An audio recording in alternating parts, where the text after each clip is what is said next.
Just trying to get some last minute setup done. I ate dinner a little late, so I'm just trying to rush through some things.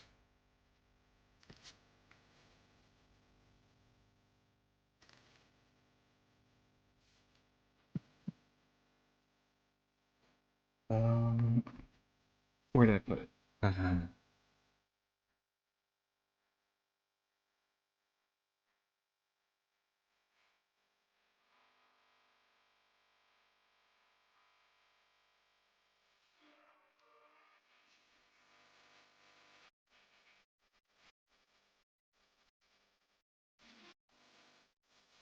I think I'm good to go for everything.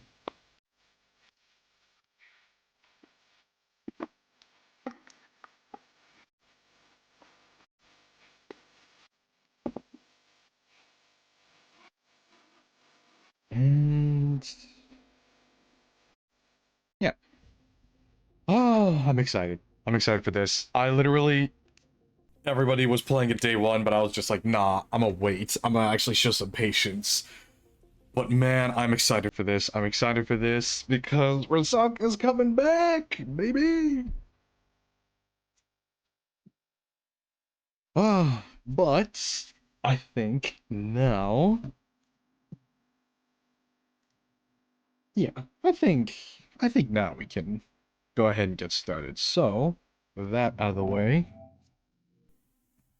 oh, here we go. ISLEWEAVER, ISLEWEAVER.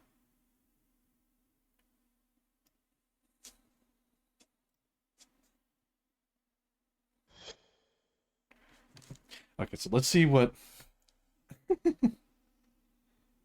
God, the new Warframe looks so great, but I don't know how I don't know how I feel about them giving this Warframe a belly button, a very prominent belly button.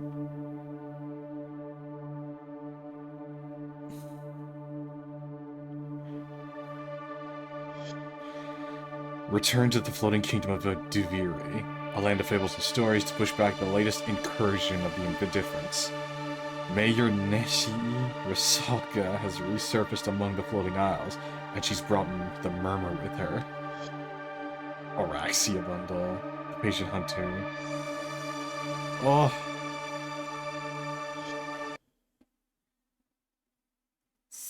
Oh, that's a dope skin. And just going over the... Okay, so update 39, ISLEWEAVER. The time-limited operation, 8 Claw, takes place in the IO. Begins today until July 16th. It's worth noting that the ISLEWEAVER node is available to play now, but operation-specific events and rewards will only begin... And it's just, Dominus Thorax has opened up a shop and all.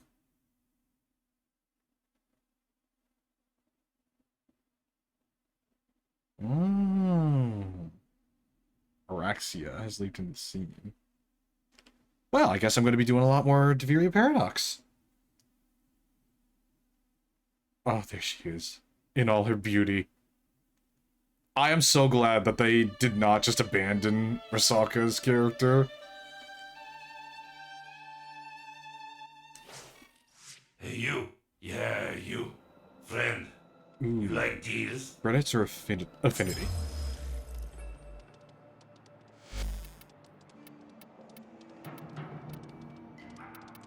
Oh, shit.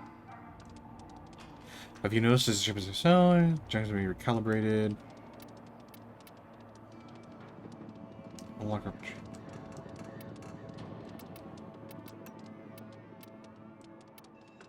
Arsenal has been completed. To the erstwhile traitor and conspirator, known by the alias Drifter, Duveri is in grave peril.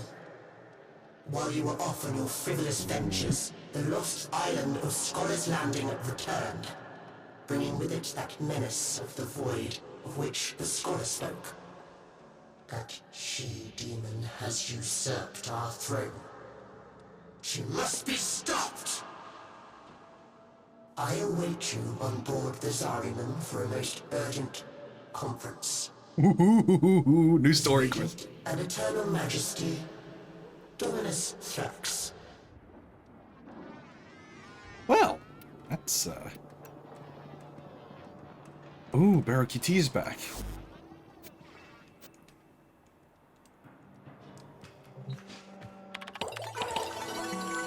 Select destination. Okay, new conversation. Hang on. Like.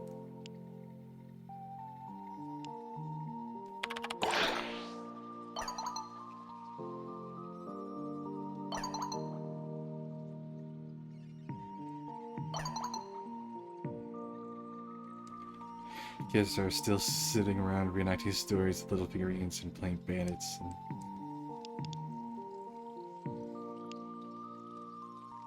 we had different names for the games we played, but I definitely had toys. What did you grow up playing with? Sure.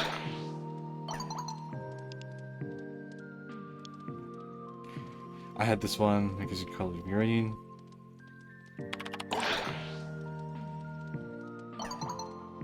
I should have known. I'm so sorry that I brought this up. Oh, it's alright, not your fault. We had all the normal toys you'd expect, I suppose. Blocks, stuffed animals, figurines, dolls. Mine only became a little more problematic because of the whole void thing. It's rather comforting thinking that despite all the differences between our cultures, kids still just sit down and play with toys. I had this action figure, Action Angus. He was a soldier, no surprise there. One solstice celebration, a bunch of bunch of other toys as well. Long story short, I was too old, they said, to be playing with dollies. That was the last time I ever played with toys. The other day I was watching Amir play one of his games. It's clear how much he's attached it. How much happiness it brings him. And I was a bit jealous I don't have anything like that in my mind. Kind of sad, isn't it? Well, that we tell children to love something, and then we tell them to give it up when they've matured.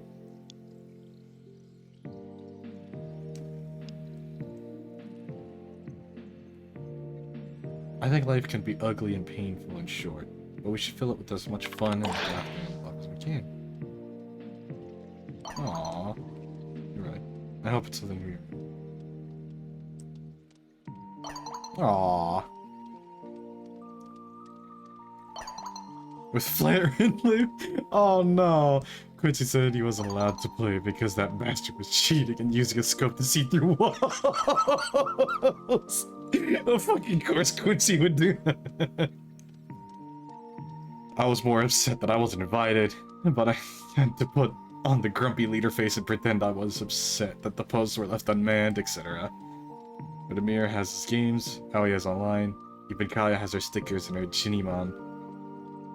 For all that, the world has forced adulthood onto her too.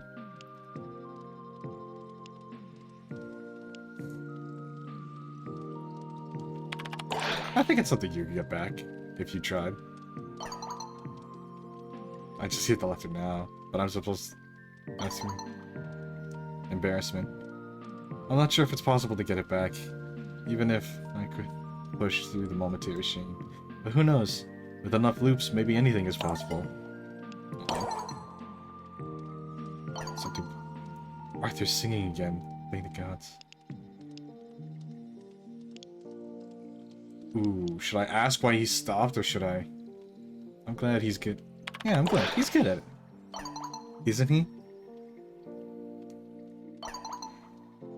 When I think of the effort it took to get him to stand up in front of a crowd of people and sing, the first time he really lost his nerve, I mean. Solstice Carol concert back in the 80s. Imagine our little man in short trousers doing the solo to Upright the Dew upon that morn. I don't know that one. It's quite a wish.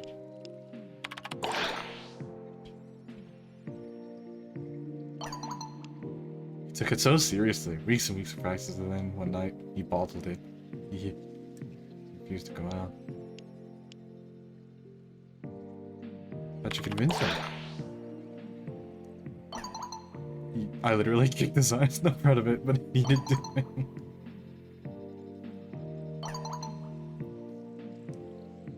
Mrs. Henshaw happy. He was singing because he loved it, but when the spotlight was on him, he locked up. Maybe he just needed to remember how much he loved to do it. Arthur's at his happiest when he can forget about Arthur. When he can lay the ghost of himself to rest and just be your house. And it surely doesn't hurt that Velamir is acting like the Aww. Velamir is being Arthur's dad. Oh my god. If he could have picked one out of the catalog. I'd have thought Velamir and Minerva were a bit too much like Kaiju. I don't blame you.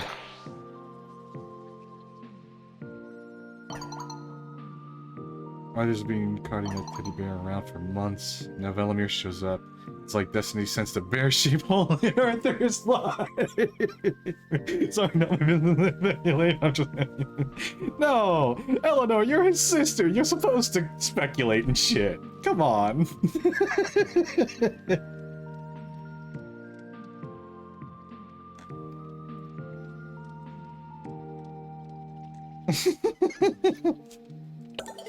Oh, god damn it. Hey. What is that weird little critter I see you running around with? Does not look normal. You'd be surprised how little that nerve is. Was it metal or alive? Alive, I think. Squishy, so not metal. Big weird things coming off of his head.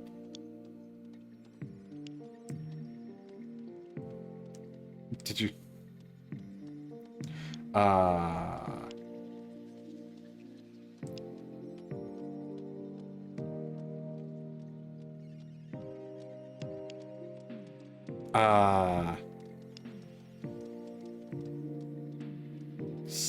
Could be a Smedikavat.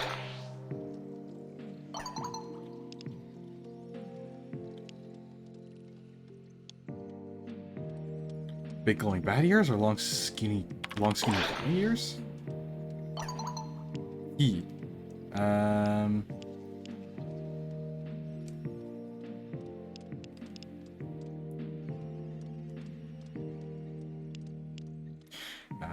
Panzer Crescenter.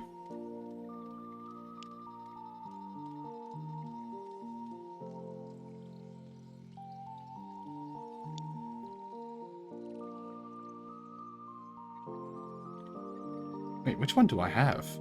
I think I have a... I think I have the common Panzer.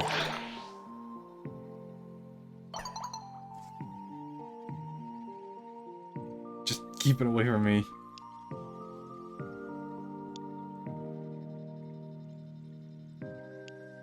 It's perfectly tame, I promise, but it's an adorable infested animal, Eddie. You know you want a pet. Oh, you know you want it. I hate it when you do that. Okay, yeah. Yes, okay, I do. Fine. It can stay. Yay! I won bloody over. So, don't be mad. Shut... Oh, no. Oh, Jesus Christ. Amir, what did you do? Strapped a bunch of unexploded ordnance to one of your extra domestic drone. They come up bumpers. And then Kai and I put it through one of our portals. And it turns out one of our portals... It was one of our portals through time, not just space. So we don't know when or where it is. I forgot how long I set the timer for explosives for. Funny, right? Oh, look at my... Oh, God.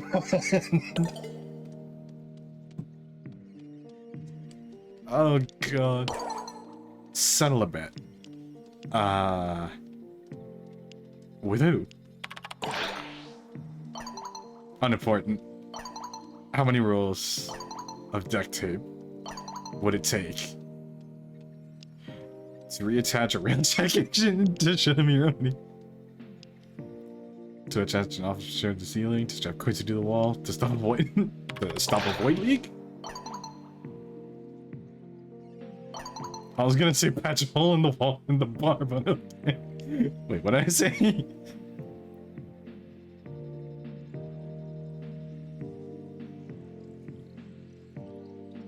There's a rip in the X membrane you can take a look at. Wait, what did I say?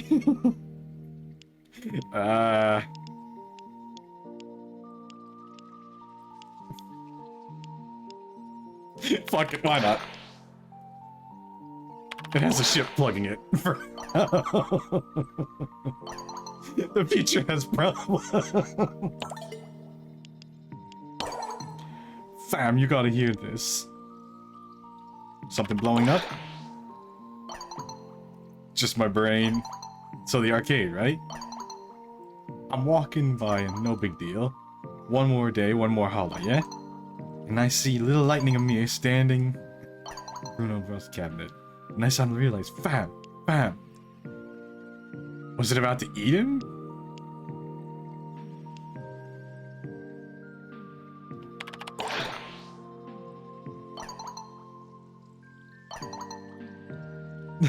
The little bro was doing all the sounds himself, like all of them. The voices too, bro. The fucking... No, I'm not saying... He fucking was them.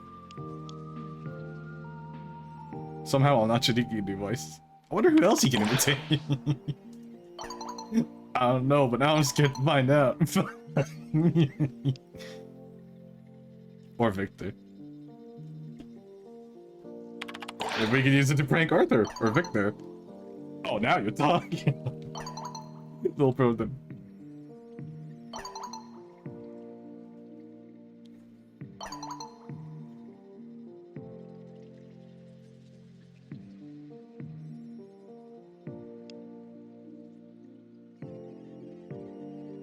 I think he's also just used to getting made fun of in general.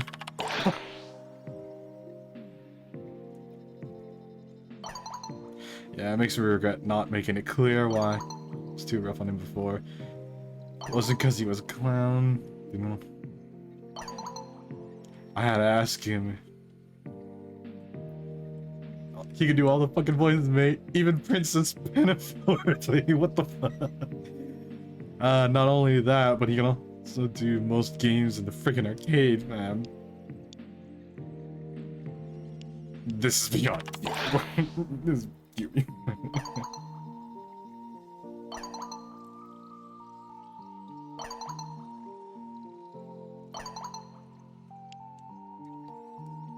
I'm gonna keep my eyes peeled. I'll do the same.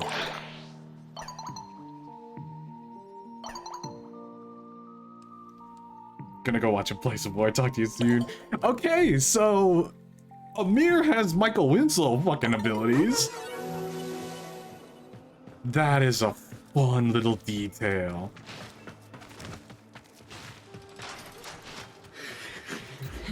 This tongue has a mind of its own.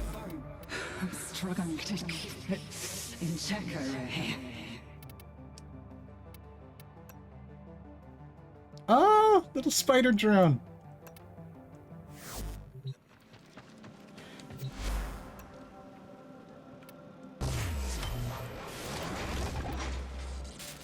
Spider Psycho, Spider Psycho. Okay, so I'm gonna assume if it's Deviri Paradox, then it's gonna be random. But for old time's sake.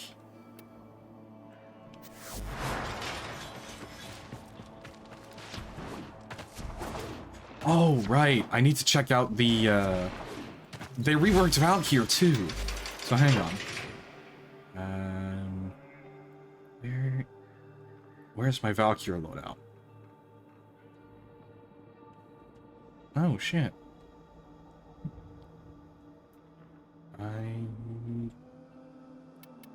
Crap.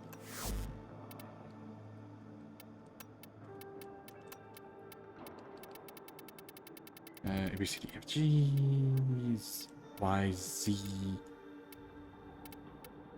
Bolt, Vauban, Valkyr, here we go.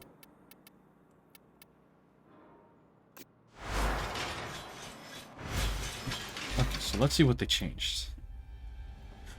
Jesus Christ, what is the range on that? Valkyrie hurls for the hook and pulls herself to whatever it hits. If it hits an enemy, nearby foes are pulled. Wow, actually, that's pretty cool. Accumulating yellowish rage when hitting or killing enemies with melee weapons, increasing her melee damage up to 300%. 300%. Wow. Okay. Taking fatal damage when a rage meter bird is death and granting 5 seconds of vulnerability. Oh. Wow, really making her melee heavy. Rallying cry, the bolsters. Oh. So they gave. Okay, so they gave her an alternate version of Rhinos. I wonder if it stacks with Rhinos. Paralysis. Unleash a damaging blast, slowing its victims while increasing their melee damage vulnerability. Ooh, yeah, they just completely reworked her to be a fucking Wolverine type. Bears her deadly claws. Armor increased by 3 times. Ooh. Okay. You know. I'm gonna put together my old Valkyrie set. I stopped playing Valkyrie because she wasn't quite what I needed in higher levels, but...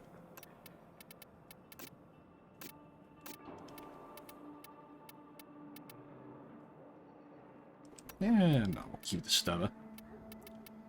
And for old time's sake, since she's gonna be a lot more like a Wolverine... let's give her the claws. Where'd I put the claws? Aha! Venka.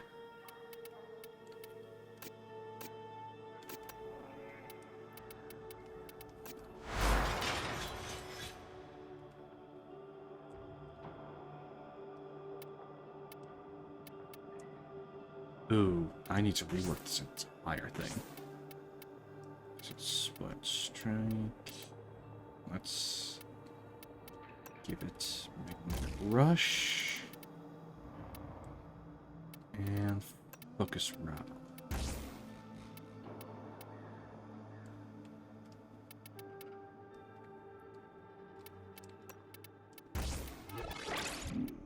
Radiation, corrosive, magnetic. That covers all the bases for the different things.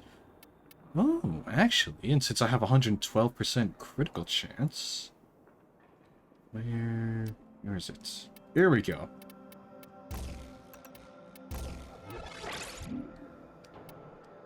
Oh, 4 times. Oh, 4 times critical damage. Let's do this.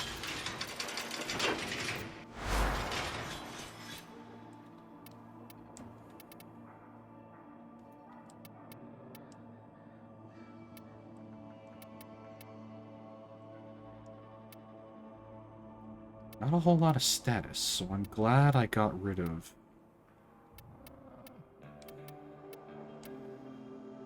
status chance.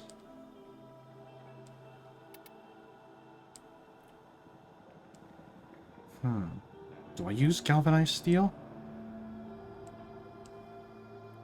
Critical chance. Plus 30% critical damage for 20 seconds. Starts up to 4 upon melee kill. Well, it's still over 100.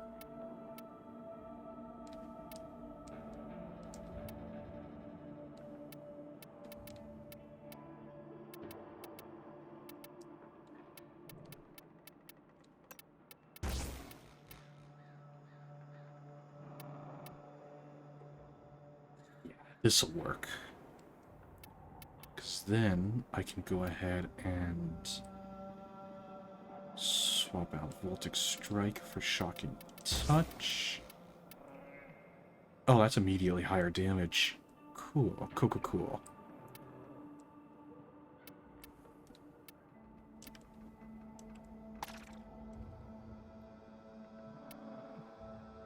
70 armor. I really gotta get more.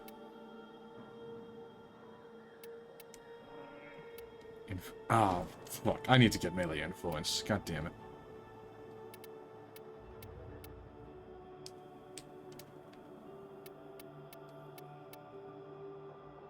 Enemies affected by status gains. One additional stack.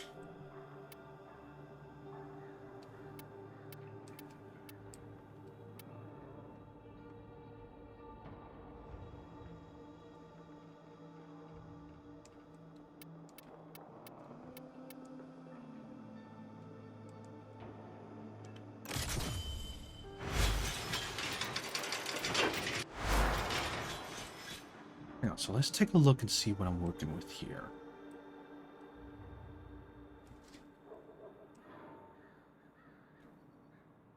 I got a good amount of range and duration. Ooh, yeah. Oh, and her claws have a lifesteal? Shit. Oh. That'll be fun to use. Alright, anyway. ISLEWEAVER. ISLEWEAVER. Operation 8 Claw. Oh, dude. Oh, hang on.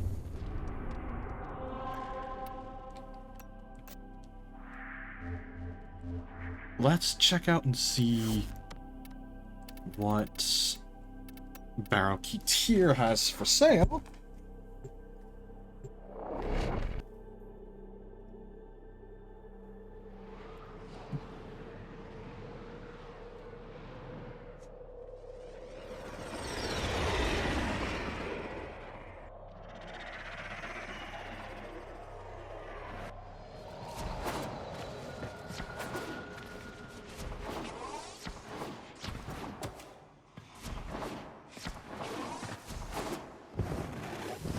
The wait is over, Tenno. Barrel Key Tier has arrived.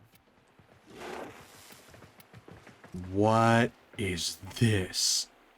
Peculiar audience. Killing an enemy has a 60% chance to amuse a certain void entity.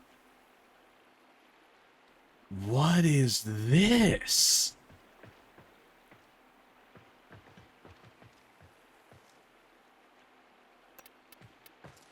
Primed ammo mutation, primed toxin fever. Ooh, that's actually really cool. Strike. Primed vein of corpus.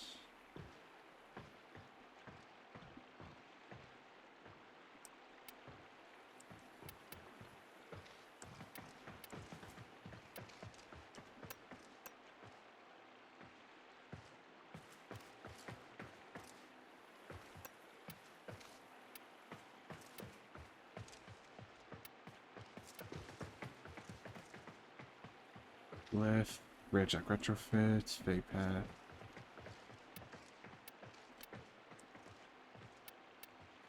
It's only $250. Void surplus. Exactly one item of unlabeled surplus inventory sold sight unseen. Oh, good. It's a loot box. An excellent choice. Be sure to visit again when I have new finds.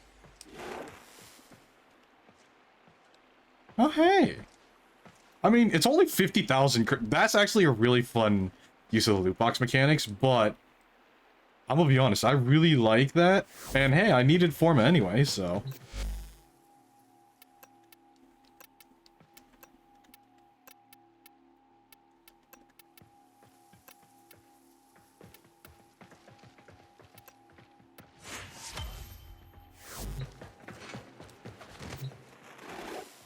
Ah, I can see you're no stranger to the finer things.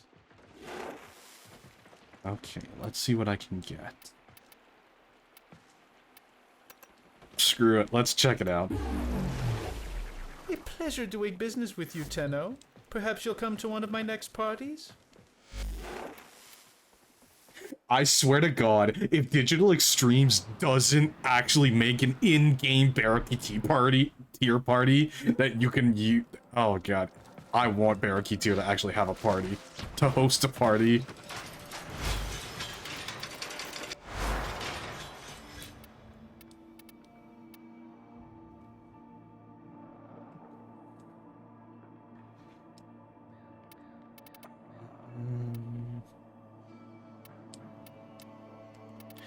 Well, shit. I really, really, really wanted to give that Murmur mod a try.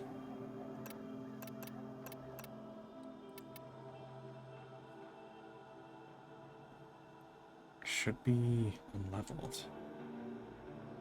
Here we go.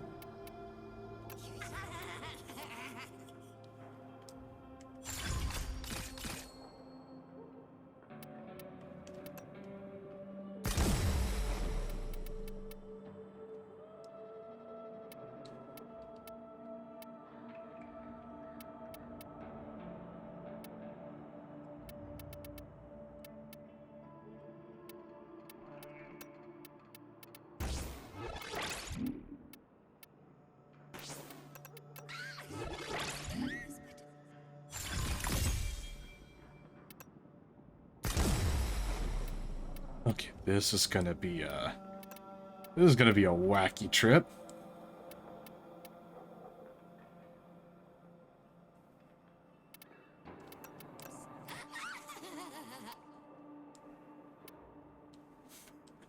I don't know how I feel about that laughter.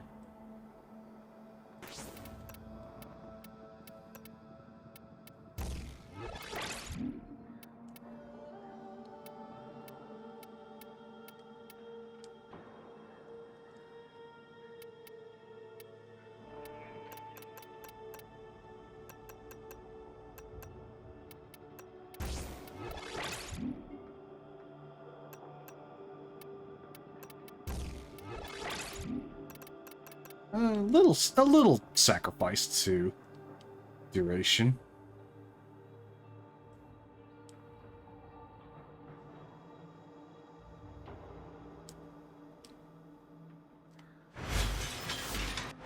But who knows? Let's see what happens.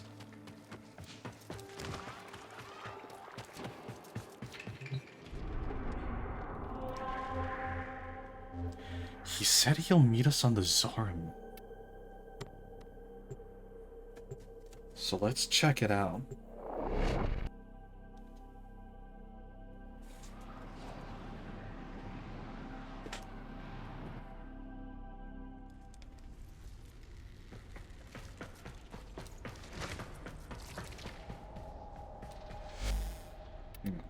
Communication.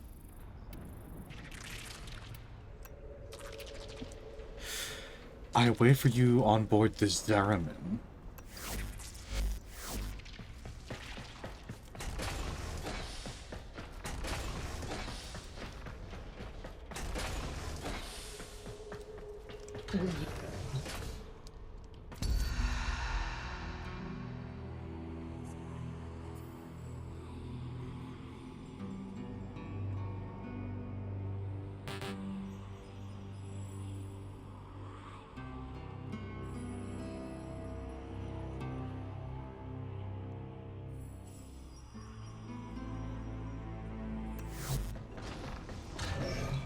Look at us, chatting like old friends. There's a price, of course. But who can resist learning something new? God damn, they really just...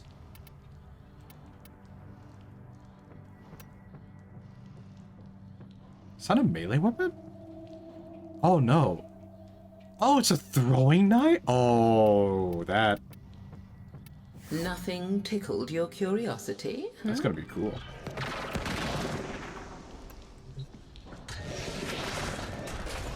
This is far enough. I shall manifest no further in. I suspect Centurions know what meddling beyond the wall has brought her here. Ooh. Time is wasting. Dominus Eris. Oh, a skin for the... Oh, I can start making biblically accurate angels? Hell yeah. Oh, I cannot wait to apply this to my... I cannot wait to add this to my Harrow look. What a cursed cradle you were rocked in.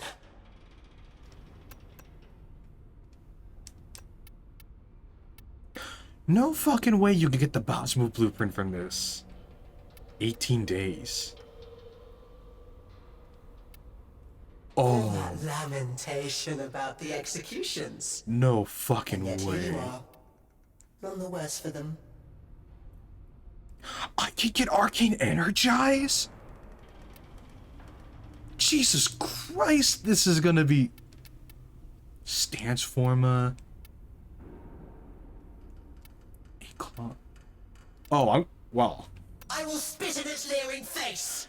Thrax's Effigy of malevolence dust, that shapes mutilated Orworm's void outburst. dog.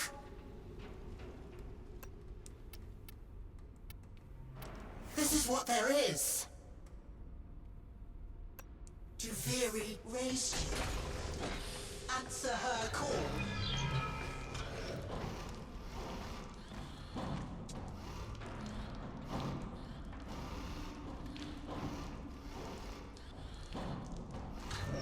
Oh man. This is gonna be... Okay, so I'm gonna... go back to my ship so that I can then choose...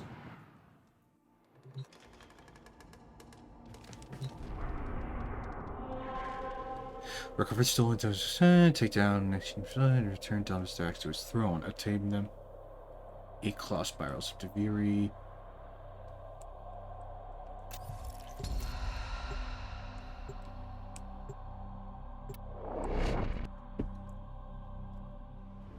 Well, we're going back to Deviri.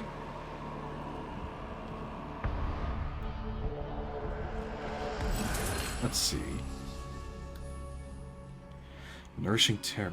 Status effects restores 20 health. Heavy attacks deal an extra hit. Yeah, Nourishing Terror. To think Teshin grew old hiding from me here. Remember what the scholar told us. The fragmented ones tether down the strands of Pra that weave her false Juviri. Get to the heart of her power. Call forth the beast, then kill it. Remember what the scholar told us. The fragmented ones tether down the strands of Pra that weave her false Juviri. Get to the heart of her power. Call forth the beast, then kill it.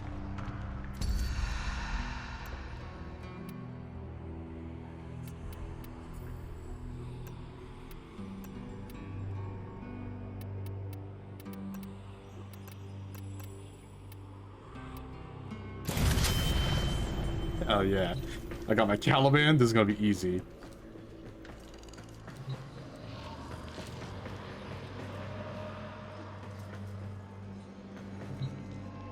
Wait, since when?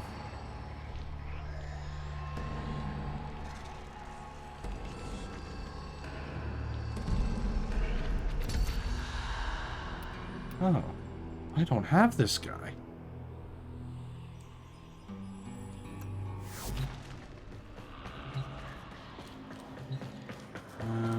So you.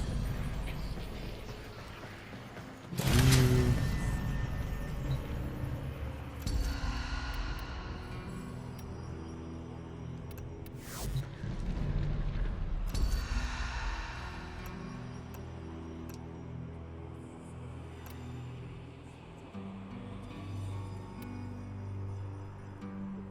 I need to remod this guy.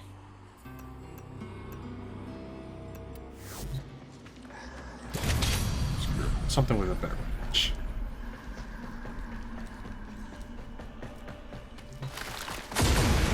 Alright, let's get into it. Triumph of dust.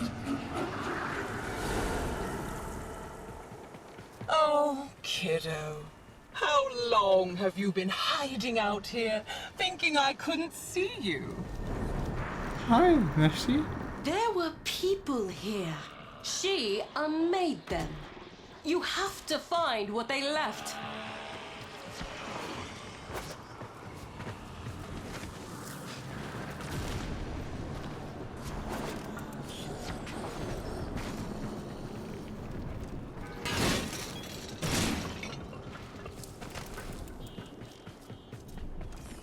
Probably gonna make a noise, isn't it?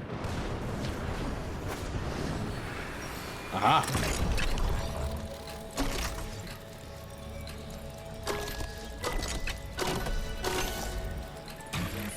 Damn it.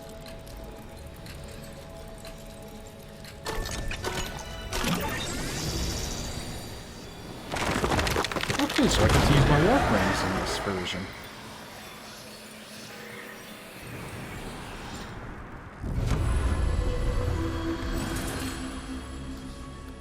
Those inflicted with satisfaction. Ooh, yes.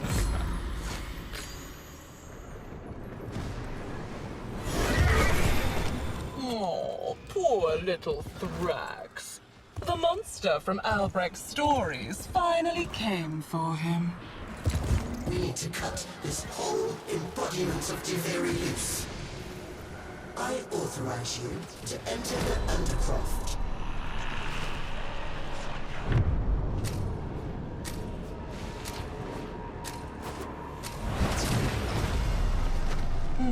Albrecht's crucibles. Crimes against the laws of nature. Do not think for a second that I will let you desecrate my kingdom with your element mixing. Yeah.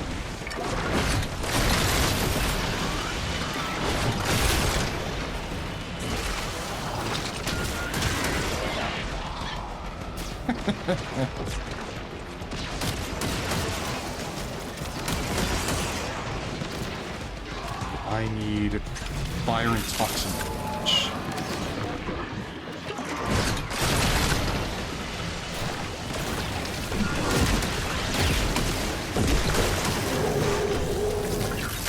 There we go.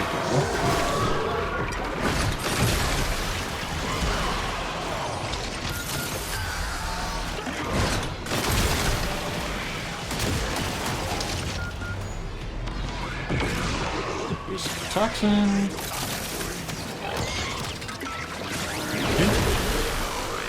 Okay.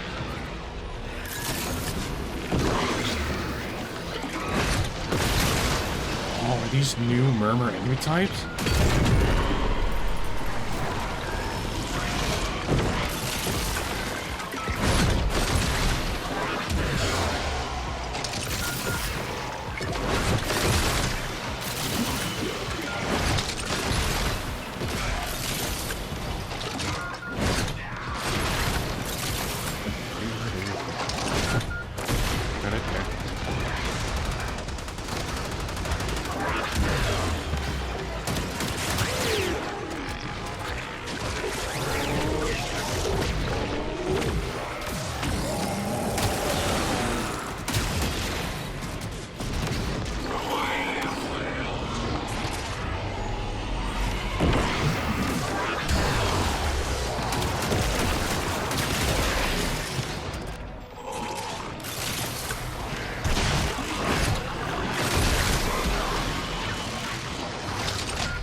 To bother me.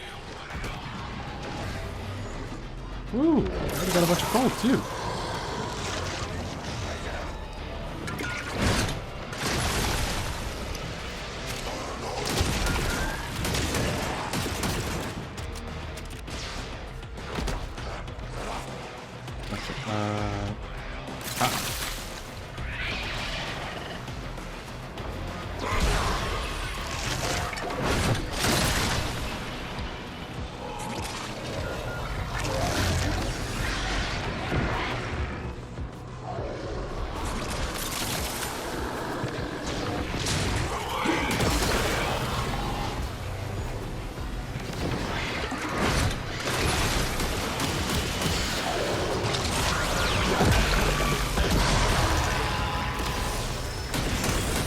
Ironic that I'm taking something that has a weakness to the void into the void, but you know what?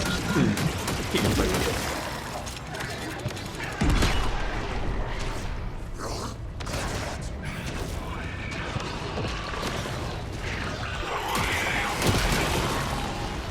Aha.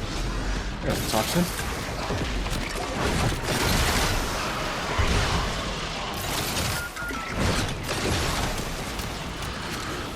Hold.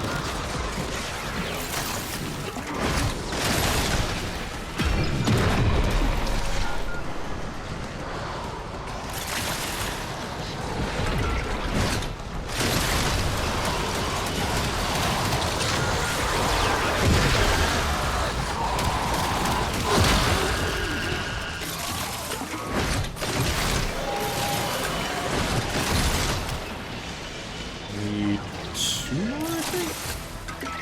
Bang shot.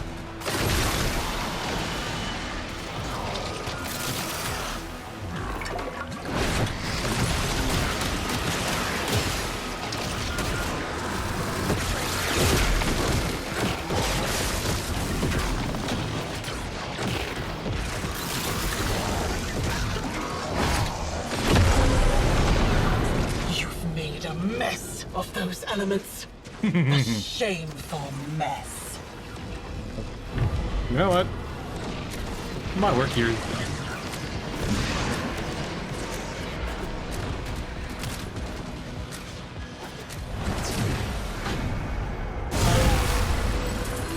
Alright.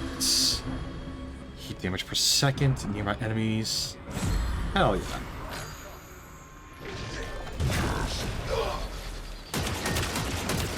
Two identical souls raised in such different environments. Haven't you figured it out yet? You're fascinating. She slaughters my people and takes their possessions. Get them back. I'll bury them alongside the honored dead.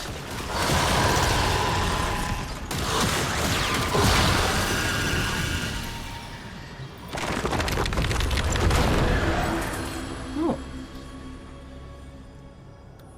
Casting ability grants 30% chance. Stamina cooldown. This is where he stowed it away. The secret of my lost flesh. Not lost. Stolen. Oh, is Nechi trying to use the murmur to get her body back?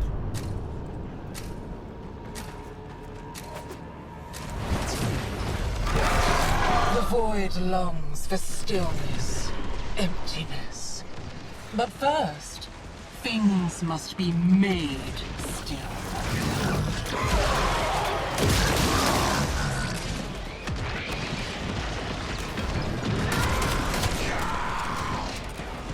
I get the feeling Albernet took Rusalka's body for something. And the murmur conveniently moved in to hidden place. Because knowing what we know about Albernet, yeah, nah, fuck that guy.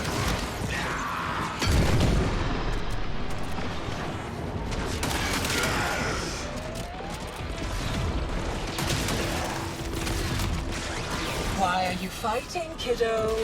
This place was your prison. We can dismantle its pieces together. Mounting excitement. It may have been my prison, but I've made it my home. Sorry, I don't negotiate with crazy.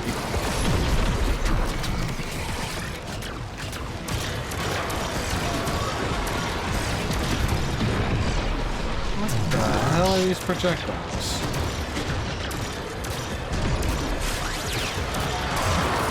Boy, no wonder I didn't get this one. This thing's a piece of this thing's kind of a piece of shit. I'm sure if I modded it to have faster projectiles, we'll do the same thing.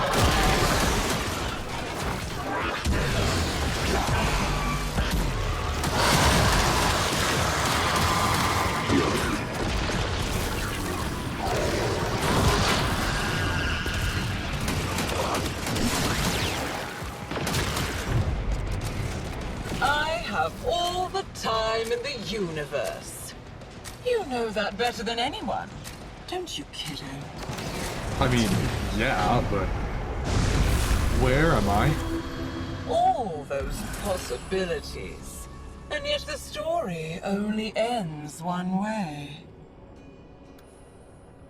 Heavy attacks deal extra hit. I can be your father. Your lover. Your friend. I can give the dead back their voice. All you have to do is ask.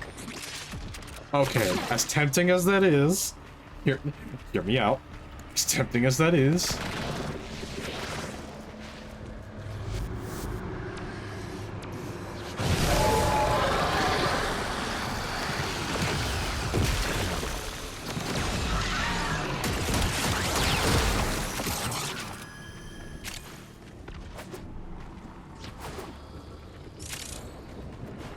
I mean, look, ever since 1999 came out, I've been kind of being like, hear me out with this, with Risaka, but I mean,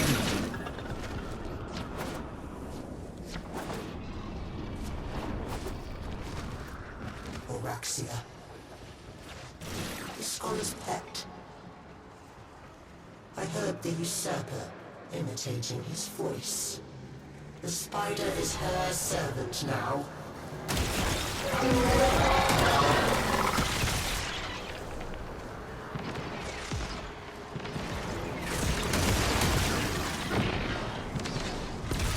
also, I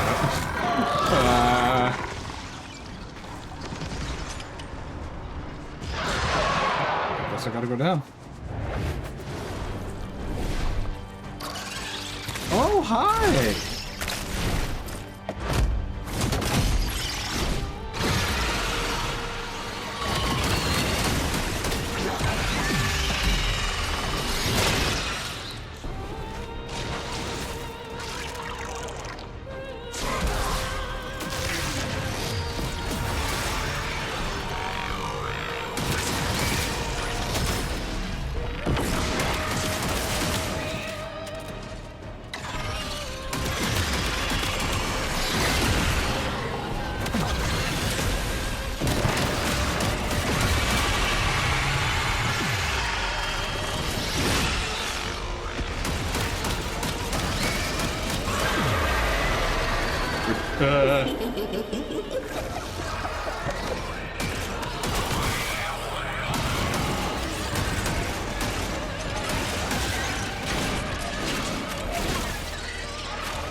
Oh, the music is so good, though.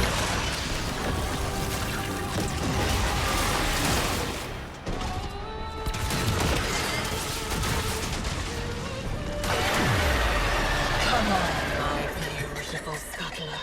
Secure this kingdom for me, and I will feed you as your old master never did.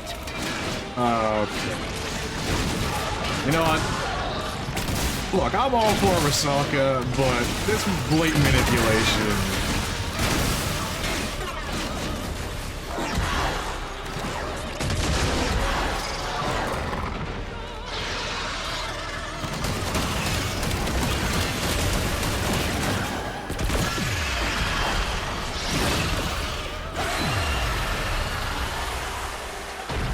Did I do it? Oh, I did it! Not very nice, kiddo. Albrecht wanted her to help you.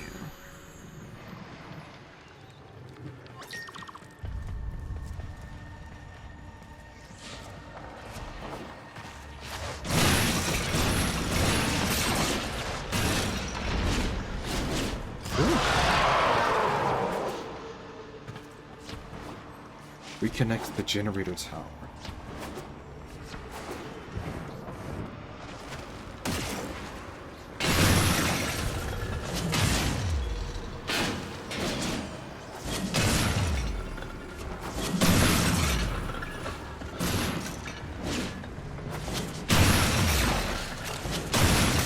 the resources.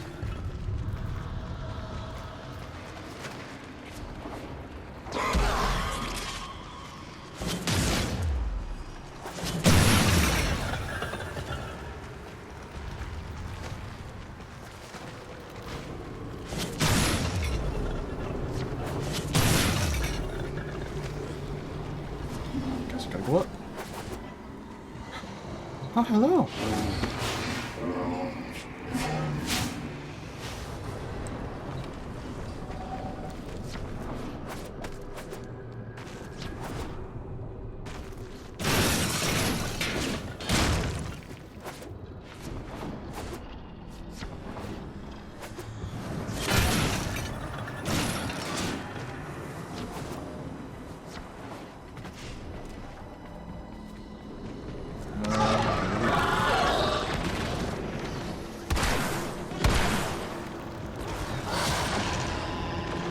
Oh.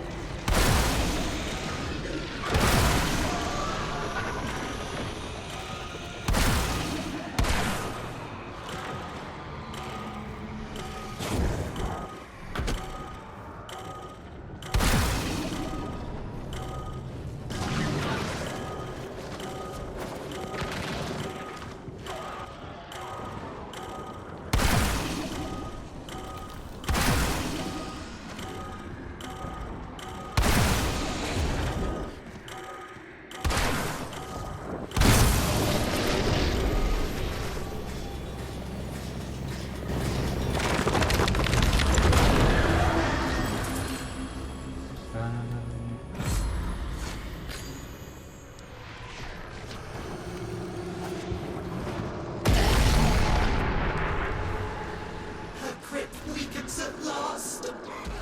Call forth the beast that binds her to Duviri.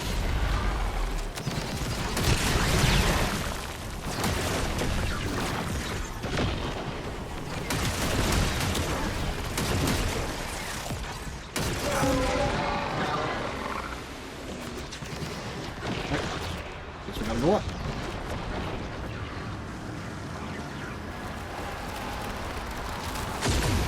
Oh.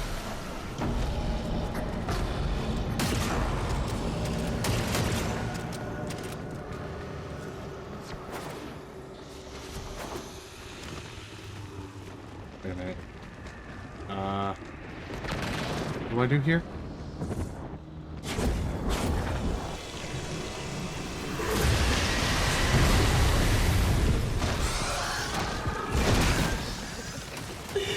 Too late, kiddo.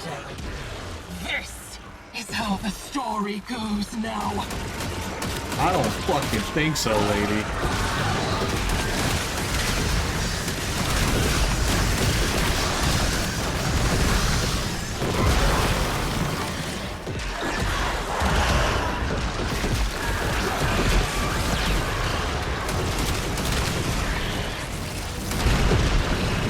Oh boy.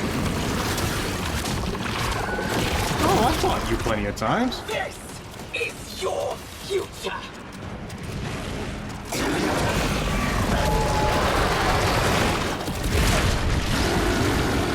Ow.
Oh, that one's digging.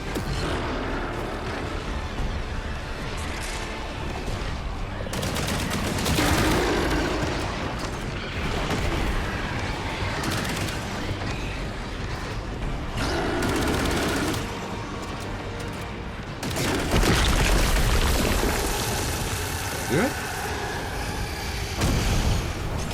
Yeah, I did it. Oh, she's banished for now.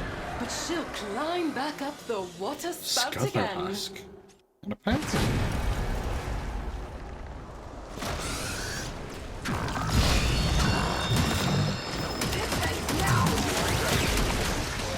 You know, it's kind of cool fighting alongside these Dax echoes.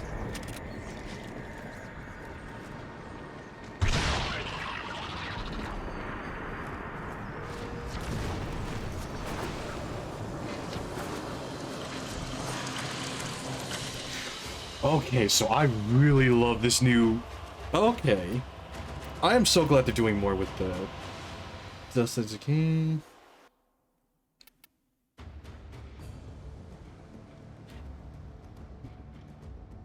I am so glad they're doing more with this, with the Deviri paradox. Because it definitely felt like it was kind of left open-ended.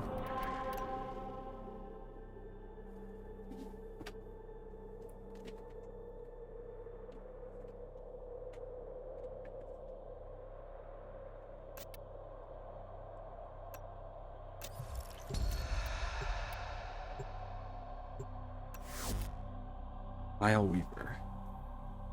Oh, and it has its own custom little animation.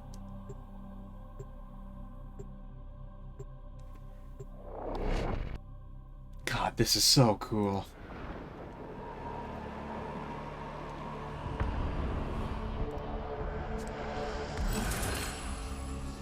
Extra grants chance. Gain +3 decree rerolls.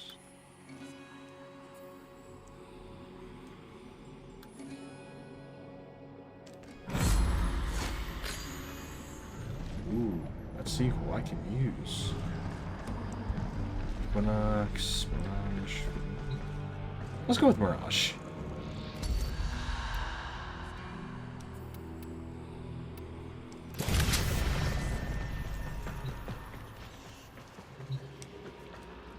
Zenith, Cosmic Prime.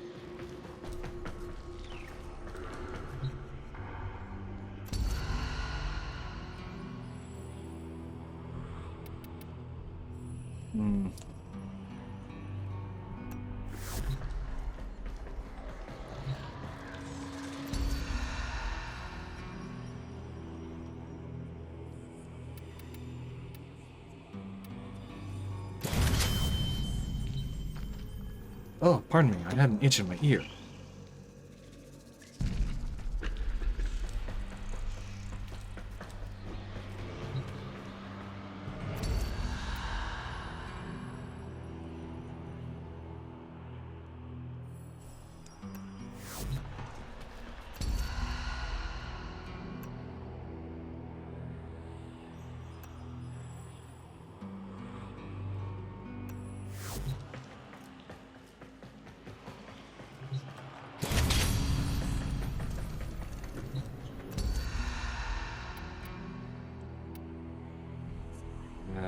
Gross.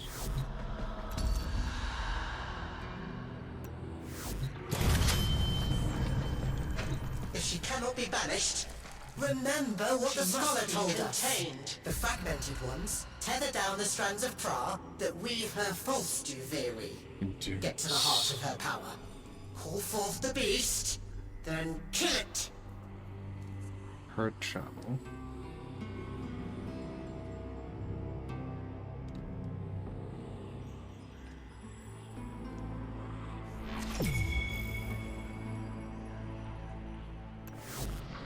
Contain her here.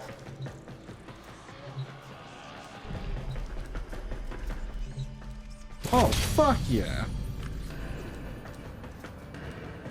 Alright, let's do this. The triumph of dust. They ousted me from my city. So I I found myself a kingdom to rule, Mother would be proud. The wise peregrines were the scholar's friends. Look through their eyes to find the eyes of the beast. Found it. You Wow, and that was easy. Albrecht were pretty close in his Deviri days, weren't you, kiddo? Don't say you've forgotten.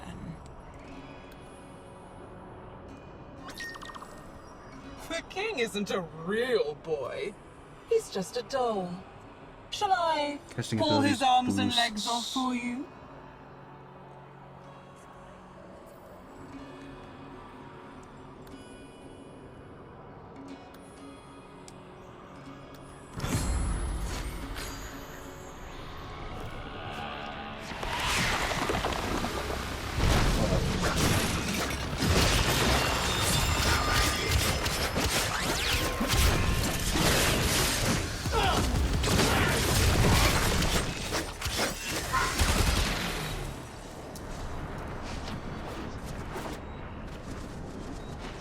Right.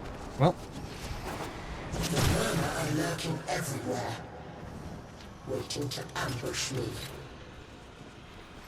I don't like the look of that chest.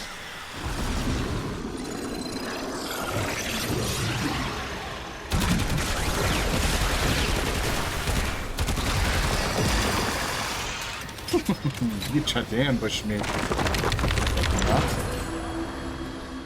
Rolling grants. Whoever told you there had to be a happy ending? You ran all the way back to my poisoned garden.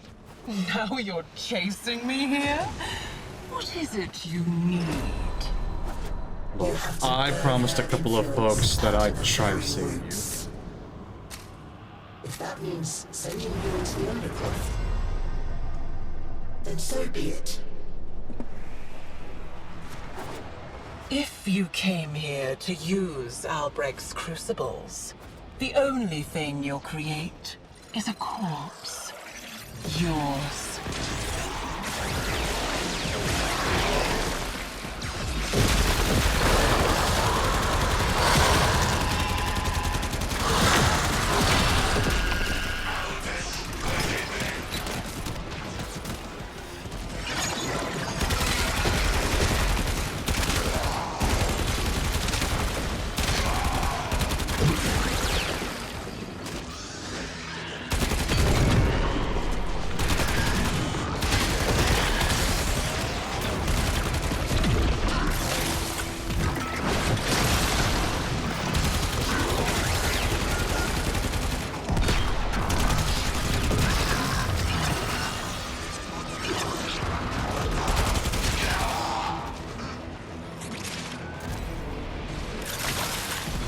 This new game mode is cool.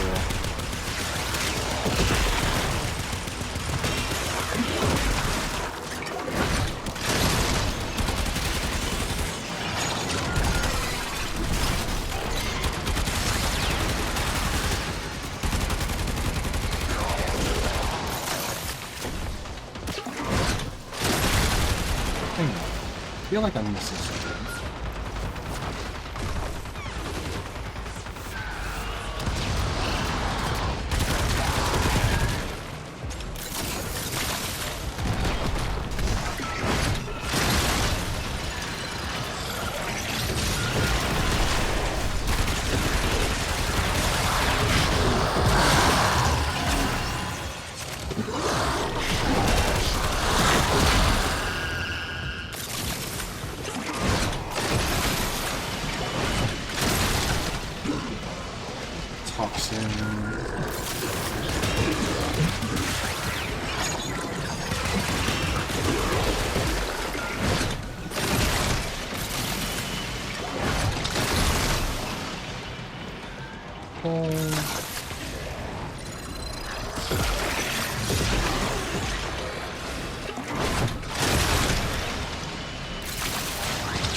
Toxin. Here we go. Toxin.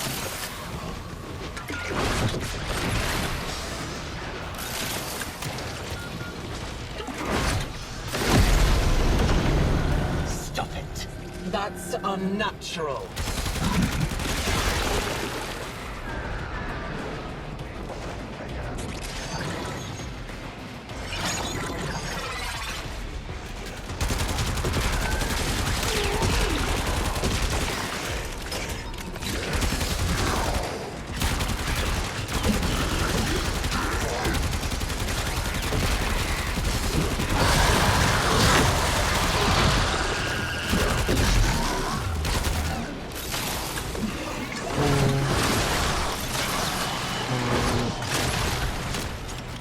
Should be some fire over here.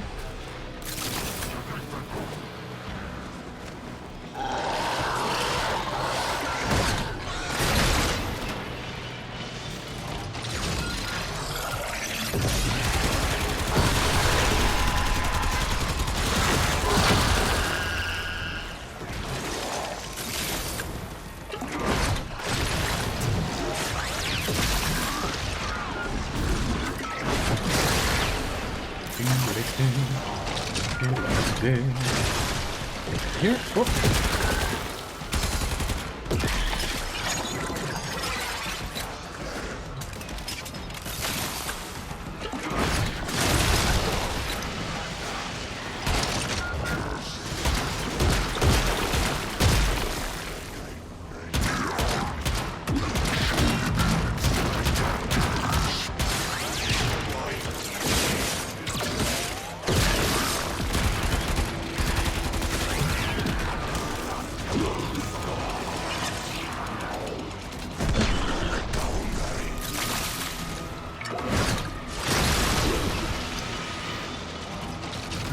Maybe I should have chosen a different frame for this.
This playtime.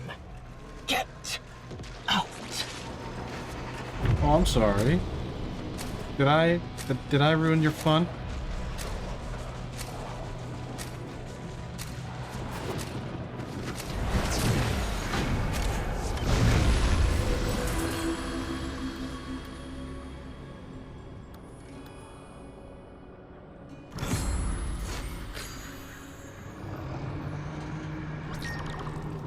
Tear away a finger. Hack off a hand. An arm. A face. Keep on taking and see what grins back at you. Those shrines were here before she came, and they will still be here after we cast her back into the void.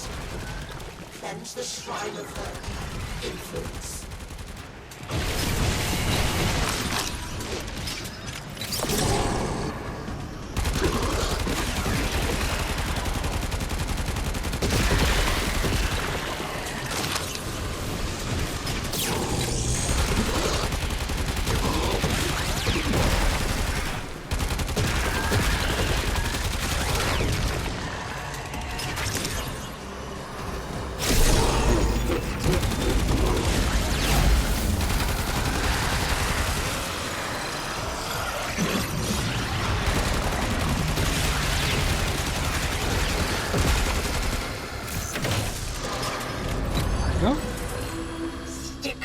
stones, kiddo.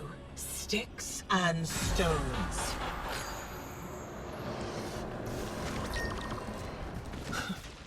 You want to deny me a place? Even here, in the remains of your childhood? Not very nice of you, kiddo.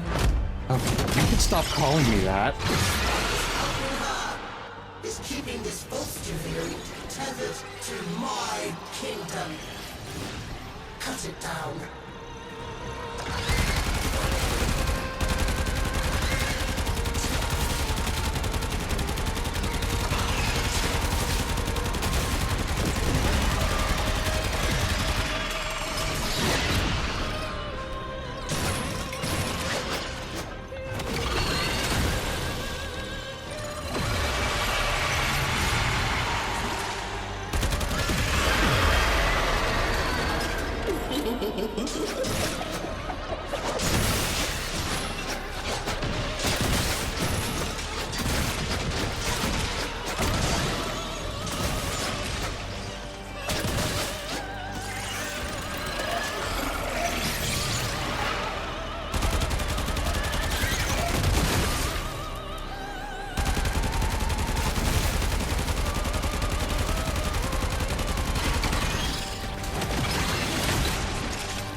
This place nothing.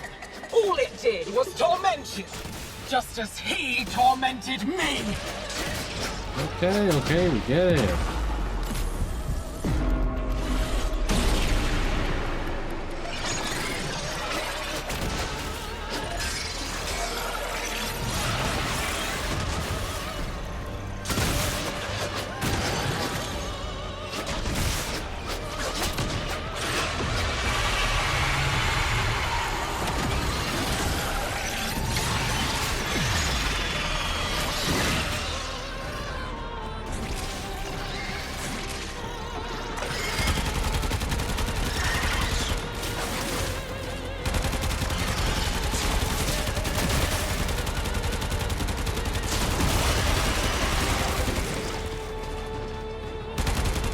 There she is. Nope, wrong one. Nope, that's the wrong one. Ow.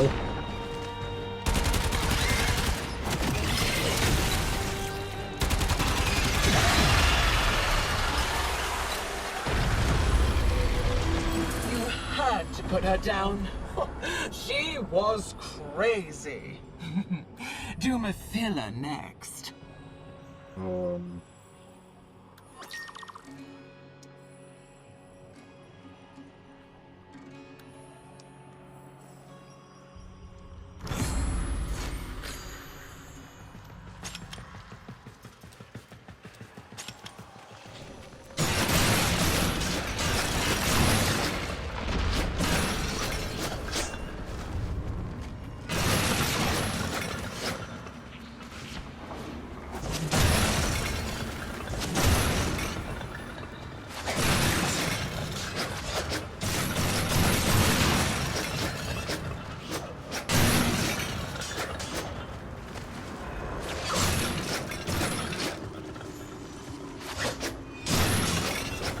Okay, so...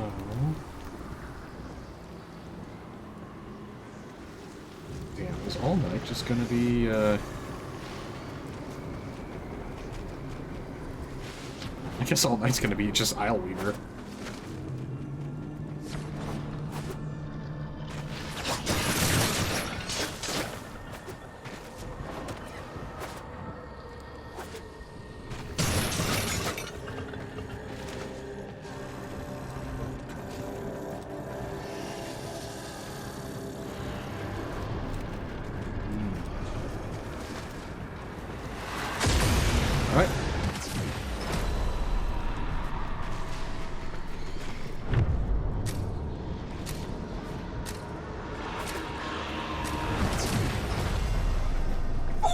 will be still when the flood has passed.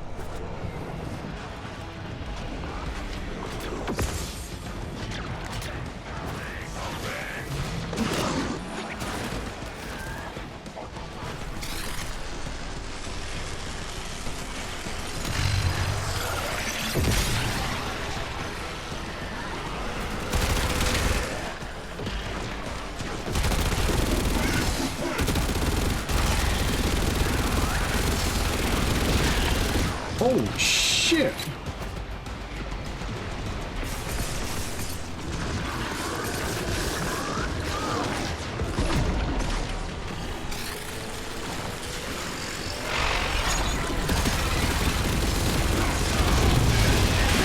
Inconsequential.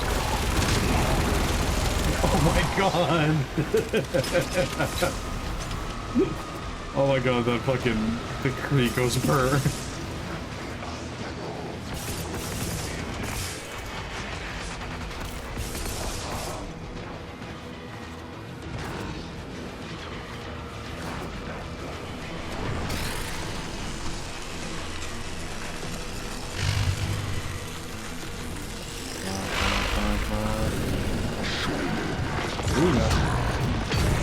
Look at you, desperately trying to hold back the infinite. What do you mean desperately try?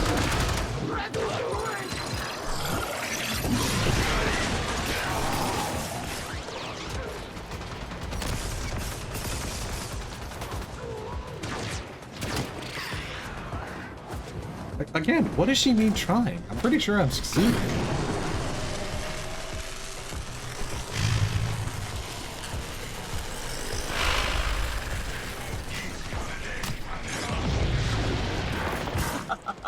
Kiddo, you are trying so hard.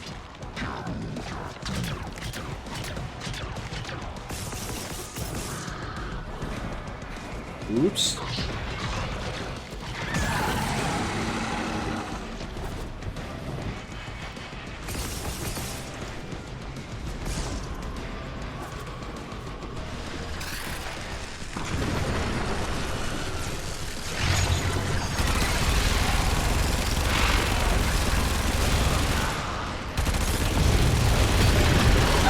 Enjoy watching you dance so frantically. Okay, so I basically just made this thing into a fucking Gorgon 2.0. It's the big one.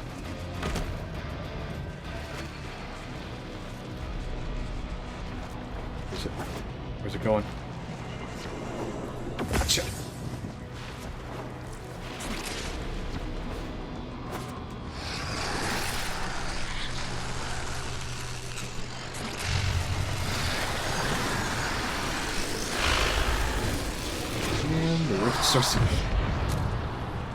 See ya. There's always next time. Yeah, sure.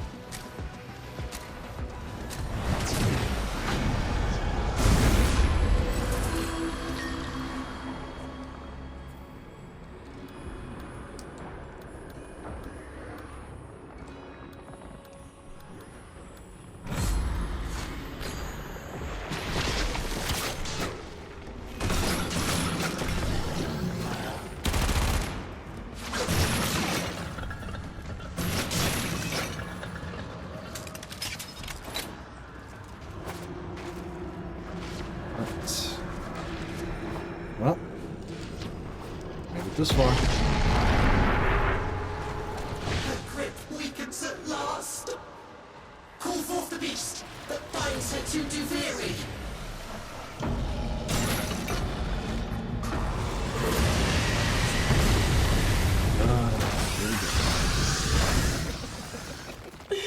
Too late, kiddo.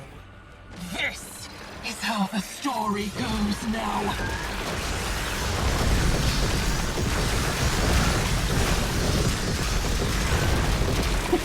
Jesus Christ, Mirage is perfect for this mission. My herald looks like you. Once.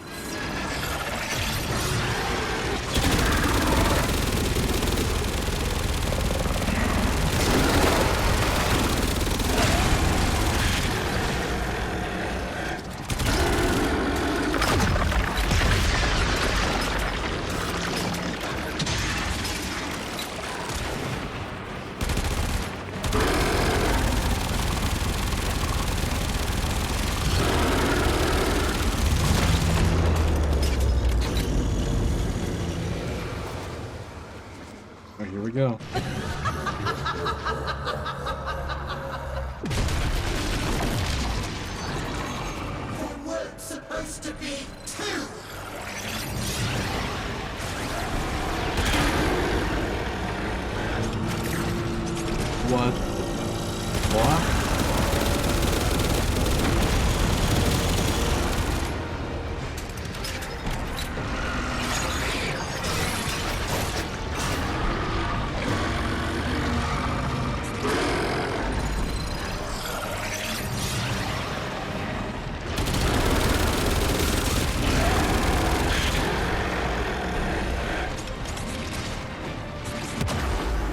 Damn it.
Come on, come on.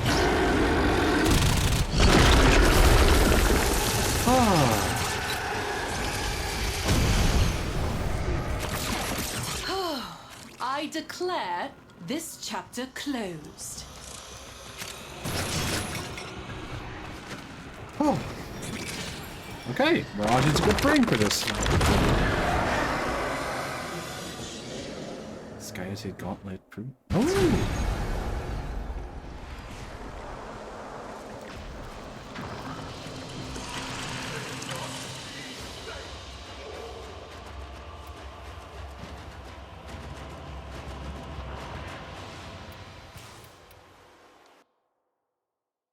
I wonder what I can exchange the temporal dust for.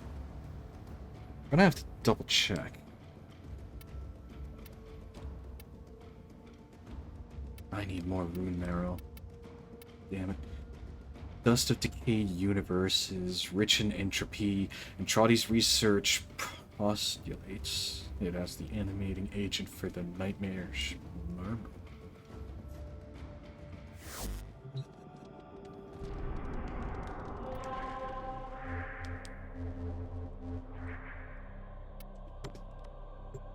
Alright, let's go see what we can trade.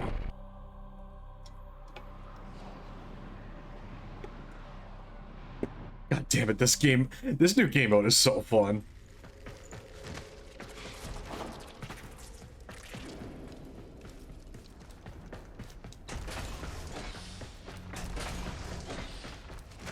Ah, there it I is. claim this proud steel bastion in the name of Drax.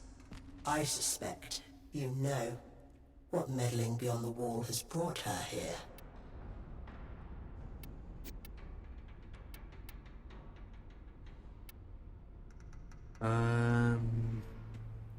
Reward upon defeating the aura worm in Deviri.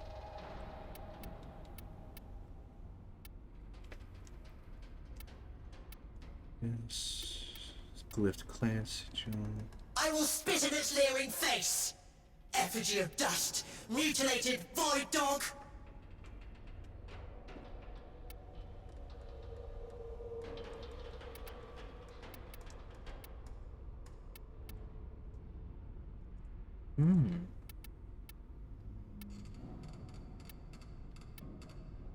I warned you not to leave.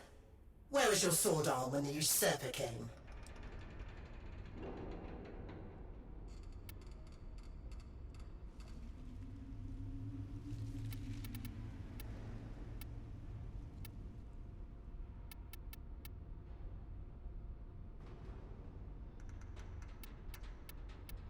All that lamentation about the executions. And yet here you are. None the worse for them.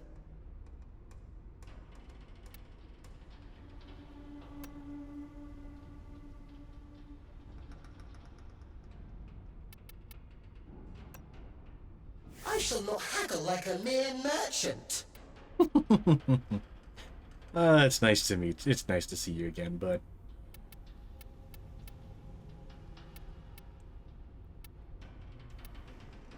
Scholar's Landing scene, ISLEWEAVER Drift Atoll scene,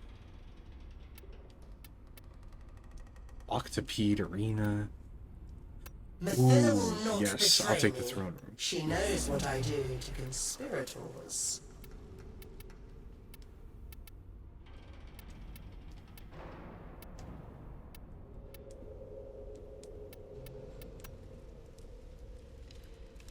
Each lash of Araxia's whip injects its victim with a dose of deadly toxin. Upon death, She like weaves enemies the have chance strands to of Kra burst. to tether her false theory to the truth.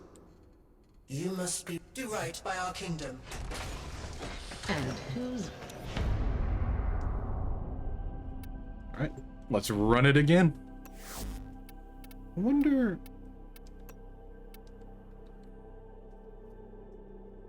wonder how much faster these will go with more people.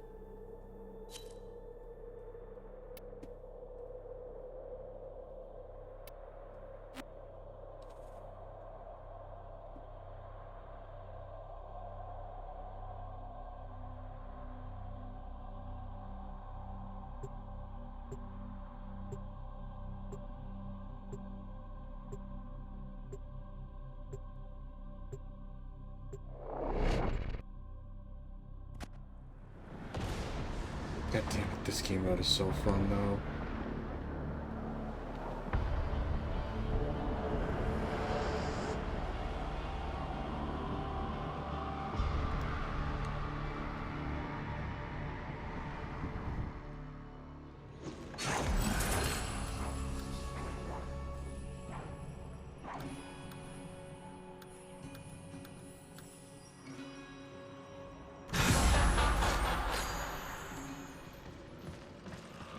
Hell yeah, Wukong.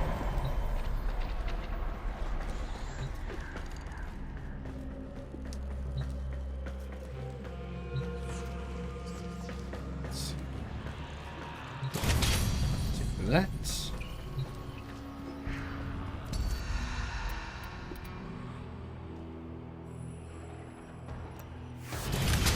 That.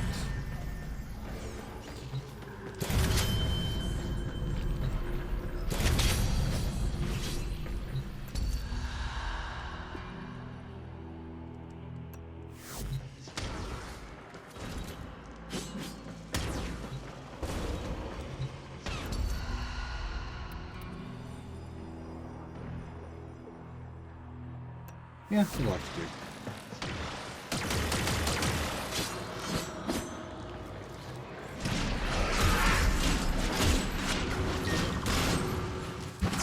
The triumph of dust. They ousted me from my city. So I found myself a kingdom to rule. Mother would be proud. Approach the peregrine. Do not fear the wide eyes or the gaping beak. They will help you see her eyes.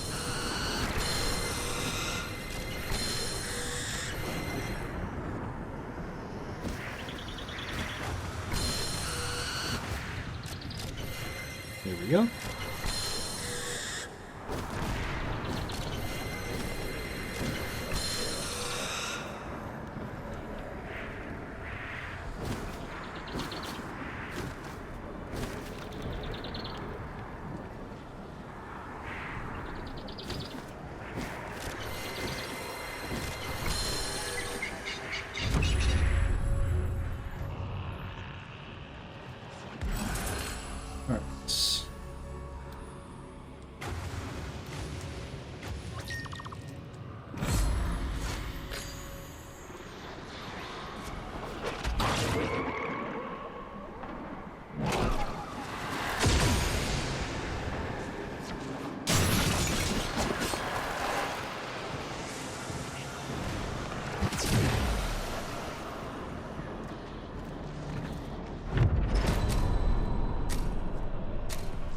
looks like we're all here.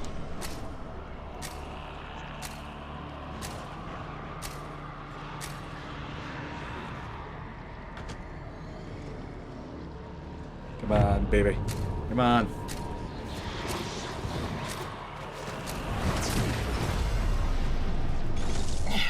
Taking my eyes now, kiddo.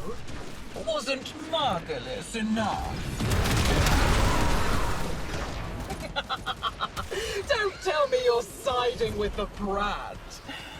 It's about time to grow up, don't you think? First of all, you came to my home, bitch. This isn't your undercroft anymore, kiddo. These creatures are no scourger, but they'll crush you still.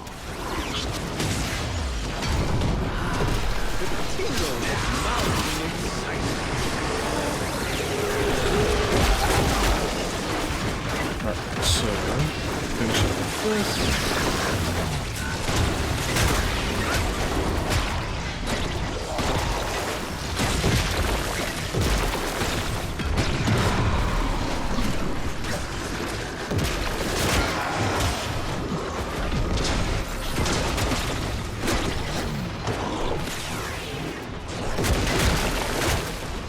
Sure, kiddo. Fight back. We can do this. Spiral after spiral after spiral. Lady, you clearly do not understand the tenacity of a temple.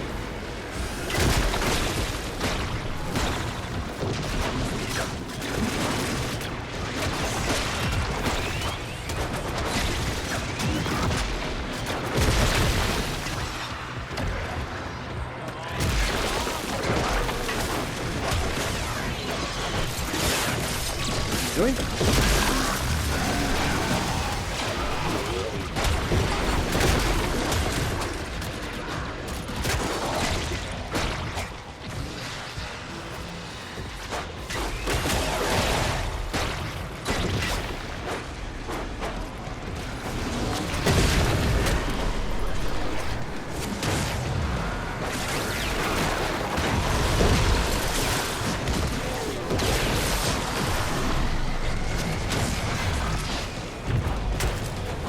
If you're wasting your time here, who's protecting those freaks back in Helvania?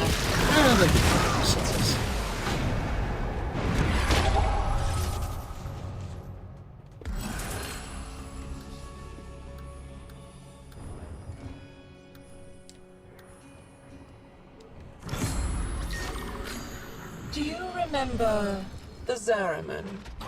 How much you learned once the restraints were taken off. Think what we could do here, together. She's hidden her servants all over my kingdom. She thinks I'm stupid enough to open that chest. You do it.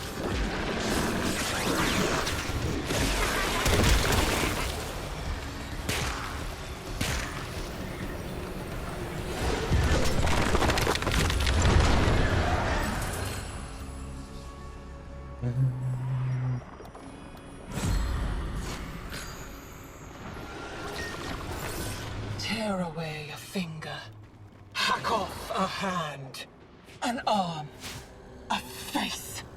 Keep on taking and see what grins back at you. You have to burn her influence out at the very roots. If that means sending you into the Undercroft, then so be it. Yeah. That's a shame. I really like Maselka. Oh well. Gotta put her down. All will be still when the flood has passed.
Kiddo, you are trying so hard.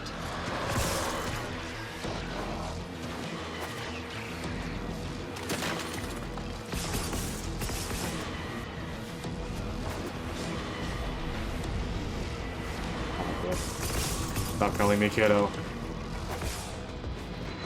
Oh, it's Drifter now. Okay? I don't go by kiddo anymore.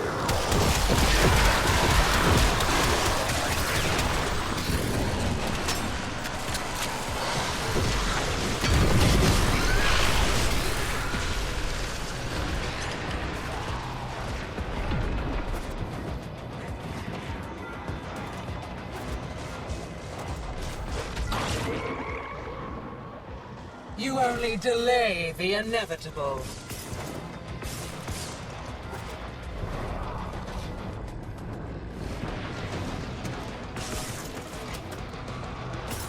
Okay.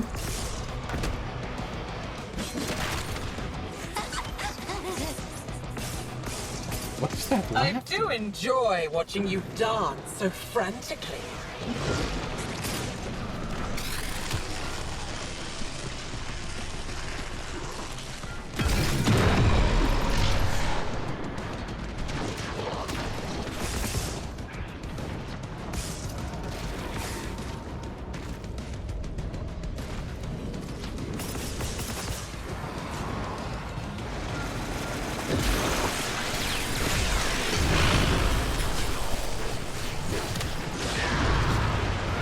Look at you, desperately trying to hold back the infinite.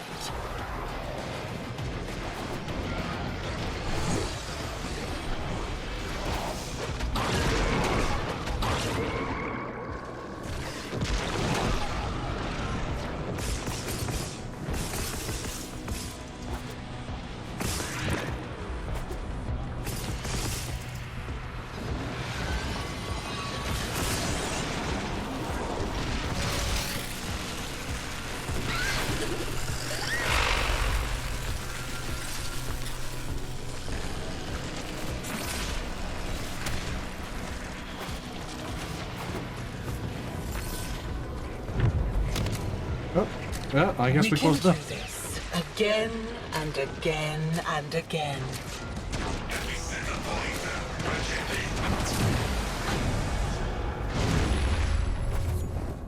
You really want me to spit this body out with how chewed up she is?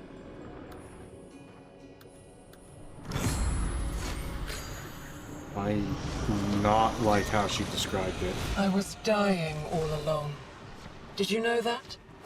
Dying from the poison I sucked down to kill the tech rot in my lungs. Until it held out my own severed hand to me and offered me life. Oh boy. Oraxia. The scholar's pet. I heard the usurper imitating his voice. The spider is her servant now.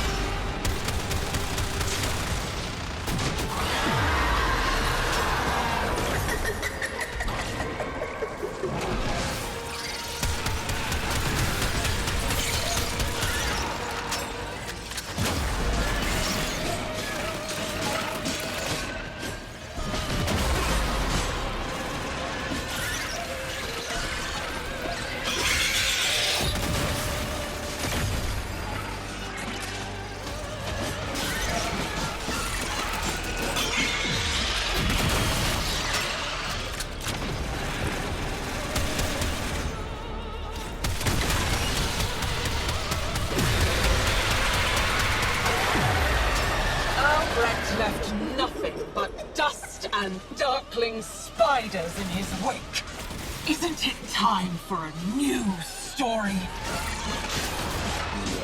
Lady, we just don't like this.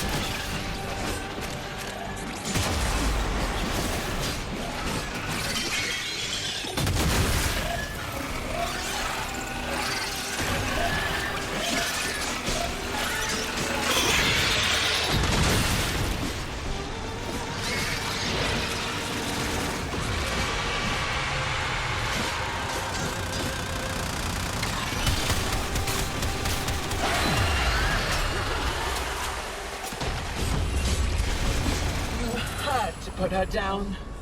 She was crazy. Do Mathila next. Okay, fuck you. We like Mathila.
Look, Rizaka, I think they're going a little nuts so.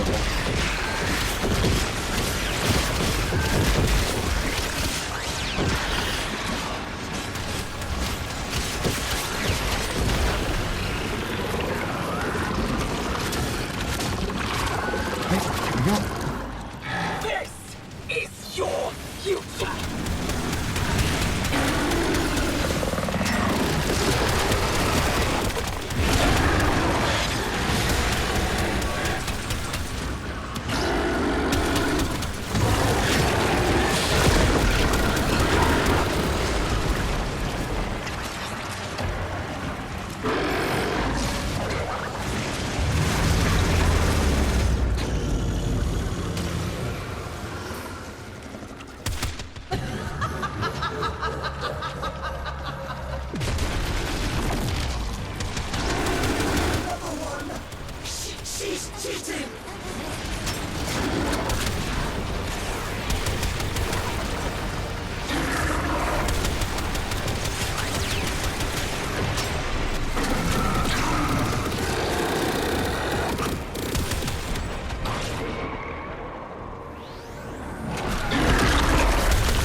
Yeah, that was fast.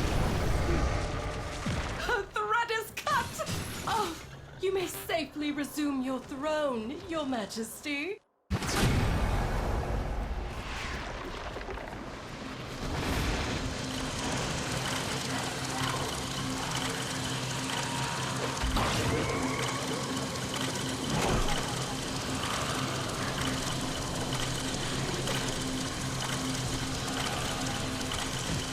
And that was fast. Okay, wow. So playing it with other people is the way to go.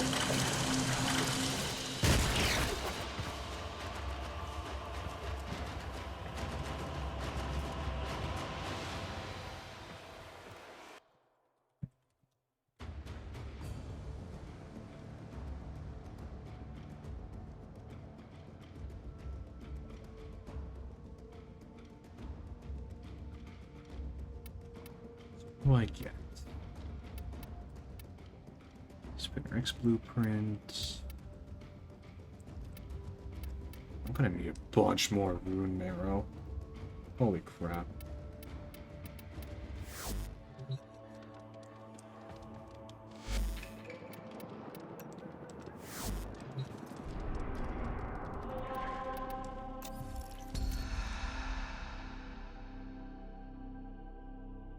Well, at least there's still 18 days to finish this.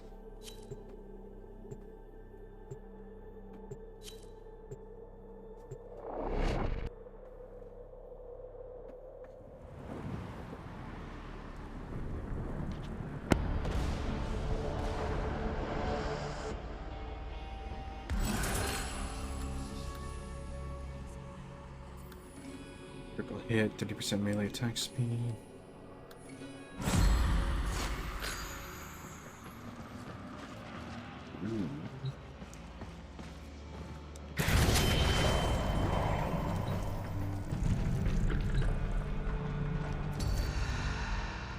Damn, I get to try out these?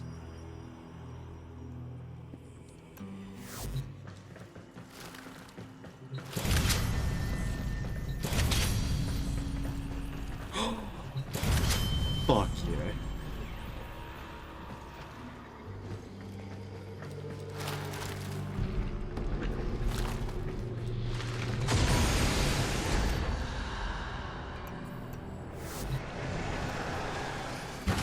The triumph of dust. They ousted me from my city. So I found myself a kingdom to rule. Mother would be proud.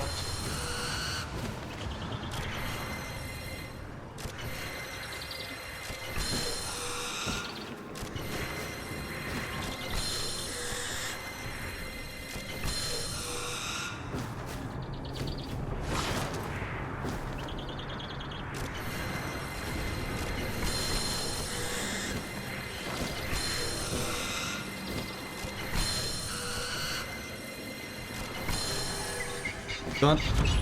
What's next?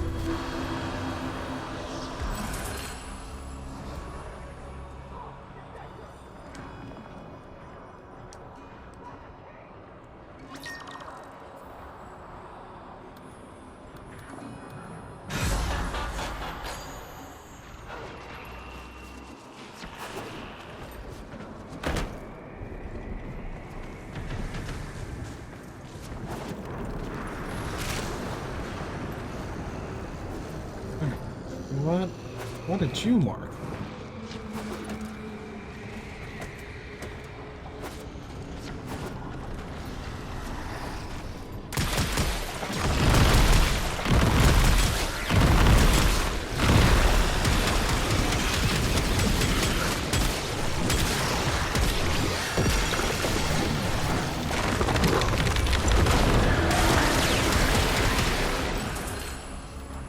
Melee attacks are imbued with fire.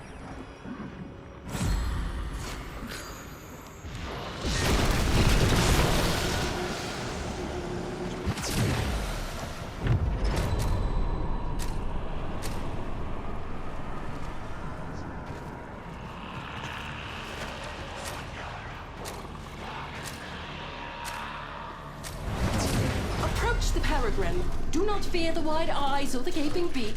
They will help you see her eyes. Taking my eyes now, kiddo. Oh wow. Wasn't marvelous Dialogue's enough? really behind. Don't tell me you're siding with the brat. It's about time to grow up, don't you think? She's hidden her servants all over my kingdom. She thinks I'm stupid enough to open that chest. You do it. You ran all the way back to my poisoned garden. And now you're chasing me here? What is it you need? Descend into the undercroft. I committed. now. Albrecht's crucibles.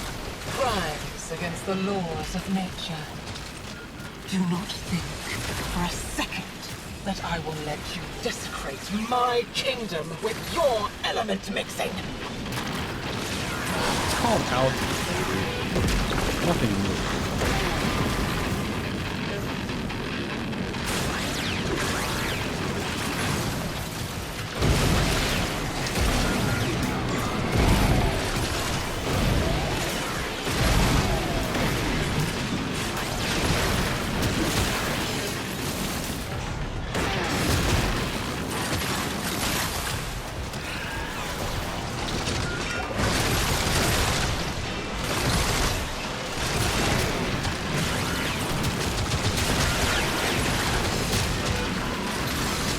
I'm just wiping everything out at this point.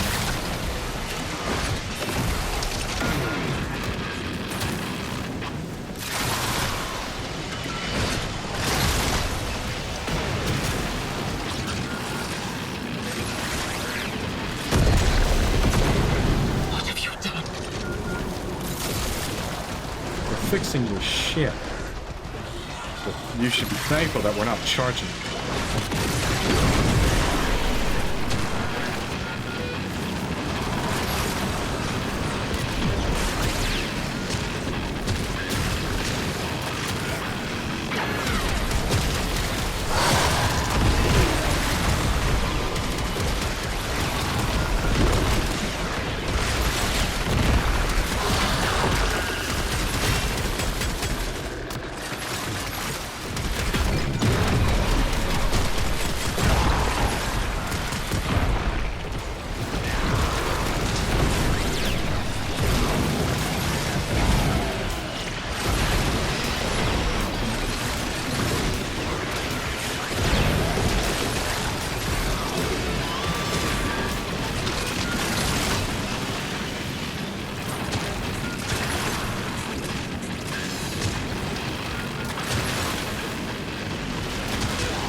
This kingdom with these elements. But it's your kingdom, so kind of the point.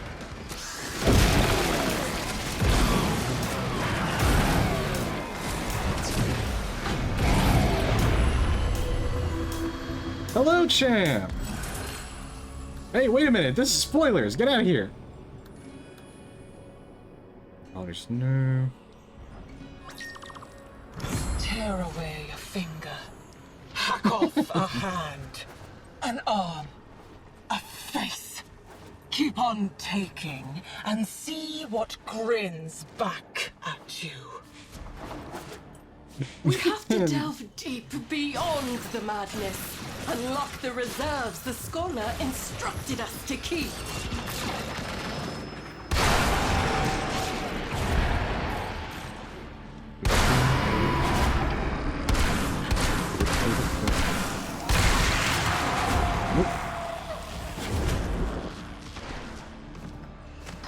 How are you, champ? Time to play a War Within quest, I think. Yes, the War Within quest is so good.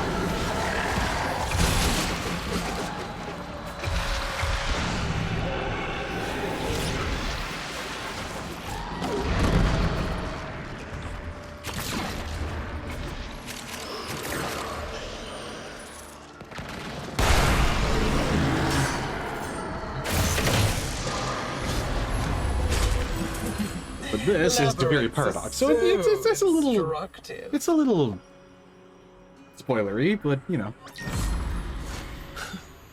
You want to deny me a place? Even here, in the remains of your childhood?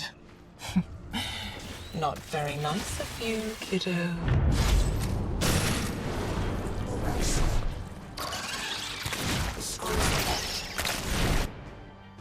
I heard the usurper imitating his voice. The spider is her servant now.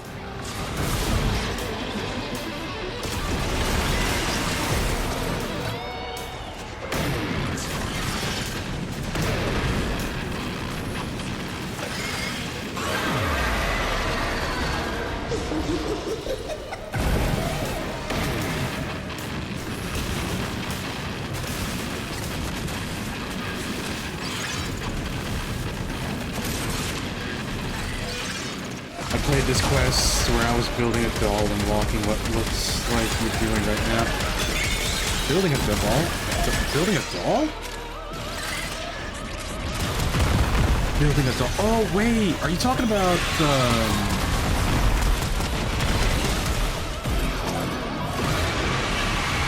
building a doll. Are you talking about Mirage? Are you talking about Mirage's quest? Well, I can't complain. I literally waited. I literally waited to start playing this quest line because it was just like, I don't want to spoil anything. Like, I don't want to. I didn't know if there was like an opening cutscene or anything before when I opened up the game, so it's just like I wanted to go in completely blind for the stream. I'm so glad I did.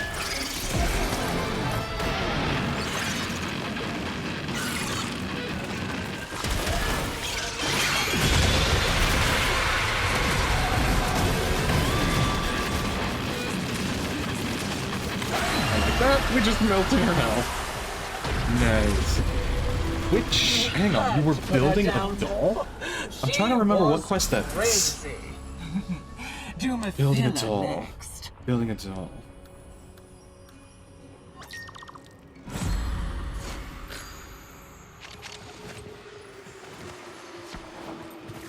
Trying to remember. I think.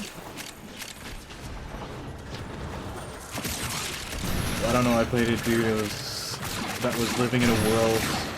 Oh! Shit! You're talking about the Deviri Paradox! I forgot! So literally after completing the second dress, after completing the second dream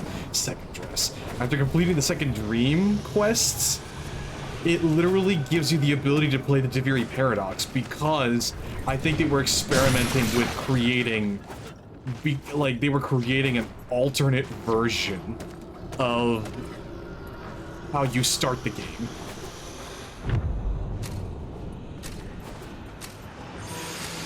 So like if you were to open up the game, for the very first time, you'd be able to choose between either playing Deviri Paradox version of how the game starts, or the classic version of how the game starts, which I think was a really cool idea. I kind of wish that. The stillness, emptiness.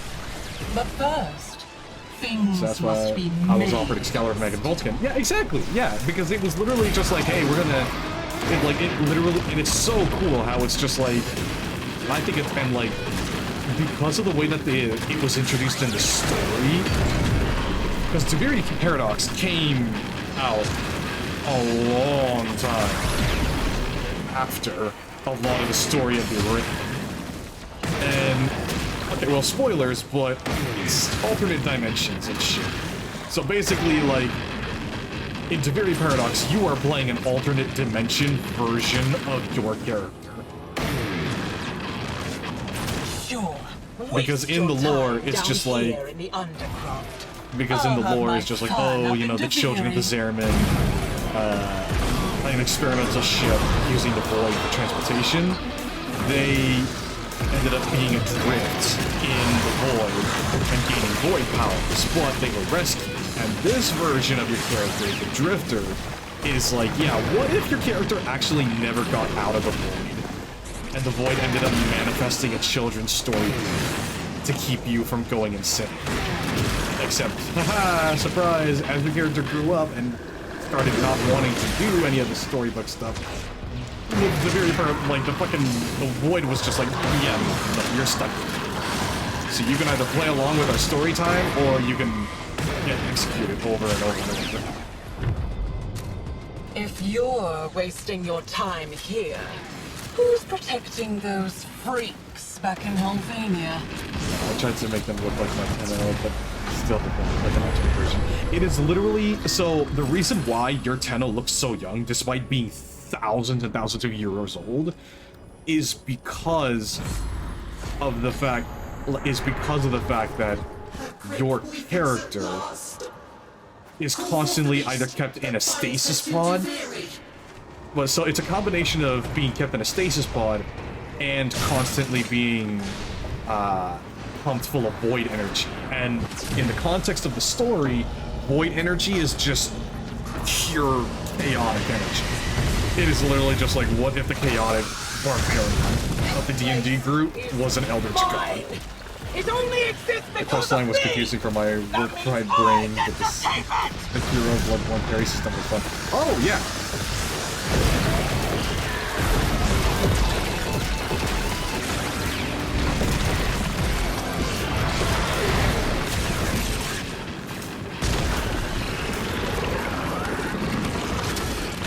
So this is kind of a combination. So this expansion, the ISLEWEAVER, is kind of it's an expansion on Tiberian Paradox, Whispers in the Walls, the Hex.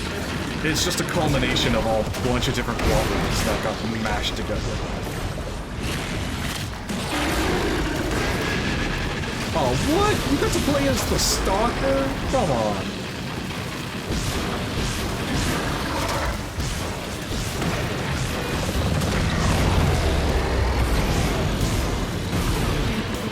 Also, I don't know how to feel about Necros, to be honest. I like him, but I feel like the better mods make him more fun. Yeah, so the thing about Necros' build...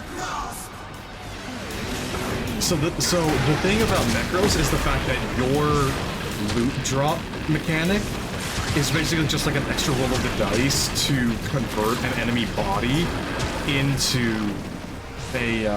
another loot drop, but it's only a percentage chance. So it's not even a guaranteed, not to mention the fact that each body you roll the dice on, it drains a set amount of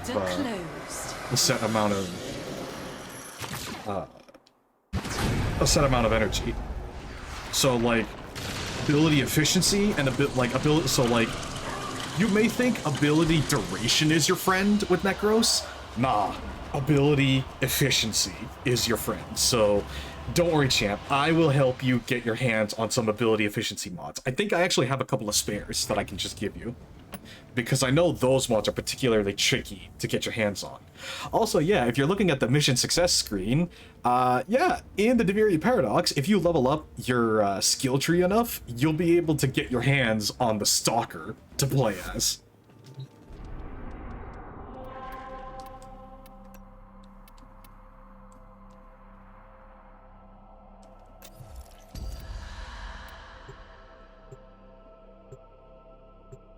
Necros is definitely one of those frames that, like, he came out right as the game was starting, and he's gone through a couple of reworks, but I get the feeling that he's, after Valkyr and after Oberon, I think Necros is going to be up for another rework.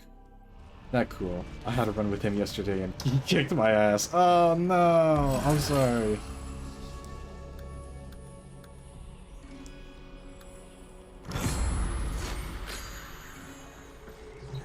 Ooh, shit. Temple again? Hell yeah.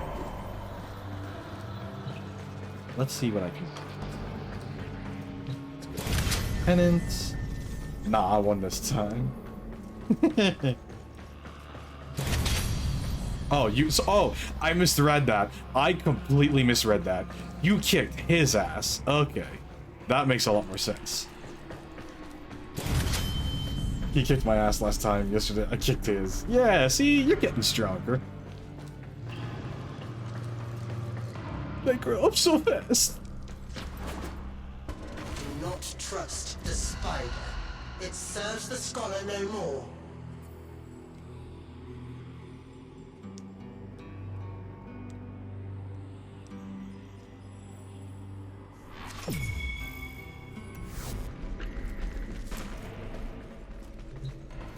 The shotgun mod helps The shotgun mod helps a lot. Oh, yeah, the shotgun mod I helped you grind for. What was it? The 60-60 toxin damage? The triumph of dust. Oh, kiddo. How long have you been hiding out here, thinking I couldn't see you? Yeah.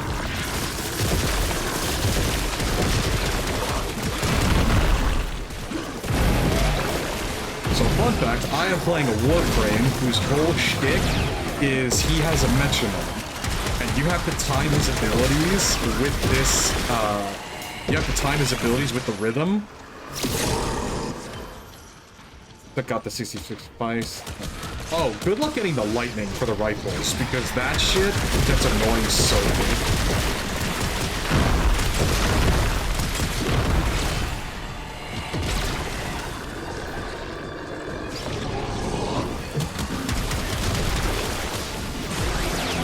That's a wrap!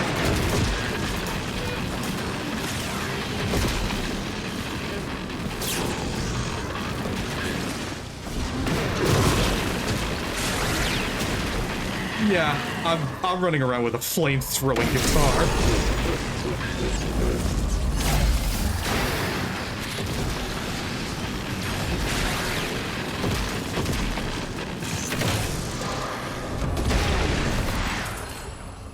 This isn't Octavia, right? No, this is Temple.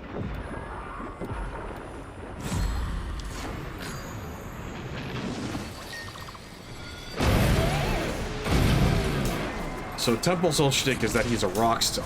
Octavia's whole shtick is that it's actually really cool for the sake of the lore and whatnot, because way back when the Tenno overthrew the Orkin and slaughtered them all, basically Order 66. So it's kind of funny. I am trying to get her neuroptics right now. Oh, dude, good luck with Octavia.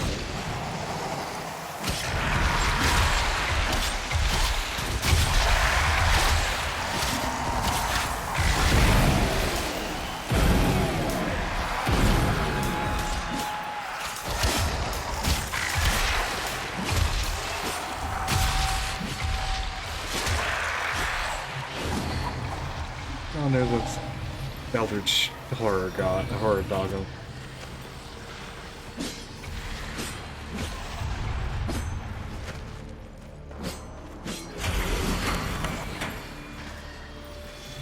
"20-minute runs each chance."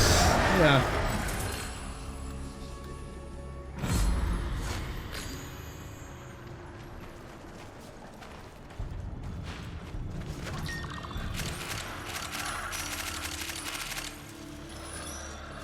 All that loot.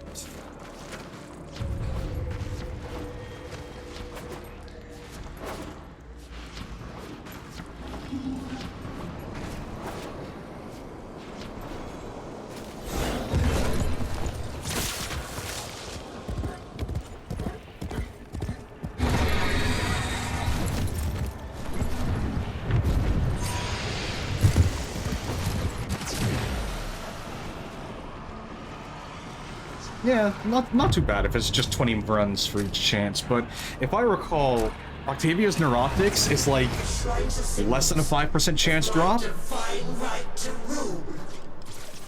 How dare that thing pollute them? Sticks and stones, kiddo. Sticks and stones. The king isn't a real boy.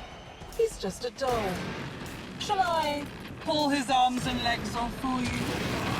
She's taunting me. Just like Sybil said. There's old ghosts of the earth. Go down there and stop them. I know you're sore about what happened to you, but look how creative you got. Okay, so yeah, so if I remember, so Temple's lore is tied to spoilers in 1999, so I can't reveal that. But I can tell you about Octavia. Octavia's the minstrel bard of Vtuber, and during the Oricon Order 66, and during Warframe's version of Order 66, she was the one that started, like, so basically it was all planned out as, like, when you hear the sound of Octavia's drums, that's when the purging begins. So that's literally so Octavia, you can kind of say, was the catalyst of the purge of the Oricon. And before you start feeling bad for the Oricon, they deserve it. The Oricon deserved it. If there's any faction in Warframe that deserves no sympathy, it's the Oricon. Literally every single one of the galaxy's problems in this game is because the Oricon decided, oh, we're just gonna be a bunch of arrogant dickheads. Valiant, honorable, and an utter waste of energy.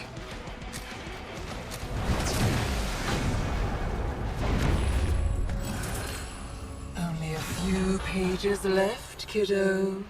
And the book always has a monster at the end. Look at it. This edifice of guilt. He knew what he did. What he took.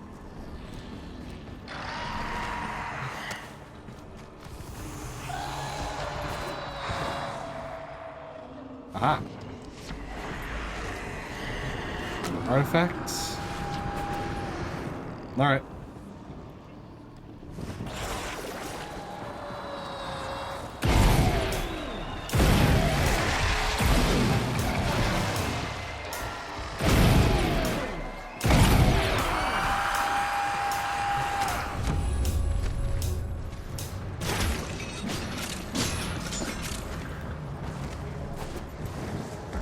How many degrees? I can be your father, your lover, your friend. I can give the dead back their voice. Okay, Risaka. All you easy. have to do is ask.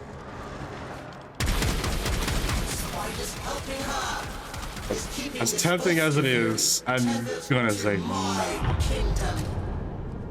Cut it down.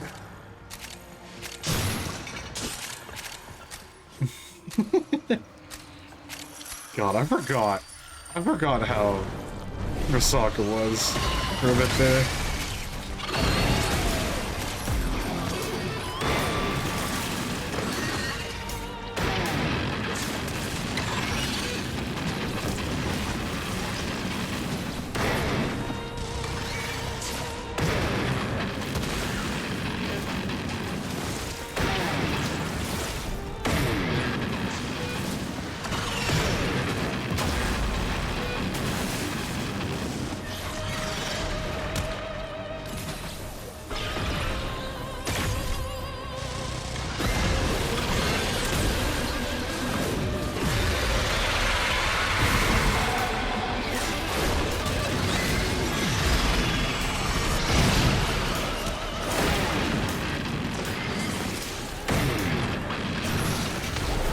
There you go.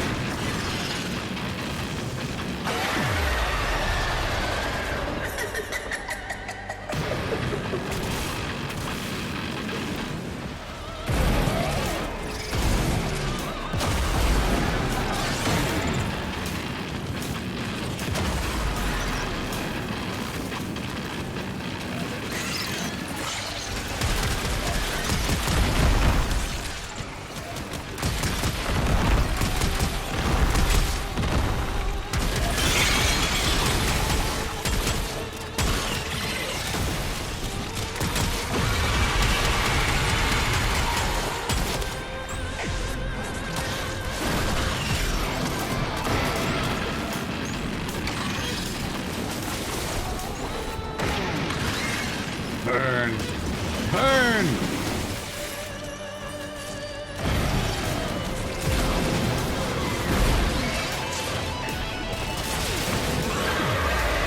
You owe this place nothing. All it did was torment you.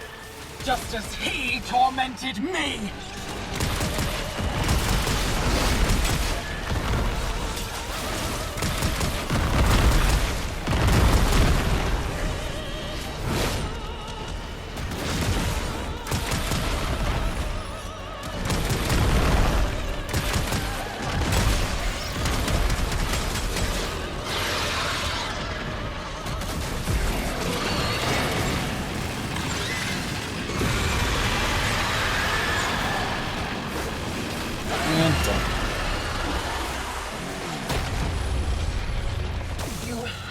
Put her down.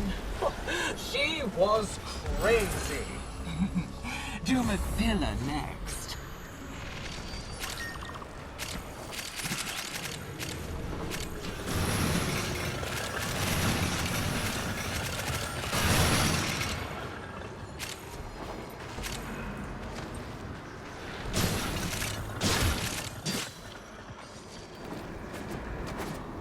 Come on. Up we go.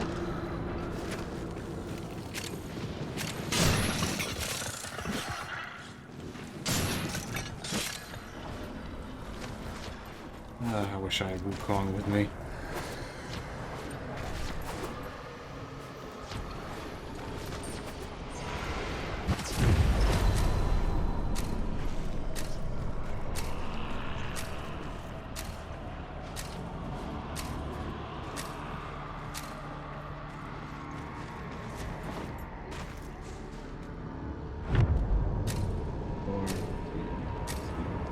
One. Onward. Is this where you hide all your secrets, kiddo? Your shame? Let me wash it all away for you.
Lisa?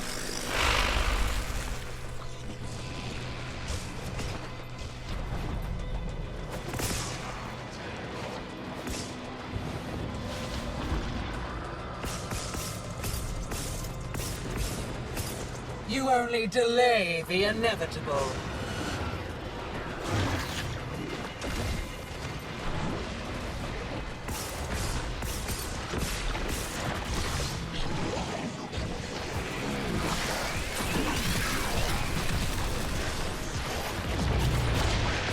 Look at you, desperately trying to hold back the infinite.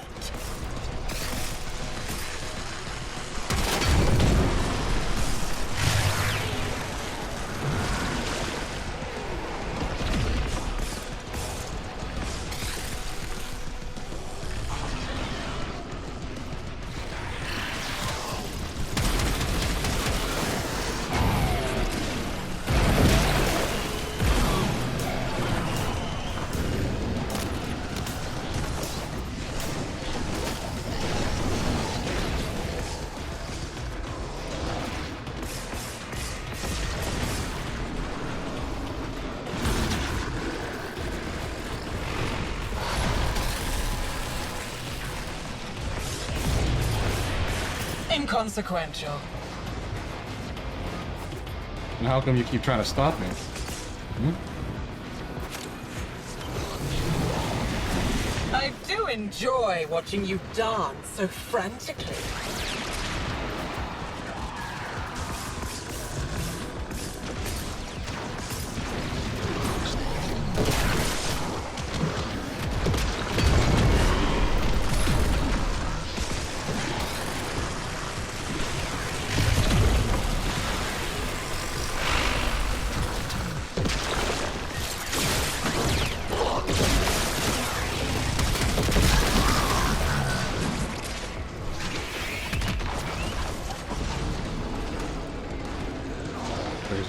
Where's the big one? Aha!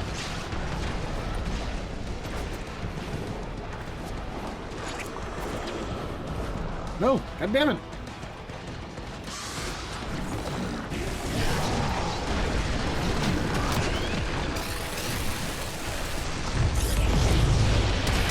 Don't get too excited. I'm just getting started.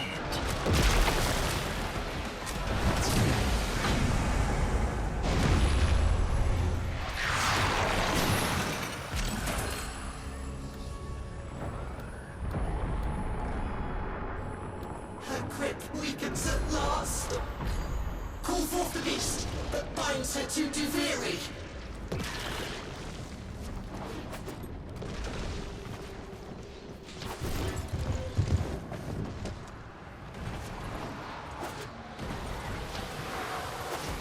There you go.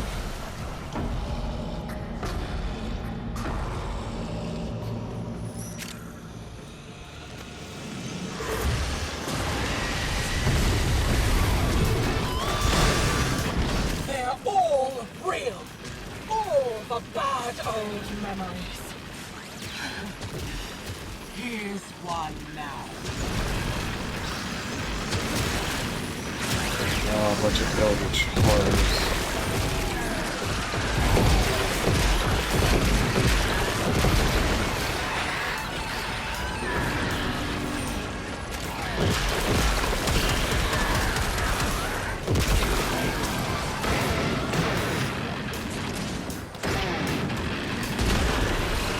Here we go. Almost.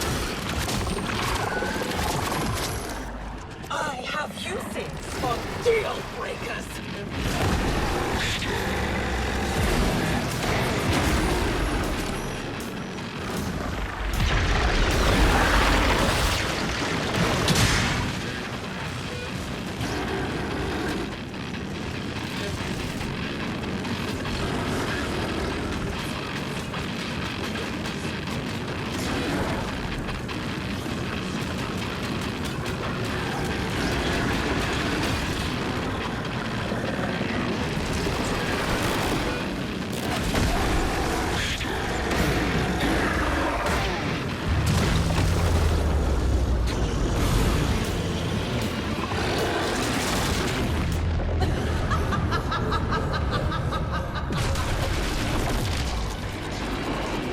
She's tightening her grasp.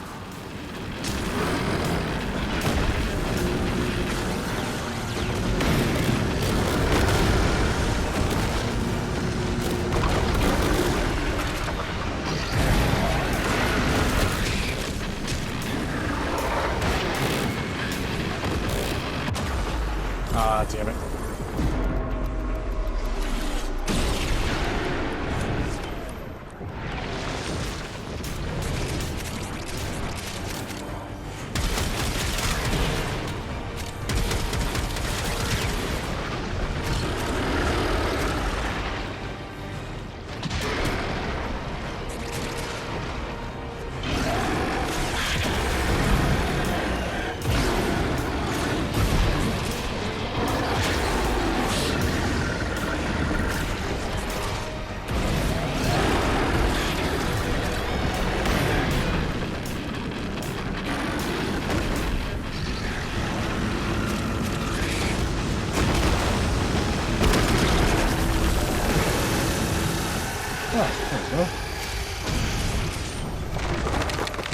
Oh, she's banished for now, but she'll climb back up the water spout again. Oh, I get it. Because she's a spider. Very funny.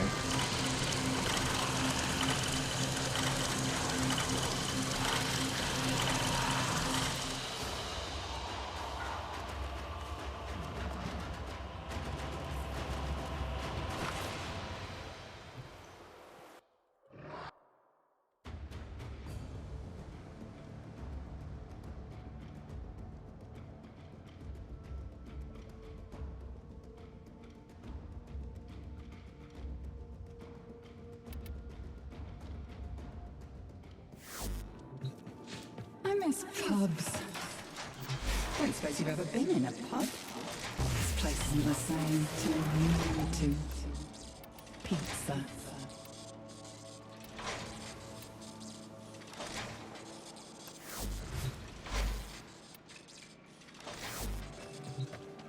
Hang on. Last mission results. Yeah, I got the Spinner X handle blueprint, so how come I'm not seeing it in the I remember forge? when I first touched your mind, the first thing I saw. Memory of the night sky.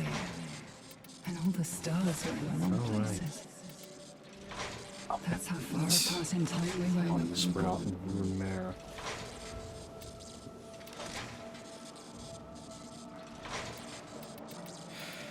I'm gonna have to grind that shit. Yeah, You have a very attractive heat signature, didn't you know that?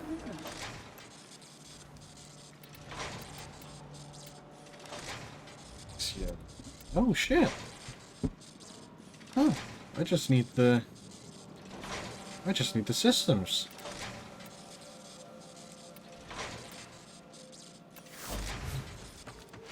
Cool.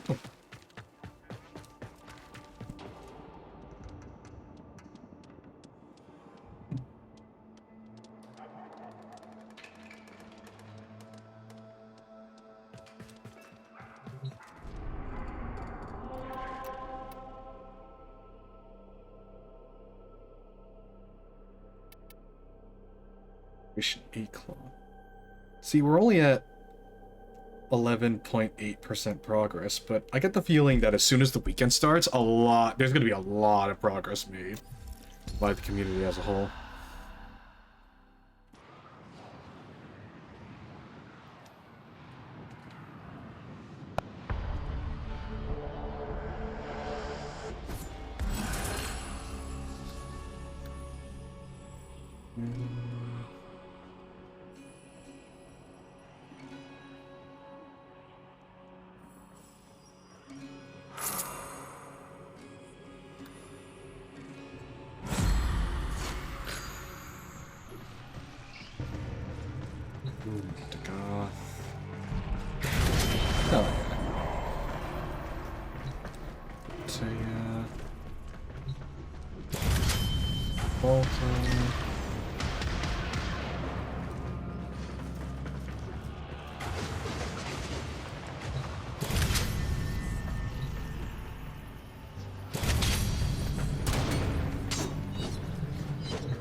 Triumph of dust. Once there was a beautiful garden where cruel children played. Nobody ever had to grow up. And then, one day, a magical stranger came to teach them a new and fabulous game.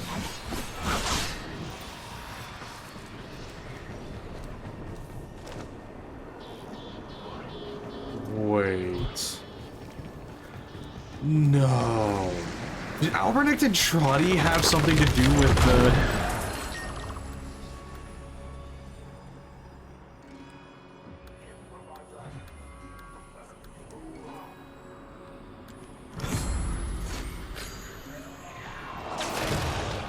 God damn it. So, did Albernick and Trotty also have something to do with the fucking children? Oh my god.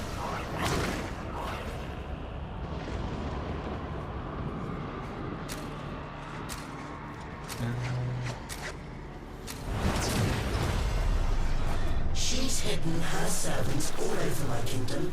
She thinks I'm stupid Hello, enough to champ. open that chest. Sorry, I stopped in the Twitch Oh, no worries. No worries. Question. Are you okay if you were to make a guest appearance on the stream? Absolutely. Okay, cool. Well, everybody, welcome. This is Champ. Someone who is... I didn't introduce Champ to Warframe, but I have been kind of becoming the Palpatine to their Vader. so great. So one of my The friends, void we've longs been for trying to make him play stillness, video games again, emptiness. and we're like, all right, we'll But pick up first, Warframe and play with you because things he like must be spent, made like still. very much time in life with them, and he's like, all right, cool. And then he hasn't played with us yet, but I'm still playing it.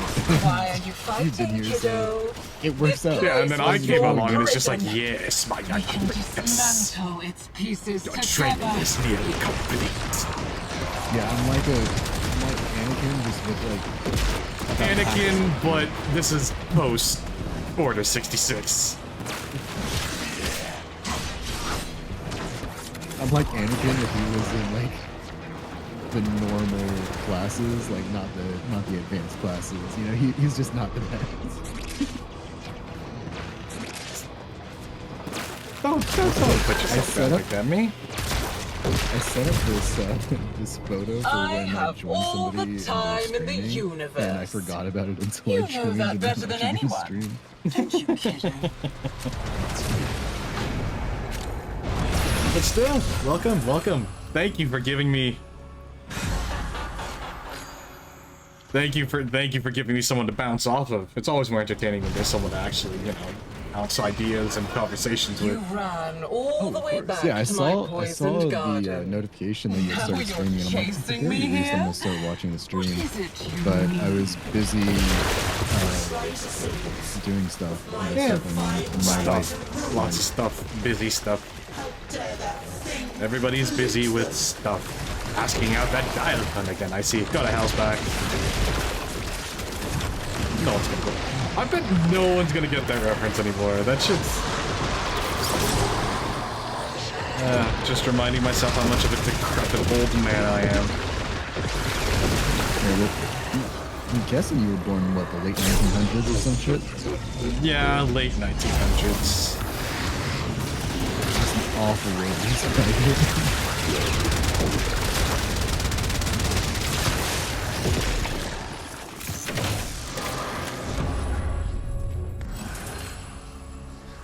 Pressure fighter. Also, I need to get vein form, Look at it. This edifice which of is guilt. the abyss. He knew what he did. What he took. And that is an annoying mission.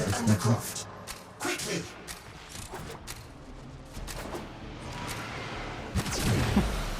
Well, that's okay. We will grind for everything. Yeah. It's not the destination, it's the journey. This isn't your home anymore. It's time for you to get out.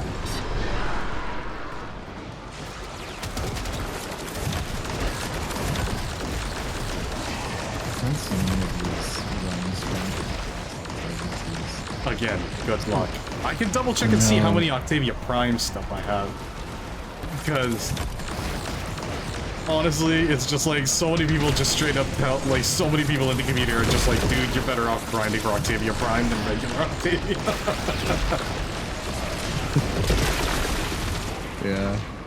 Probably.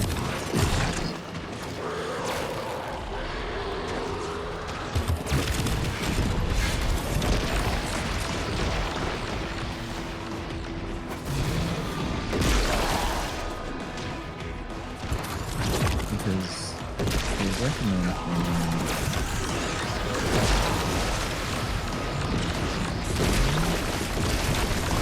it's stupid. It says it should be a 22%,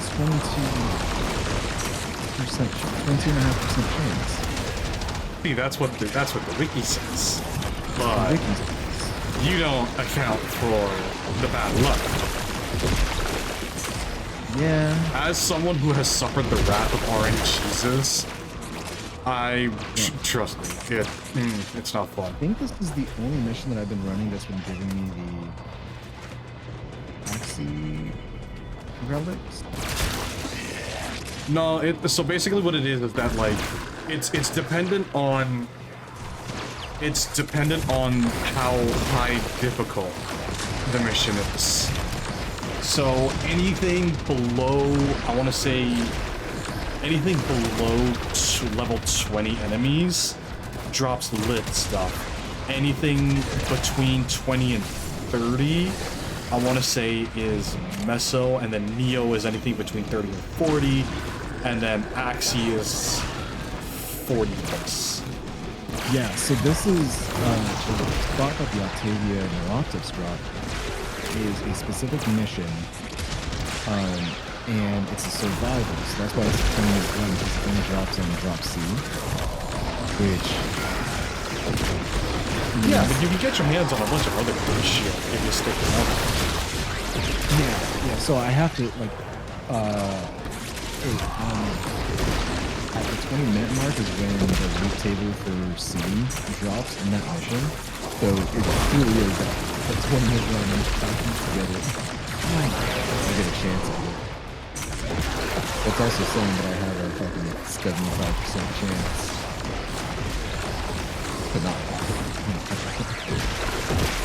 Yeah, see, when it comes to RNGs, focus less on the chances of drop and focus more on what are the chances of it not. Oh, have I told you my absolutely horrid luck with random number generators? No, you haven't. Oh, so also, let me take you on a journey way back to the days of Monster Hunter World. Iceborne. I needed a Velkhana crystal. For context, Velkhana is this elder dragon that came out with the expansion, and the crystal is like one of, if not the rarest materials you can get from this crystal. So, I keep grinding and grinding and grinding, doing everything right, and yet not getting this crystal. So then, I keep grinding, because, you know, Mama didn't raise no bitch.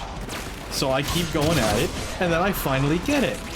The game crashes and the save file corrupts.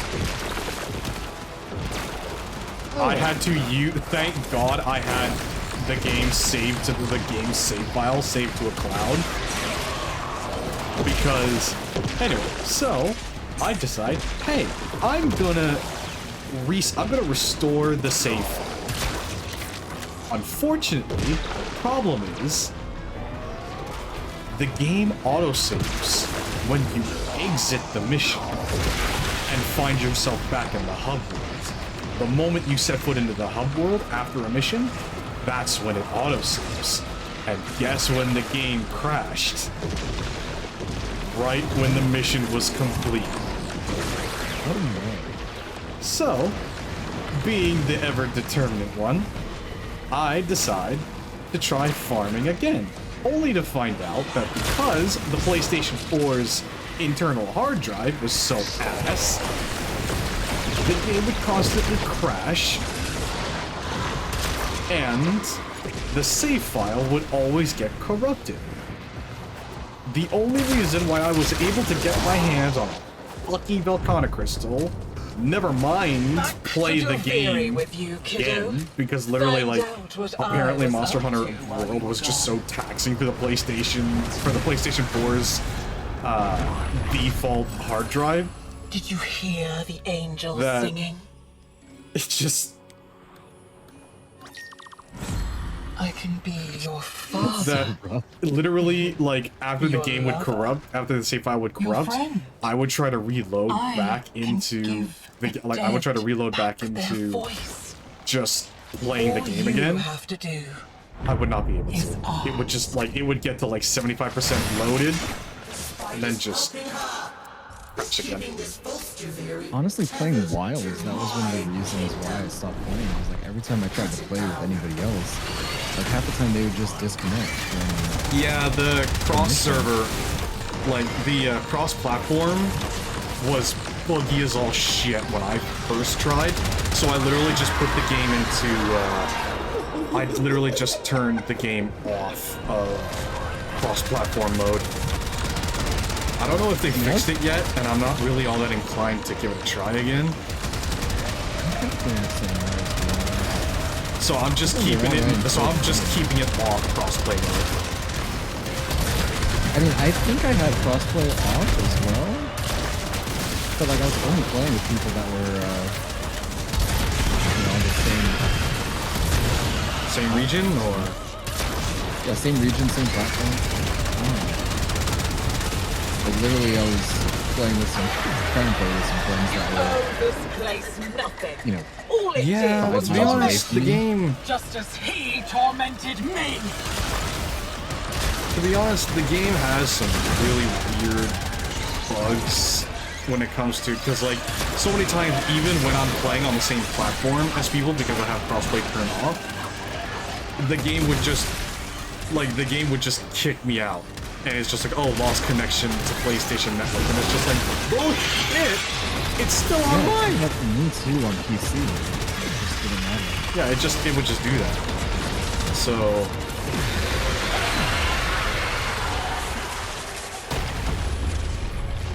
You had to put her down. She was crazy. But honestly... Do Mathila next. But honestly, it's just like, at that point, I just kind of learned to just... It literally does it like once per session, because the moment you load back into a public or a private lobby, after that first disconnect, the problem just does not occur again. Oh, for us, it just kept happening. Oh, really? Yeah. Shit. That sucks. I'm sorry, man. No, it happens. I mean, I still sunk a lot of hours into it. I pretty much played through solo. Yeah, that's what I did. So much of the game I just played by myself. Yeah. But then again, I'm a gun lance main, so I'm used to doing shit by myself. Oh, I was Sword and Shield. So I feel you. Oh, dude, so... It's so funny, though, because I was able to make so much progress in Monster Hunter World just being a gun lance by myself.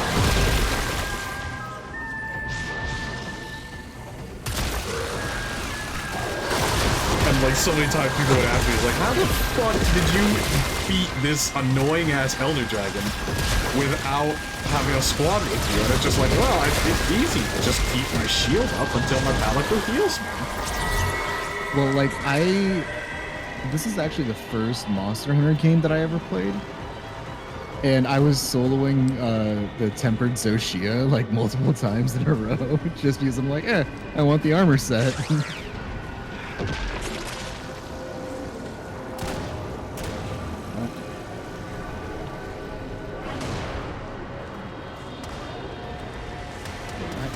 Although it was absolutely fucking hilarious because I was so confident in the one armor passive's ability to just negate. So one of the armor passives for a monster in Monster Hunter World is that you get the ability to block unblockable attacks. If you were wearing 2 pieces of its armor. So I ended up... What the f... It's right... Oh.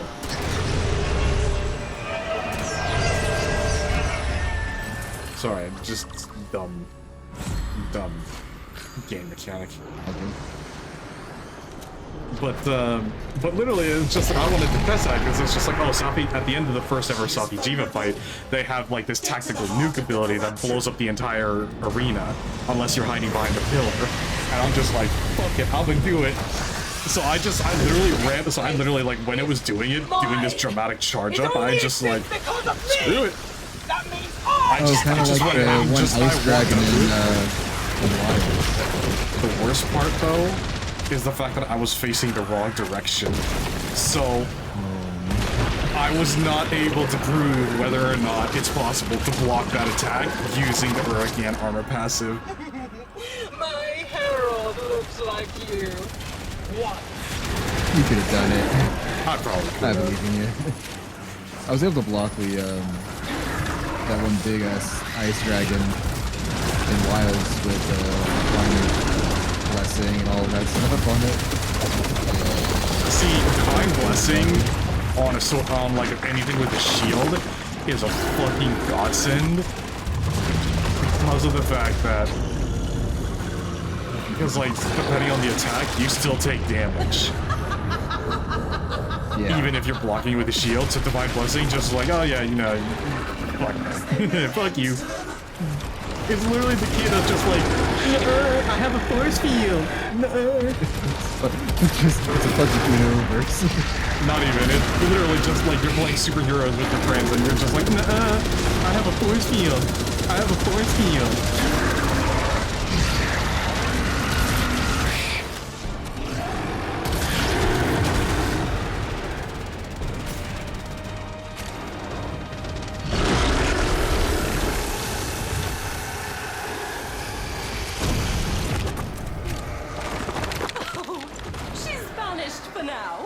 She'll climb back up the water spout again. Ah.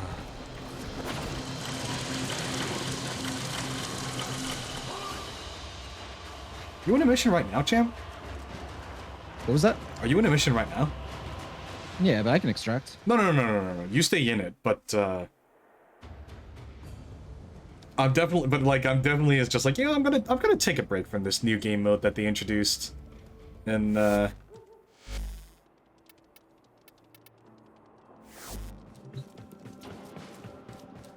you're not able to join in the middle of a mission, are you? It depends on how soon. It depends on when the mission started. Do you think Lotus will started 6 minutes ago. I probably can't join it.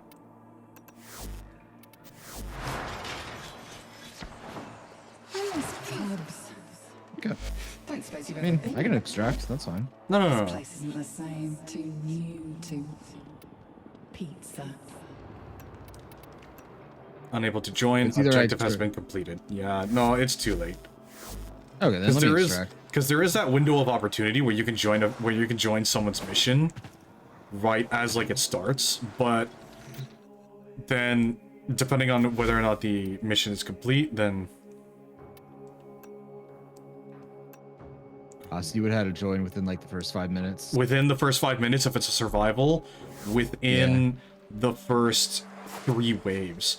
To be honest, I don't know why they changed up how the because I remember originally, like, defense missions, you would get the option to extract like every 5 rounds, every 5 waves, but then they changed it to every 3 waves, and I don't quite understand why they would make that change. Because the 5 waves for me was like, that felt fine. But I guess it was just to increase the rounds of, Nora's got the goods for I guess one it was just lucky I guess dream. it was just to increase Who's it gonna be? Let's check what's next. Words are hard. Yeah. Alright, I'm out of the mission. Oh, alright. I think it's just because people were complaining of just like, oh, you spend all this time in the mission and you only get this many chances for the reward drops. So I guess that's probably the reason why they made that change. No, I don't want the market.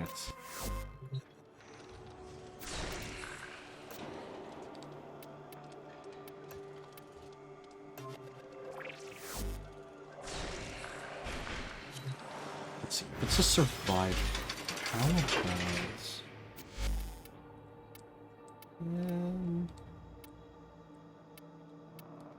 A, B, C, D, E, F, G... Here we go. G.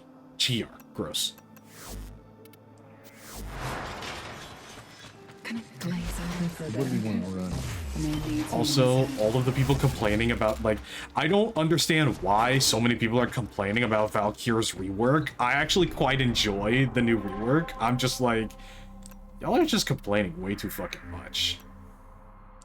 I haven't played her since the rework. They decided, so Valkyr's rework makes her completely busted as a melee frame. That's what I was Her running passive literally is like it's either every hit or every kill you get with melee increases this progression bar, and if it's over half full, if you take fatal damage, you don't die. You get all your health back and you get a brief moment of invulnerability. That's so good. And if it's, but the thing is that like so the more full this bar is, the more fucking damage your melee does, up to 300%, which is like fucking hell. I'm gonna have to. It was Terrorim, right? It was either that or we could do the War Within quest. No, the War Within quest is single player.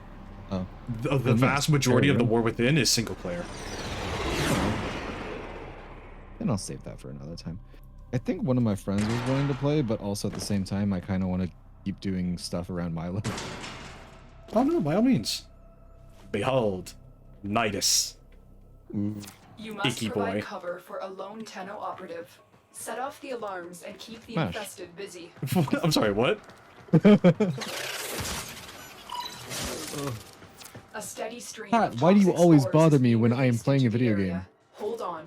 Emergency life Oh, support but is inbound. don't be mean to the cat.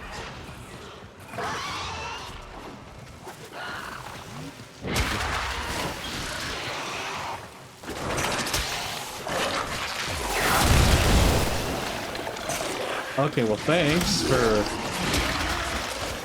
killing everything in sight. Yeah. Teamwork makes the dream.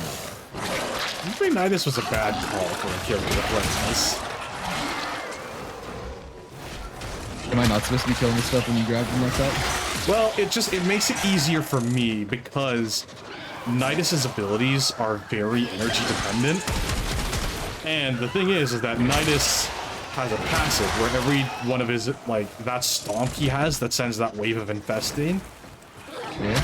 Every enemy it hits adds to this progression, adds to this power bar. The more of this bar I have, the more Get ready for a capsule.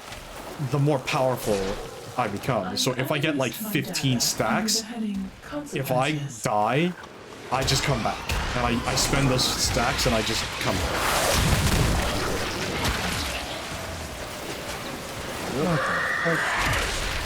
Yeah, one of the syndicates decided they didn't like me enough. So fun fact, progressing in one syndicate causes a bunch of the other syndicates to fucking hate. Oh yeah, I keep getting attacked by some of the other ones. Activating it will buy you more time. But it's just like, okay, so Nidus's first two abilities are dependent on energy, and then the final two abilities are dependent on how many stacks of this infested resource he has. So like this area of effect and the little maggots running around, those are dependent on how many of these stacks I have. Oh, okay.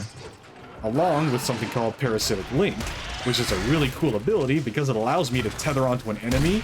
The enemy takes the damage, and I'm perfectly fine. But if I attach it to another player, our ability ranges are now increased.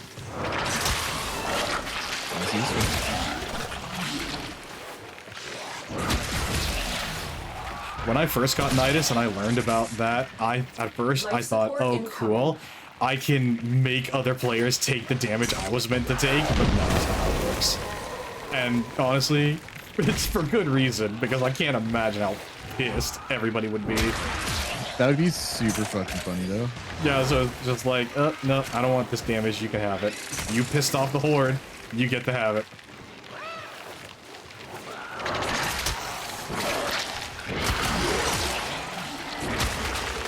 Additional life support has arrived. Although, to be honest, I don't think there will be any frame that pisses off players more than fucking Limbo. Oh my god, so many people complain so much about Limbo. What do they do? So Limbo's whole shtick, I told you about his lore, where it's literally just like a bunch of other Warframes are just like, oh, I sacrificed myself to defeat this thing. Oh, I sacrificed myself. And then Limbo's just, I miscalculated. Because Limbo's whole shtick is that he is able to jump between dimensions, between this dimension and another dimension called the Rift, which is like the space between the Void and the regular dimension. So basically, when you're in the Rift as Necros or anyone else, you cannot be hurt. So you basically become intangible. nothing can touch you and you can't touch anything. The only way you can damage something is if it's in the same dimension as you. Really great for survival if you just want to say, no, I don't want to take this damage. But not very good, especially because you can't pick up loot when you're in this alternate dimension. Oh. And oh yeah. So you know how most Warframes have like a combat roll? If you tap the crouch button while running, Limbo does a dash where he rips a portal open into the rift and jumps into it. So he jumps in and out of the rift using his dash ability. Well, it's not an ability, it's just like his regular combat roll replaced with a dash. Okay. But that portal lingers for a certain amount of time. So if a player is not paying attention, they can accidentally walk through one of Limbo's portals and then start getting confused as to why they're not able to shoot anything.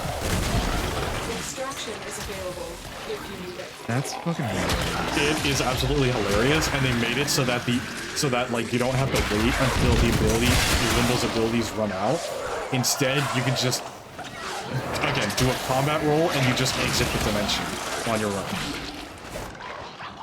That's good that they made it so you can get out of there, but like... But at the same time, it's also fucking hysterical because when they first did when they first reworked Limbo, they gave him time stop ability. So any enemies trapped in the rift are frozen in place. But fun fact, it wasn't just enemies that would get stuck in time. It was any projectile item, any fucking enemy. So you could literally do a fucking Dio Brando from JoJo where like you freeze enemies, you just walk up to them and you just start throwing knives in their direction. The knives pause in time, and then when you unfreeze time, it's just all of that damage done all at once. But unfortunately, again, a lot of Warframe players just hate the concept of fun because they started complaining when their projectiles started getting frozen in time. Who moved, man? Which don't shoot where he puts his thing. Well, the thing is the fact that Limbo's ultimate ability is that he creates a gigantic dome, and anything inside the dome is in the rift. Oh. So, if he decides to put that down on the objective, I'm sure you can put two and three together. That sounds like a skill issue to me. The other players just need to get better. But again, I constantly make the point, like, I guess Warframe players just don't like fun. Yeah, they don't. But they reworked, so they put in a patch where Limbo's time stop no longer affects bullets or knives or projectile weapons. Sad. But no joke, so many times what I would do is like I would just play specifically Limbo, stop time, and then I would just start blasting fucking time in a bottle, like fucking X-Men Days of Future Past. So like the fucking Quicksilver scene, I would just do that non-stop over and over and over again. It's part of the reason why I started focusing more on playing solo. This is a good combo, because my fire just keeps shredding them. And you're able to just kill them off. Yeah.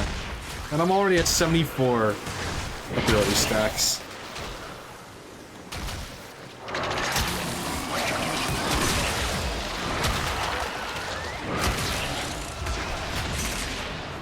Oh man, but like with the additions to the story and whatnot, I am so glad because not only is it adding a bunch of context to one of the characters introduced in 1999, but this character also makes a reappearance. And look, I'm sorry, okay?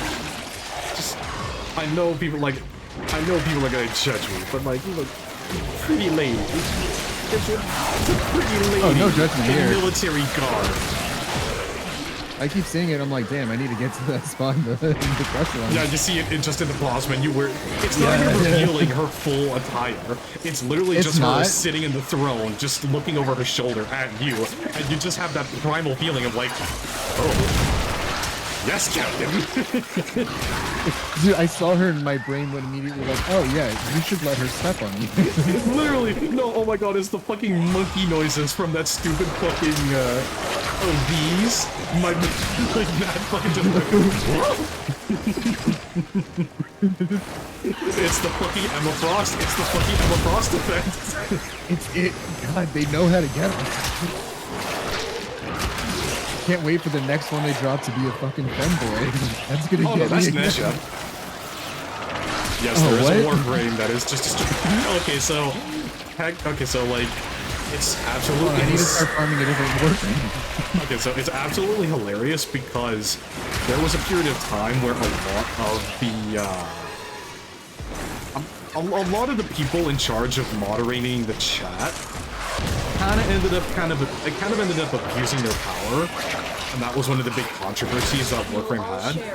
For example, when Nesha released, a lot of people were making a bunch of anime trap jokes, and you know what the term trap means? Yeah. So anybody who would make that joke would be paused in the chats. And sometimes, if I'm not mistaken, a lot of them would just get straight up banned.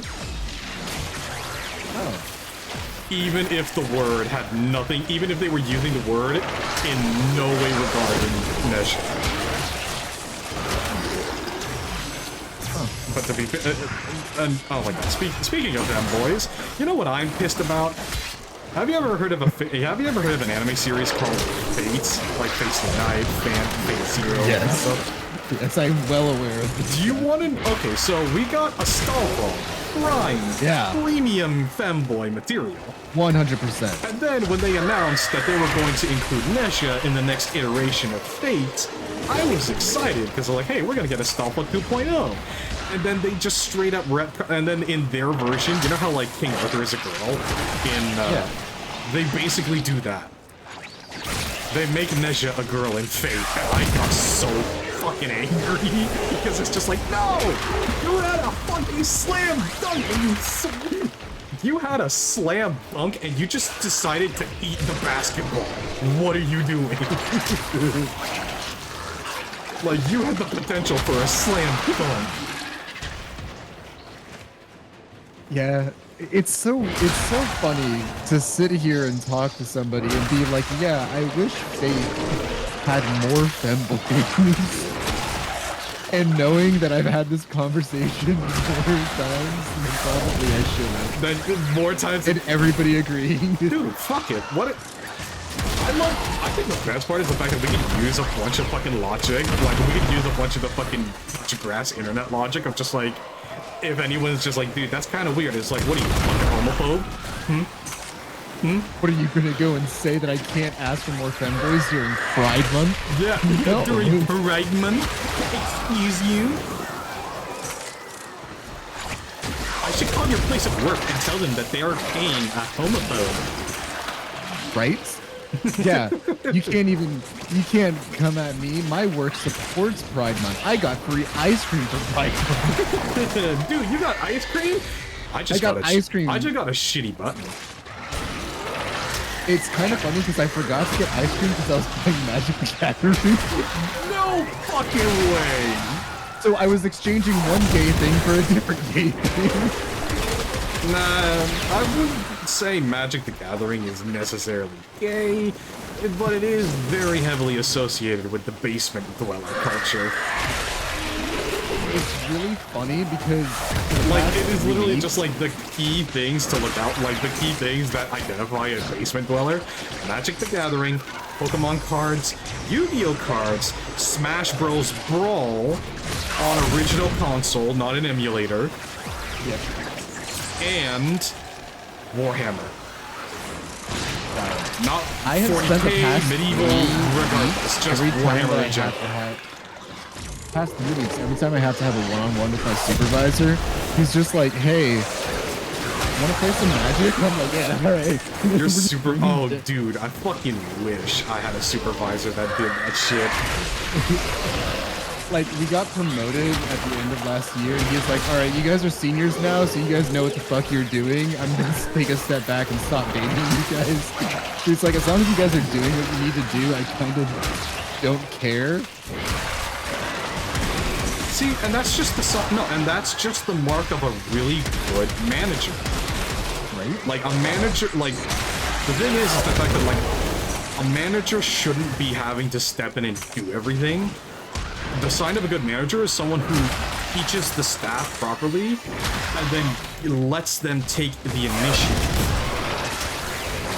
9 times out of 10, managers who feel the need to do it themselves either don't trust their staff enough, which is a sign of bad training, or they are trying to hover like a hawk, looking to see if they can get any credit for someone else's work, at least in the corporate office space. Yeah. Because there are way too many instances of a manager who micromanages everything, but they also take the credit for all of the great things that their underlings did.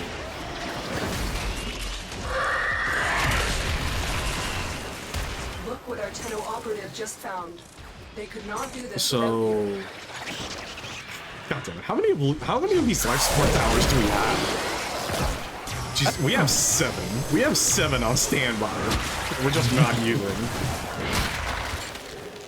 Yeah, this goes so much easier with 2 people. It's mainly because of the spawn rates. If you're playing solo, it spawns less enemies per minute. Yeah, it's kind of awful. Which is part of the reason why I tell people, it's like, if you want to level up a Warframe or a weapon really fast, just open up the public lobby.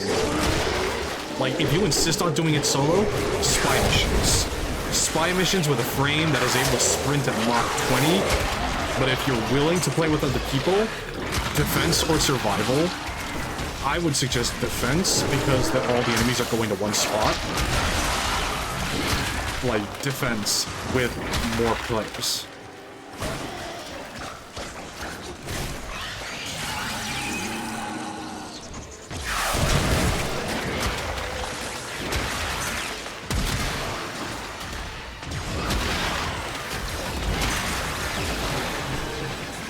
I have maximum mutation stacks. I literally, I have more mutation stacks than I know what to do with. I just keep dropping fireballs on them, and every single time my brain just goes, it's wizard time! It's wizard Fireball! time, motherfucker! Fireball! Oh, dude, you know what time it is? It's wizard time. Wizard time. Oh, Dingus Mongus. no, It's time to rid the Mongus. It killed them too fast. I didn't drop enough fireballs. Use fireball and only fireball. Just fireball. Just fireball. Just fireball. Please tell me you've seen the crap guide to D&D that Joecat did. Honestly, I'm glad that Joecat's kind of making on-off appearances on other people's stuff, but like, dude, that is just the fact. I feel so bad for Joecat and how he fell victim to so many people who just do not touch grass. Like, he was getting harassed and bullied simply for making a fucking parody video. You know the song Boy? Like, I'm pretty sure it's actually Lizzo that does that song. Fucking, you know, like, I like big boys, itty bitty boys, that song? Yeah. He did that, but with different women archetypes. Yeah. That was what caused just this absolute shit show that got him harassed to the point in which he just gave up YouTube. Really? That was it? Yeah, it was that video in particular that just caused, again, a lot of people touching grass. And of course, it's the same fucking people who then bitched and moaned. I'm sure you've seen it on like social media of just like the average guy's fantasy, and that's Ryuga Taiga and the fish or something. But it's basically like this love story, this anime about a love story between a guy and a girl in a wheelchair. Oh yeah. It's the same fucking people, like the same people that harassed Joecat for making that from making that video, the same fucking people who are just like like, dude, I'm surprised Best Buy isn't selling them with how good at projecting they are. Like, they are Sony X3 24 lens scope projectors. Because, like, someone literally was just like, oh, the male fantasy is all about sex, and then it's just like, meanwhile, the male fantasy, and it's just a compilation from that anime movie of the guy with the girl, of the guy and the girl in the wheelchair. And literally so many fucking people were just like, oh, so the average male fantasy is a disabled girl who can't fight back. Got it. And it's like, fucking no! First of all, and it's just like, I am so glad that so much of the internet just united against this fucking bullshit. But then there were also the people on the other side that were just like, oh, yeah, just, dude, I wish magic was, you know what, actually no, I changed my mind. I do not wish magic was real, because that would just result in all the basement dwellers getting their hands on magic. And like, God knows we do not need any fucking people making, like, magic love potion roofie 2.0. No, it's like everybody is sitting there and like all of these basement dwellers are gonna be like, oh, I'd be an evoker casting like the biggest fire spells. No. Those motherfuckers would be... Oh, Octavia We got it! We got it! Yeah! Alright, let's get the fuck out of here. Fuck out of here. Anyway, you were saying about basement dweller? They would be enchanters, and just be...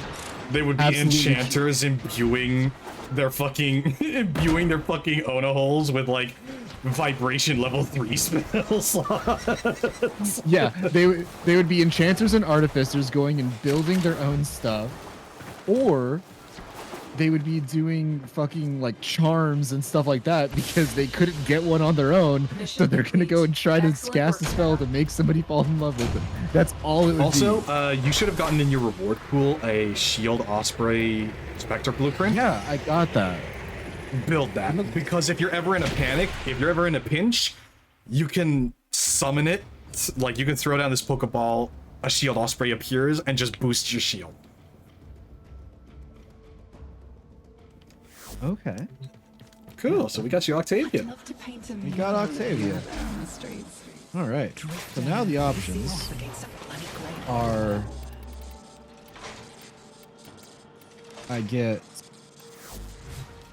I'm gonna need to get some more materials for Octavia. Ah, she's expensive. What the fuck?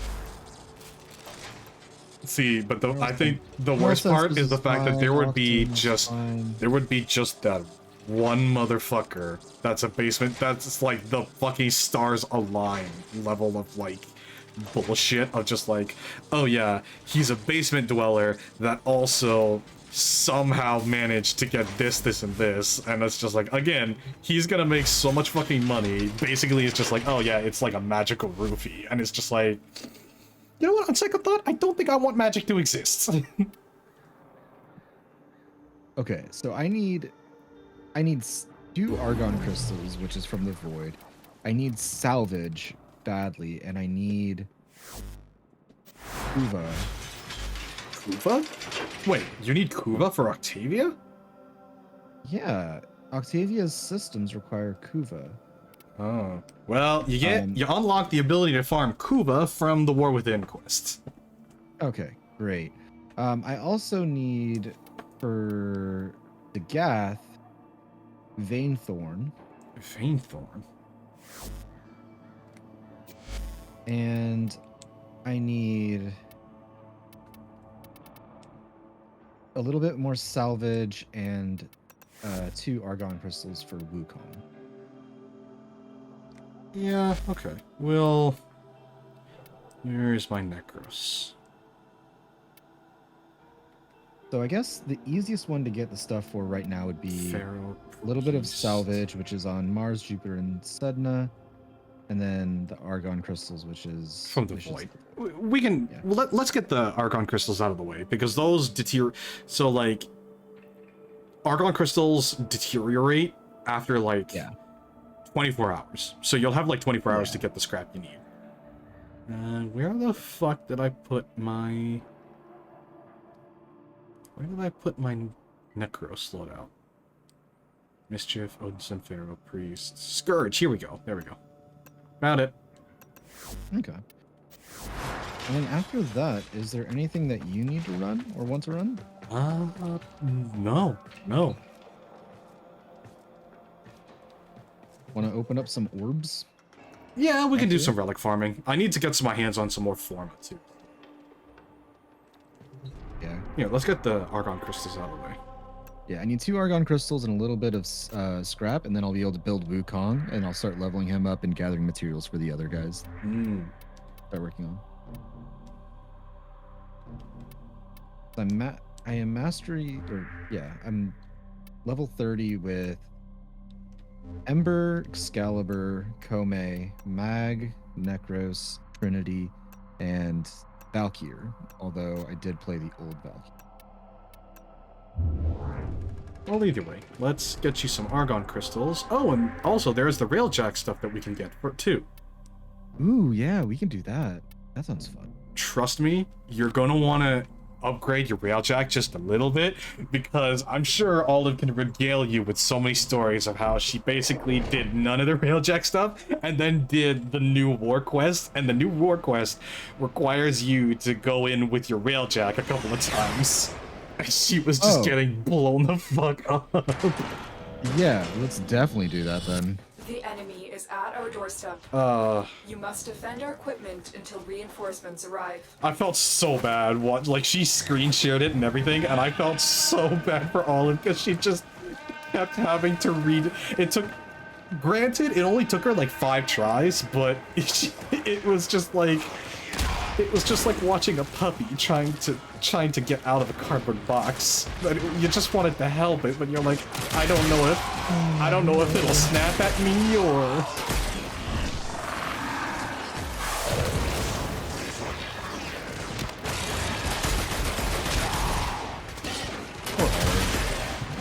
I feel like every time I hear a story about her, it's always, oh, Olive had this rough thing happen to her. Well, to be fair, as much as she enjoys Warframe, she herself admitted that it's not... Shooters in general are not 100%... Here's the thing, Olive is really great at, like... She was really great at Overwatch, she's really great at Marvel Rivals, but... It took some practice. It just took some practice. Yeah. And if anything, it just makes it more impressive compared to like you or me, who was able to just like pick up a game and just immediately just run up the like. You know, if any, like again, I consider it like it's more impressive that she was able to learn it rather than us, who just like the moment we touch the controller is just like, I am the next coming of Jesus. Ooh, I got an Arctic Exodus spawned in.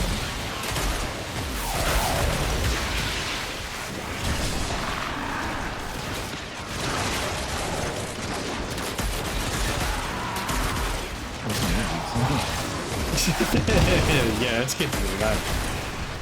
Oh, it's like, oh no, there's a guy with a shield. Oh wait. Oh wait, it's our shield. It's our shield. Oh wait, no, this is my guy. I was shooting at my own guy. Fucking. It wasn't just me. That's great. I know. And consider what you learned from this thing. What? Oh, I now have, instead of it always being, I have my one custom person that I got from the second floor. The second dream. Second dream. Talking to me now. Oh, yeah. Don't worry. When you progress far enough, they'll kind of fall into place and they won't talk as much. Either that or I accidentally turned off the chat from my operator. I don't mind it. It's just kind of funny to be like, I'll learn from this encounter, and I'm like, I don't care. So many times I bet you're just like, sometimes you like, the funniest part is when you sometimes like, you forget the operator even exists. So it's just like, they'll pop up and you're just kind of sitting there like, how are you? Oh my god, yeah, so last like week you're just was, sitting there like a grandpa that's just like, how are you? I don't remember you. Last week was hell week, so I like didn't play games at all last week. And then I get in and I'm like, I see my operator pop up and I'm like, I thought Lotus was supposed to be there. It's just like, Mom? What happened? What happened? You look so old. Looks so different. Oh, trust me, when you get to the new war, it will be a complete mindfucking. Although, there will be a part before the new war where Space Mom will go for cigarettes. Better than Space Dad going out for milk. Dude, we don't even have a Space Dad. So he hasn't come back with the milk? Okay, so context, because yeah, I can tell you more about the lore since you've gotten to the second war. Yay! Voodoo Goblin in the chat. How are you, bud? Better late than never. God damn it! Every time I read or hear that phrase, I just keep thinking of the fucking cloakers from Payday. Better late than never. Now go to the forums and cry like the little bitch you are. I love the fucking dozer, just like, you're up against the wall, and I am the fucking wall. I think my favorite is actually just because it's so stupid, is I'm the Zap Man. I'm the Spark Man. Spark Man. I think another one that I absolutely love is literally just the fucking, again, it's the Bruiser. Good, I fell asleep after mowing the lawn. Oh, Voodoo. You fell asleep after mowing the lawn. You know what? I feel that. The only reason why I'm not, like, completely passing the fuck out is because of the fact I'm able to actually fucking sleep at night because the heat wave that was affecting... Oh yeah, Voodoo, you live in this, like, the same... I'm pretty sure you live in, like, the same province as I do, but, like, the fucking... Oh god, the fucking heat wave that we had was the fucking worst. Wait, wasn't it from, like, Canada? Yes, but the heat wave was getting, like, America bad. I don't... Okay, what is America bad to you? I'd say anything over 125 degrees Fahrenheit. It was getting to that temperature up there? Well, not quite, but that's... Look, okay, I'm just being hyperbolic. Okay, because we had a heat index of 150. Look, I'm just being hyperbolic, okay? The highest it was getting in Canada was like 90, 95. Okay, that's still pretty fucking high. I didn't expect the temperatures to go that high. Well, keep in mind, I was born and raised in Canada. I'm a winter boy. I am a snowman, okay? I melt easily. Look, I put all of my points into Arctic survival, so forgive me for not having anything to deal with desert climates, okay?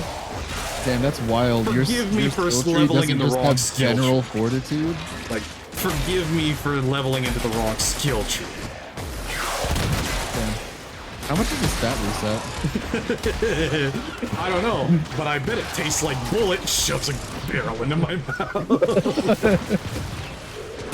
That just... We got 27 today. It was 22 when I mowed the lawn. Yeah. Oh, for context, we're talking Celsius.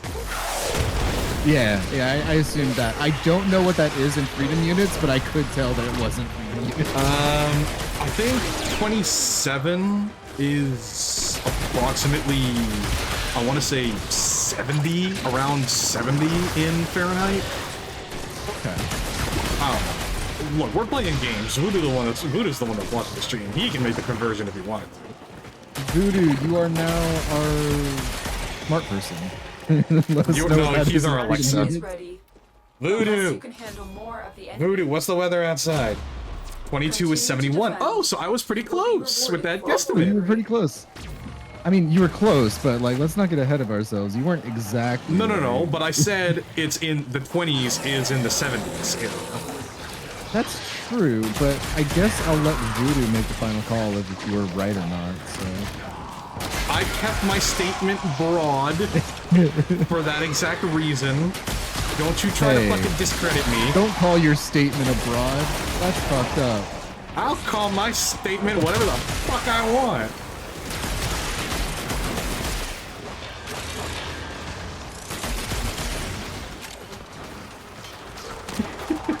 Oh god. Why did that? Oh god. My brain just came up with a really 27 is 80 degrees Fahrenheit. Damn, so I was actually pretty close when I guesstimated that the heat wave that I was experiencing, where I am, it got up to like 38. Yeah, it got up to like 38 degrees Celsius, which was like in the 90s, if I'm not mistaken. That is pretty wild, yeah. I want to say it was in the 90s. I don't know. Voodoo. Alexa. Alexa. What was the weather today? Core time. Went through half a bottle of gin. Damn. See. Voodoo. How much is 38 degrees Celsius in Fahrenheit?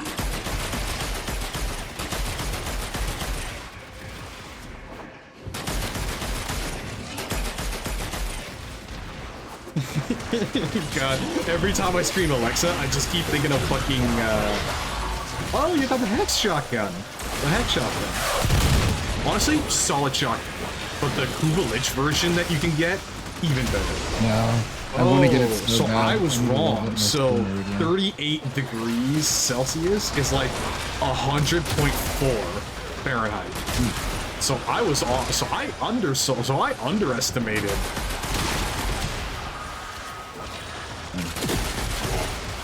Damn.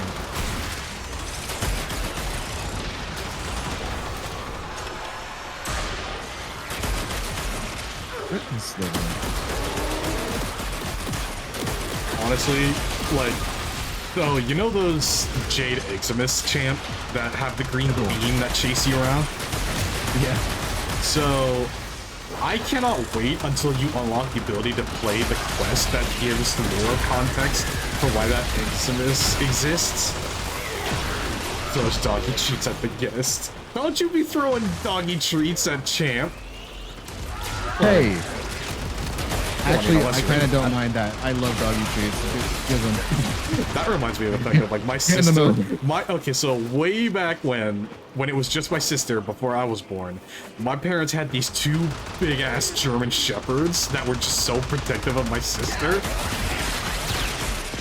That's awesome. I fucking have German shepherds. No, too. but the funniest part is the fact that she was like 1 year. She was like a little over 1 year old. She would constantly sneak into the closet where they kept the dog treats, and she would literally just like, one for you, one for you, one for me, and just start munching. Yeah, and she'd just start munching. Then again, when I was a kid, I was even dumber because I used to eat sand.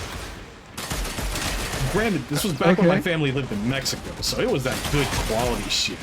You know, a little bit of cocaine sprinkled in there. The fact that you have a possible tier list for what sand, good quality sand to eat is a little concerning.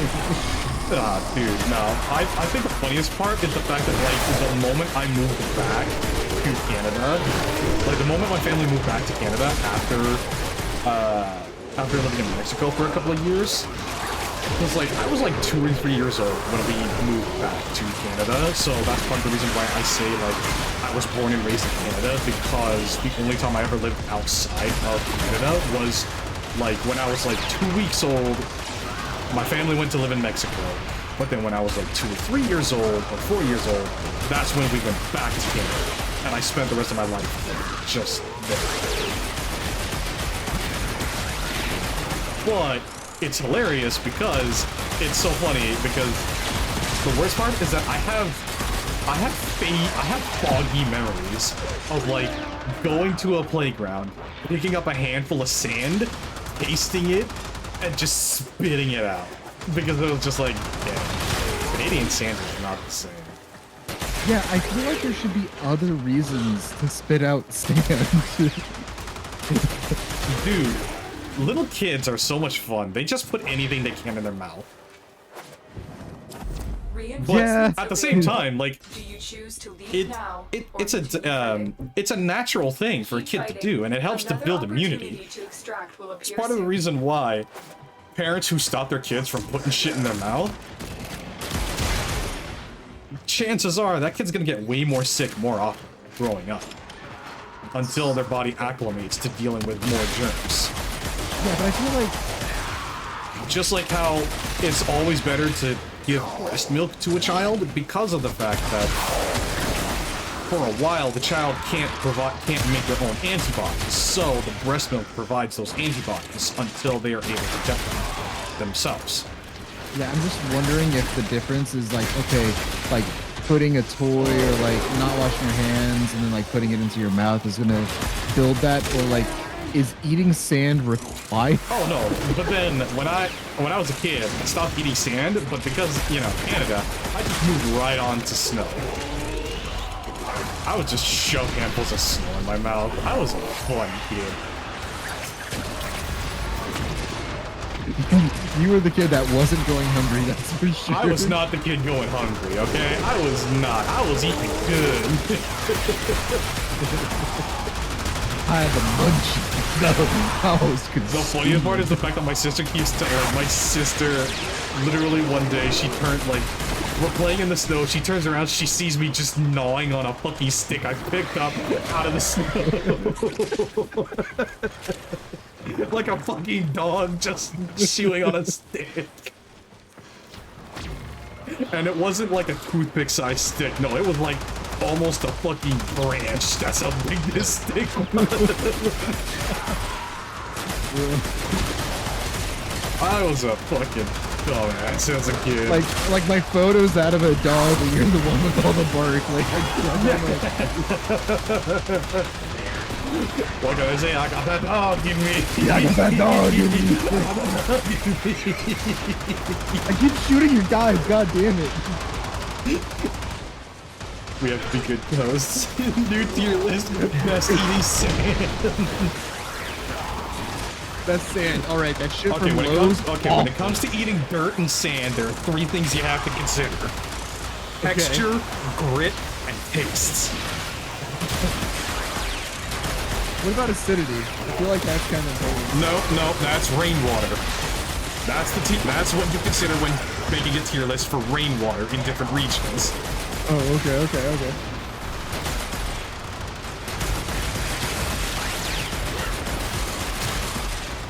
God damn it, we are so fucking stupid.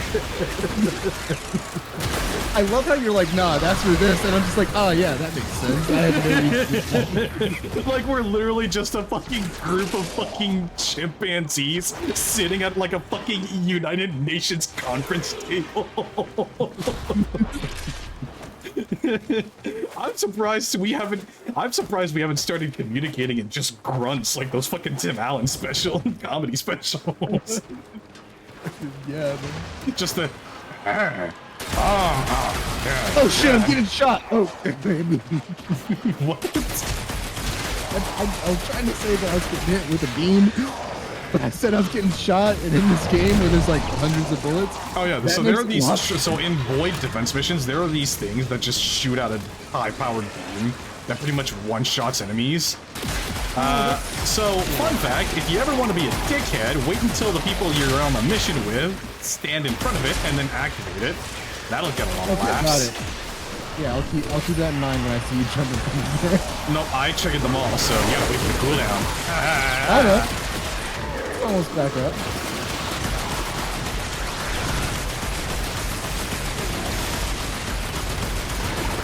I had just enough energy to summon a bunch of my fucking undead soldiers. Because I noticed we're getting a little swampy. I got you! There we go! Did you hit yourself with the beam? No, I hit you with the beam. As soon as it came off the line, I went to the one that Were you were hurt? standing in front of Did and you die? activated. Sadly, yes. But I lived. Oh my god, but I lived. Oh, fucking Extraction buck is wild. Unless Are we can extracting handle or one of the more? enemy. One more? Fine. Yeah, okay. Continue to defend. Did none of I these died. fucking enemies... Did none of these fucking enemies drop any Archon crystals?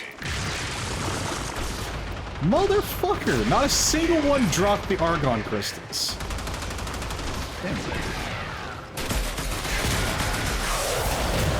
Oh, wait, no, we're only at round 13. God damn it. See, this is, I have to recalibrate how my brain processes mission progression because I'm still used to being given the option to extract during every 5 waves. So I think, so in my brain, it's like, oh, we're well past wave 15, so Argon crystals start spawning. We're not even at wave 15, so that's the reason why I initially started complaining, because I thought we were still at wave 15. I love dropping so many meteors that the game starts lagging a little bit. Yeah, this is why you turn down the visual effects. Nah.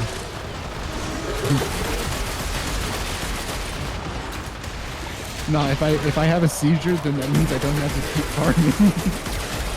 No, you have to farm a completely different way. And it's not as fun.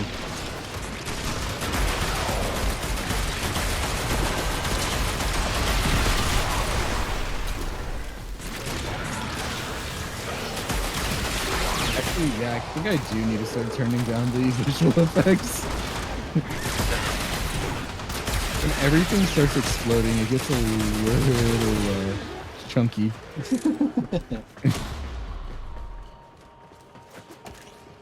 Have you ever had jellyfish? Yes. Wait, Yeah. you've had jellyfish? Oh, yes, I have once. Oh, dude. I swear to God, we're just reenacting the fucking Will Ferrell and what's his name scene of just like... I love the fuck. I love when the fucking Dragon Ball Z voice actors did that fucking scene of just like, oh wait, Argon crystal. It's right here, I want to say. Count to 3, and your favorite dinosaur. Don't even think about it. 1, 2, 3. Velociraptor. If you were a chick, who's the one guy you would bang? John Stamos! What? Can we still become best friends? Yup! You wanna go do karate in the garage? Yup! Every time we have a fucking call, we just end up having that energy. I'm just like, oh my god, you have this? And we're like, yeah, dude. And it's like, oh fuck! I can remember friends now. And what's great is that like it can be boiled down to that like, movie quote, but it can also be boiled down to you're autistic, dude. I have never been tested, but as far as I can tell, there's a chance I may have like a minor affliction, but I can't say for certain because I've never been tested, and I'm not one of those fucking TikTokers who decides to start putting mental spectrum on. I got punched. Oh, you got punched? That's good. It hurt my feelings. We have lasers.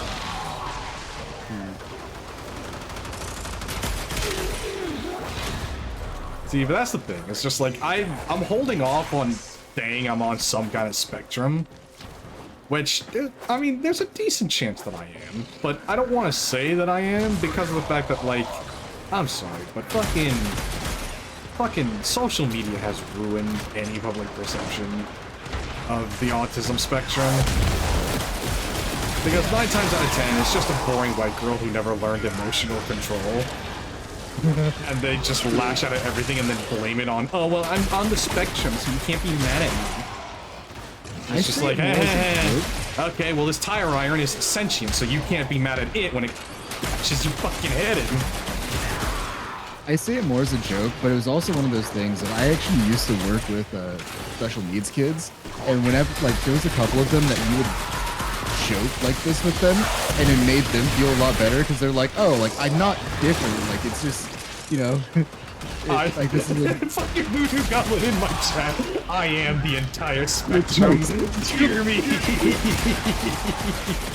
Shut the fuck up, you're gonna make me stop paying attention. I've already let my fucking energy run out once. See, this is all part of your training. Yes. Oh, fuck! I love turning around and just seeing a giant tentacle monster running full speed at me. My fellow... Why do I keep thinking of that fucking gumball? Amazing when a gumball club is just my fellow Americans. I'm pretty sure we all know where this is going, so let's just skip to the end. Let's just skip to the end, yeah. It's just a fucking... It's just like a quick fucking flash frame of just a fucking anime girl with tentacles. It's just a single... Yeah, just a single frame just flashes in front of the screen. Oh my god, I should start doing that in some of my edits. No, you need to do like just have like random intervals, just have like the absolute most down bad pictures. Just flash frame. I think there's a mercy kill where like you almost like Tenno puts their hand onto the head of an enemy and like just like overloads their brain. You need to put the edit of like the B movie like getting imprinted onto his ear.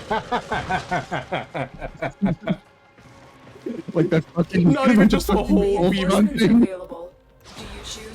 Sounds like what they did in Dragon Ball Z Abridged. Yeah, I need to I've been taking so much inspiration from Dragon Ball Z Abridged. So after all that, we get one Argon Crystal. A single Argon Crystal. You know what? I think at this point, we should just start doing like...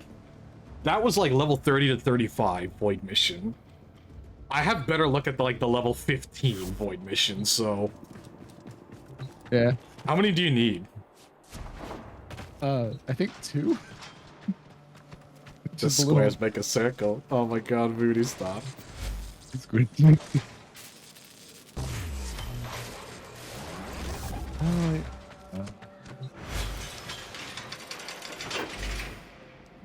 do I fucking need? I love how I just stared at it for like 10 seconds and it says 1 out of 2 and I was like, all right, how many left do I need to get? Oh my gosh, all right, there you go. See, that's one thing that kind of annoys me is the fact that Argon crystals, like, they decay after like 24 hours. But at the same time, it's like, you know what? I can't be too mad at that because... Yeah. I just need that and some salvage, and then I'll be able to build everything I need for... Right, we're doing the level 10 to 15 version of it.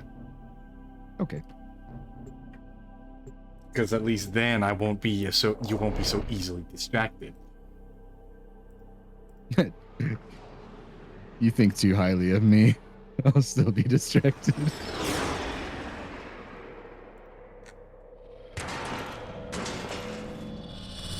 Our position has been compromised. Defend the cargo until reinforcements arrive.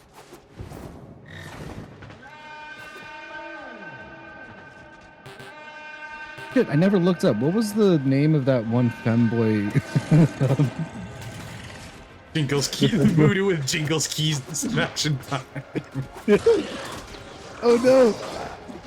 I said it as soon as I said the message. Oh, look at the shiny! I got distracted by the femboy. Oh, Nezha. The one Warframe is called Nezha. Okay. And the Prime version looks sick as hell. I'm not. Are you just standing there looking up the fucking... Wait, where the fuck are you? Oh, you're invisible on top of the payload. That's why I couldn't fucking see you. Yeah, skill issue.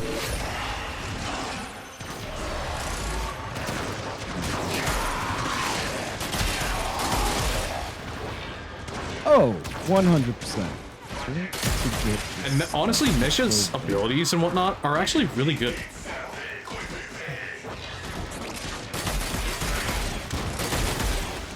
I also find it kind of hilarious how Nezha's passive is that, like, the combat slides, where, like, you're sprinting and then you just slide along the ground.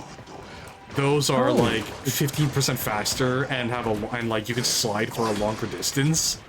And in the back of my head it's just like, so you're telling me the femboy frame's passive ability is being better on his knees? Yeah. Oh god, what the hell are we? And let me go back to fucking Twitch stream. That way I can see Voodoo. Ah! There's an enemy! There's no longer an enemy right there. Why does that make me think of just the fucking South Park bit of just like, Jesus, he's coming straight for us! Why do you keep yelling that before you shoot? Well, that's easy. That way, we don't have to be held liable for poaching. Because it's not a weapon! Just like this cute, adorable little rabbit pokes his head out. Jesus, it's coming right for us! It's coming right for us! Oh god, it's coming right for us. That is, honestly, there was a few, like, I'm pretty sure everybody goes through a phase where, like, when they're younger, South Park is, like, the coolest thing. But then, like, you get, like, a little older and you're just like, oh, South Park is so foul and nasty. But then you get even more older and you're just like, damn, South Park is really on point with a lot of these jokes. I never hit the point where I was like, oh man, South Park, you know. Well, that was mainly because of, like, you have to say that because, you know, your parents catch you watching it and they're just like, no, there's no way you're watching this. And so like you pretend that you hate the show, and after a while you kind of start thinking it, and then when you revisit it, and then when you watch the show again when you're older, you're just like, oh wow, this show is really aged well. Oh, by the time I started watching it, my parents did not give a fuck. I think the reason why I kind of didn't watch South Park at first was because I was a teeny tiny little baby. Like, I was like 10 years old, and it was the lice episode. And like the scene of that anti-lice shampoo just melting the faces off of them, I'm pretty sure 10-year-old me couldn't quite handle that kind of thing yet. So it was just like, I don't want to watch this anymore. I want to go home. I'm tired, Grandpa. It's too damn bad. That's too damn bad.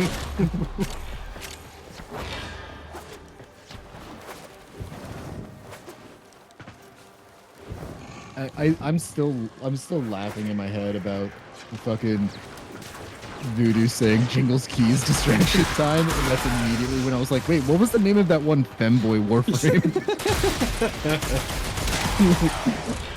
But yeah, Nesh. So basically, it was like an auto moderation is set up so that if you use Nesha and Trap in the same sentence, they're gonna pause you in the chat for like 30 seconds. That's so wild. I want to try.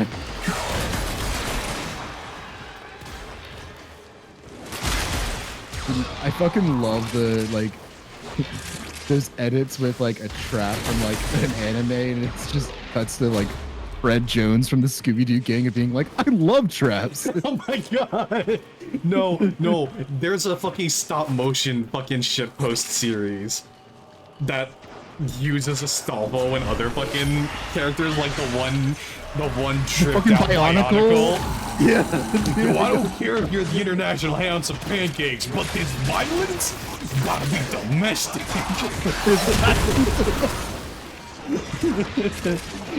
And just the fucking are those just like, oh, is like, oh well, I have some eggs and sausage you can have. Hold up. Wait a minute. It's like with a side of ranch. Wait a minute. Or if you want, you can go into the back and scramble my Lucy. Hold on, something ain't right here. Rips the fucking goth IHOP poster off, and it's a femboy IHOP. Bro, they tricked me. Where are the goths? There were never any goths here, or girls. And it's fucking Astolfo, and it's just like, I may as well not go home empty-handed. So can I get the eggs and sausage with a side of homemade ranch and the scrambled Lucy? And then it's just like, what? That was meant to be a joke. It was meant to be ironic. Yeah, well, joke's on you. I'm into it. And then literally it just ends with the fucking IHOP slogan of just like, hey boy, IHOP, eat, come, be happy. No, I still fucking laugh at like the Blarg and Son videos where it's the never forgive you for this. Never forgive. I've fallen in the sun. Never forgive you for this. Remember when I bought you that slushy? I remember it like it was 20 years ago. I remember it like a distant memory. Oh my god, the fact that you are also a fan of Blarg and Son explains a lot about how we just instantly clicked as friends. He's in the walls. He's in the He's in the goddamn walls. Oh, or the fucking. That's how I got my brand new set of heroes.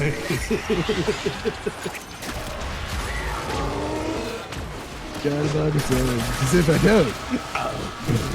Crazy. God about his own every 2 seconds. Cause if I don't. If I don't. Crazy.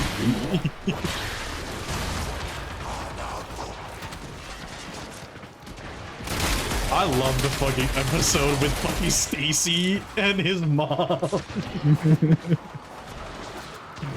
Just like, now if you'll excuse me, I have a feral minotaur woman I need to go to bed.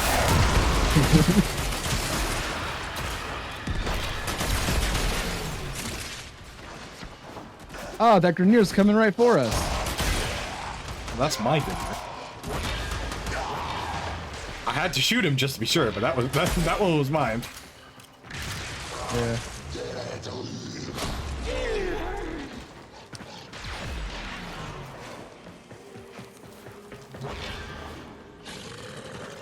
Oh god, it's been so long since I've seen Blarg and Son. I need to watch more. It's been a hot minute. Voodoo responds, Voodoo says, I gotta install this. Wait, you gotta get Warframe? Warframe? I mean, you probably don't. Yeah, see, that's the thing. It's like, I made the joke with Champ of just like, oh wait, Champ, you're married? Damn, so I guess you can't reach Master Rank 30, huh? Probably can. I can make it. I can make it happen. Good luck. Yeah, I got time. Fucking meme from The Incredible. Oh my god, I got time. I got time. I still got time. God, I can't imagine what would happen if Voodoo were to join us in Warframe.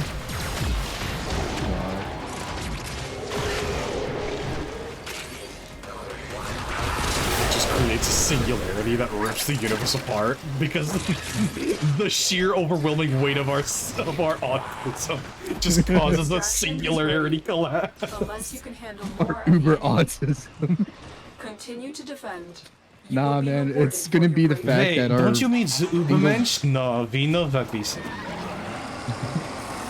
Our fucking single brain cell's gonna be traveling at the speed of light to try to go empower all 3 of our brains. Joke's on you, I have 2. But the one got repossessed by things. Wait, your skill tree gave you 2? Yeah, dude! It was the passive Asian buff. What? But unfortunately, I spent too much. Oh, Argon Crystal. I only have the Irish buff. I can just drink a lot of alcohol.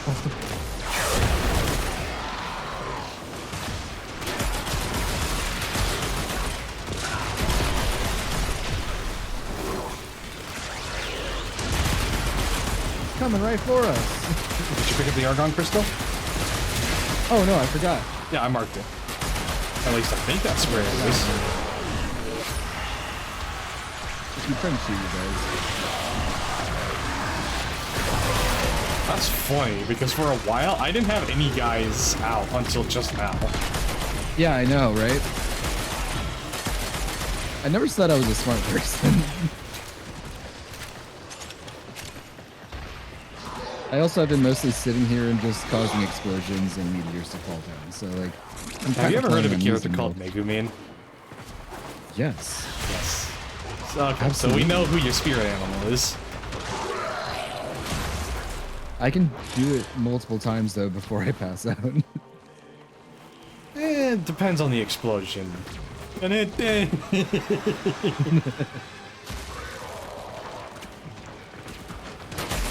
on the explosion.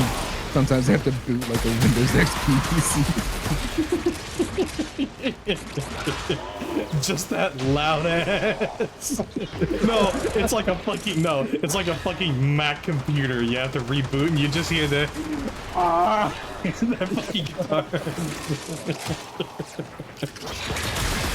Dude, okay, I asked someone, and now I'm just curious. Like, if you could choose any sound to make during orgasm, what would it be? Okay, hold on. The answer my friend gave me when I asked him that was like, "Oh, dude, the Windows startup sound."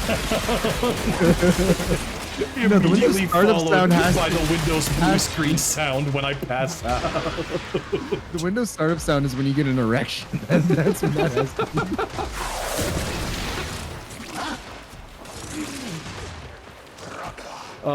For me, it would have to be like the Transformers sound effect, like when a Transformers transforming. Yes. That would be mine. That would be the one I would choose to be either. So like, erect Tyrannosaurus from Jurassic Park roar.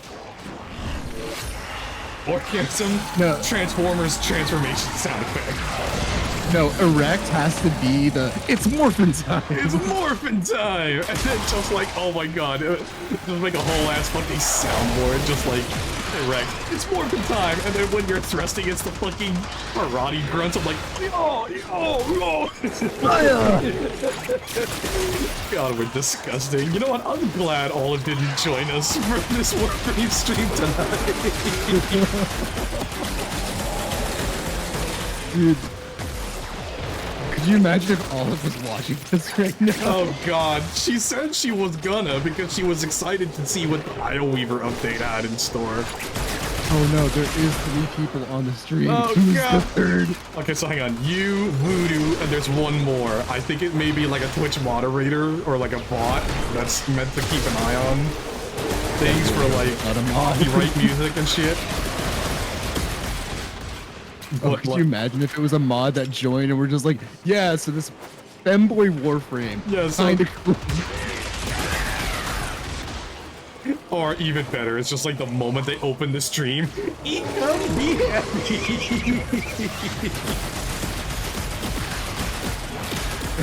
Join stream. So, if your dick made a sound every time you came, what would you want it to be? No, dude, we got the Argon Crystal. We don't need to stay. You're right. We're done here. I wasn't thinking. Sorry, there was still the penis startup sound on my mind. No, the fucking no. Okay, it's even better. Erect Tyrannosaurus roar. Like the build up to orgasm, it's the fucking charge of sound for Godzilla's beam. Just that.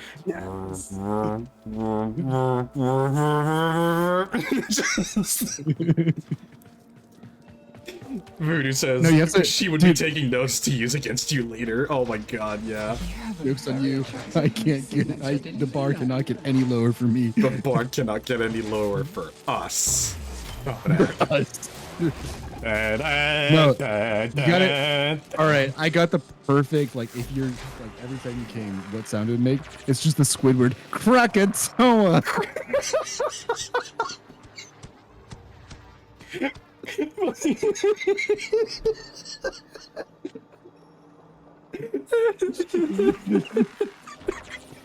But it has to be the fucking nasally. Yeah.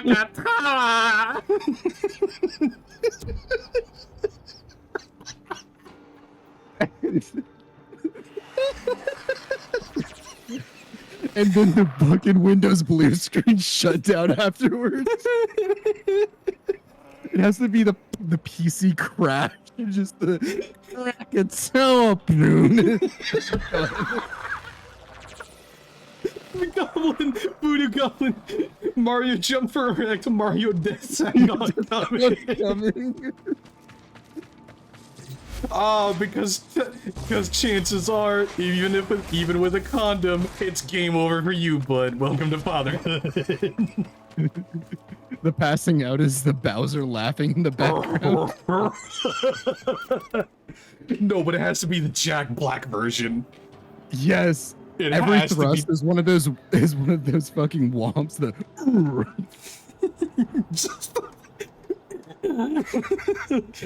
You know what? I bet, depending on the person, they already make those noises, so why make that special?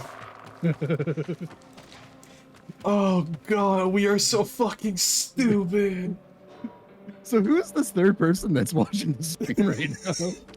Again, I think it's just like a Twitch bot that's meant to listen for copyrighted music or some shit. Oh god, why are we so fucking stupid?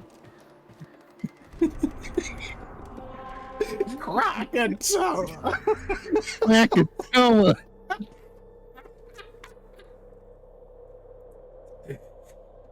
Oh god. Oh Jesus. Alright, I need some salvage. Okay, yeah, where do we go? I can't. Oh my god, I'm teary-eyed. I can't see my screen. Where do we go? Don't get a nosebleed. 3 guys unsupervised. Only a right answer. Why? Oh god. Okay, sorry, where? It says Mars, Jupiter, and Sedna, so okay. I don't know where the best place to go for that is. I'd say defense on Mars would probably be the best for farming. Alright, set us up. Because it'll pull enemies into... Oh god. Okay, boss, just tell me where to go. You know, you can pick the missions too. It's not host dependent. I don't wanna. Oh, Jesus don't Christ. make me pick the missions. I gotta remember to clip that whole bit. I gotta remember to clip that whole bit. And I love the fact that, like, my fucking goofy-ass icon of this goddamn dog is gonna be what shows up. The enemy Oh, is I gotta clip that for the YouTube shorts. Oh god, that's too good. Reinforcements arrive.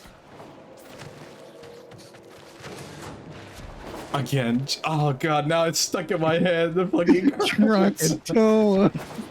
No, or like if you're a premature, it's literally just the fucking SpongeBob. Wanna see me run to that rock? Wanna see me do it again? No, not the first part. It's literally just like, wanna see me do it again?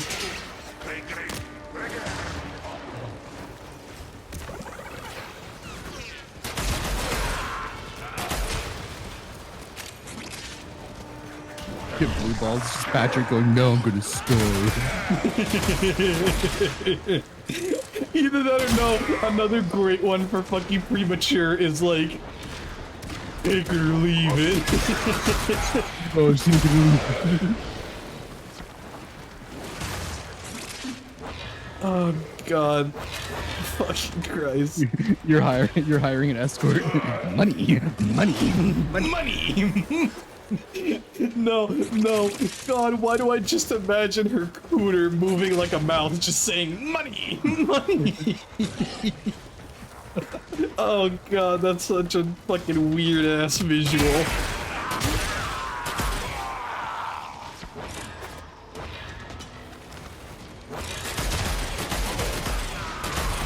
Like, how many thrusts before you finish? 3, take it or leave it. 3, take it or leave it.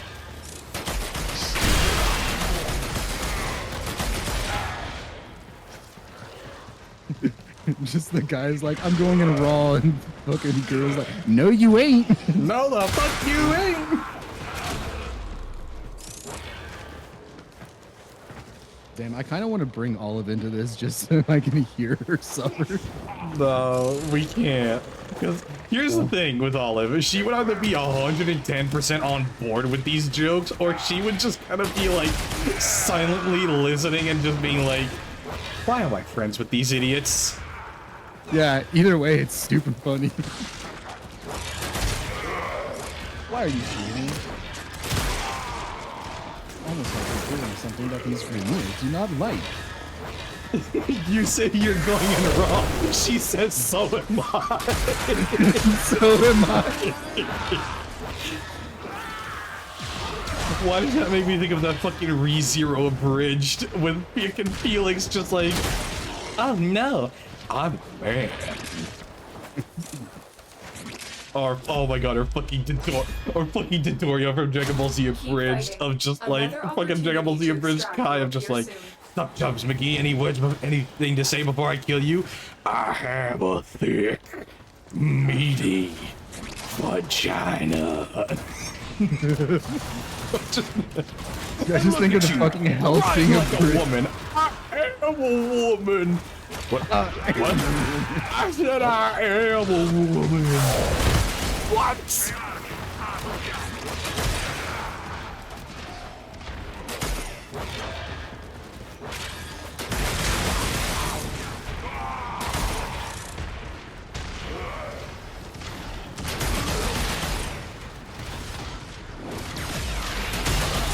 I don't know how ashamed I should be of myself for being able to. You are running around getting the resources for.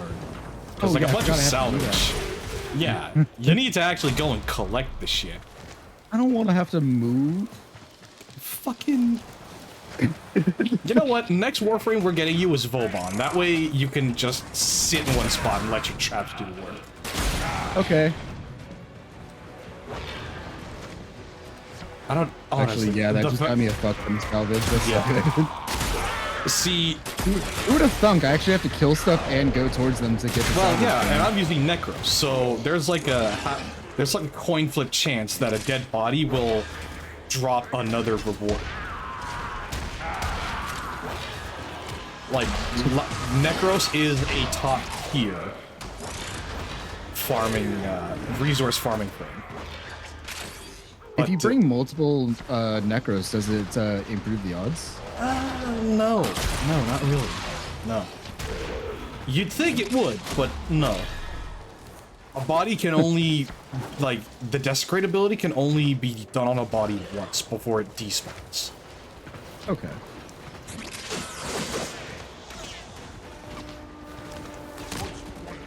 I don't know why. Of all the voices I can do, I don't know why Dragon Ball Z Abridges Dodoria is what I can do so well. No, I every time I hear the abridged stuff, I immediately think of the Helsing abridged. Oh. Just the fucking That is when we will wrap up all those dirty. Okay, you need to chill. Okay, you need to chill. It's so fun watching people react to that and just them being like, what?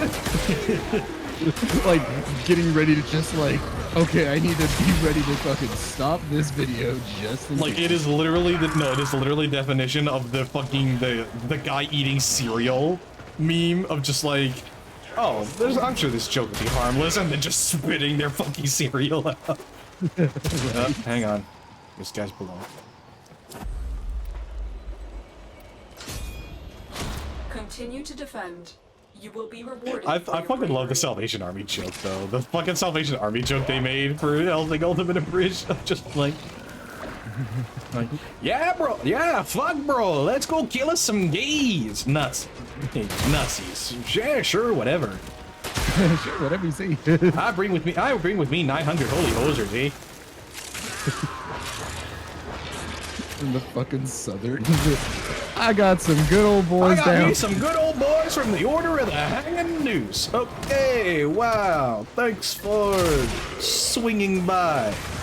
Oh god. Anyways, I noticed you have a couple of them crosses to burn. Don't worry, if you run out, Jim's got a few more in his truck. Hey Jim, how many crosses we got? About a few. About a few. This is going to be a long crusade. I was gone for a day.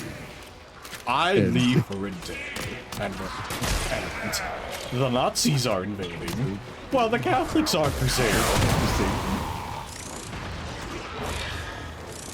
Anderson, good to see you. And you. Have you seen oh my god, Sister Leveling Abridged, yes. Dude, I haven't watched it yet. Oh my god, you need to. It is fucking hysterical. I would argue it's like, it is carrying on the tradition of Abridged series, because That's the thing, is that, like, after Dragon Ball Z Abridged, a bunch of other people started trying to make a Bridge series, and a lot of them really did kind of work, but then most of them were just, like, for example, like, the one I never understood was just, like, someone tried to make My Bride is a Mermaid Abridged, which is just, like, dude, it's already a comedy series. That's like trying to put a hat on a hat. It's not gonna work. Yeah, like an abridged version of like Konosuba would be super shitty. It But really the abridged would, because version it's of just like, Sword how can Art we take is this super fucking great. hilarious thing that breaks general tropes and make it funnier? It's just like, no, you're trying to strike a bolt of lightning with a bolt of lightning. Stop.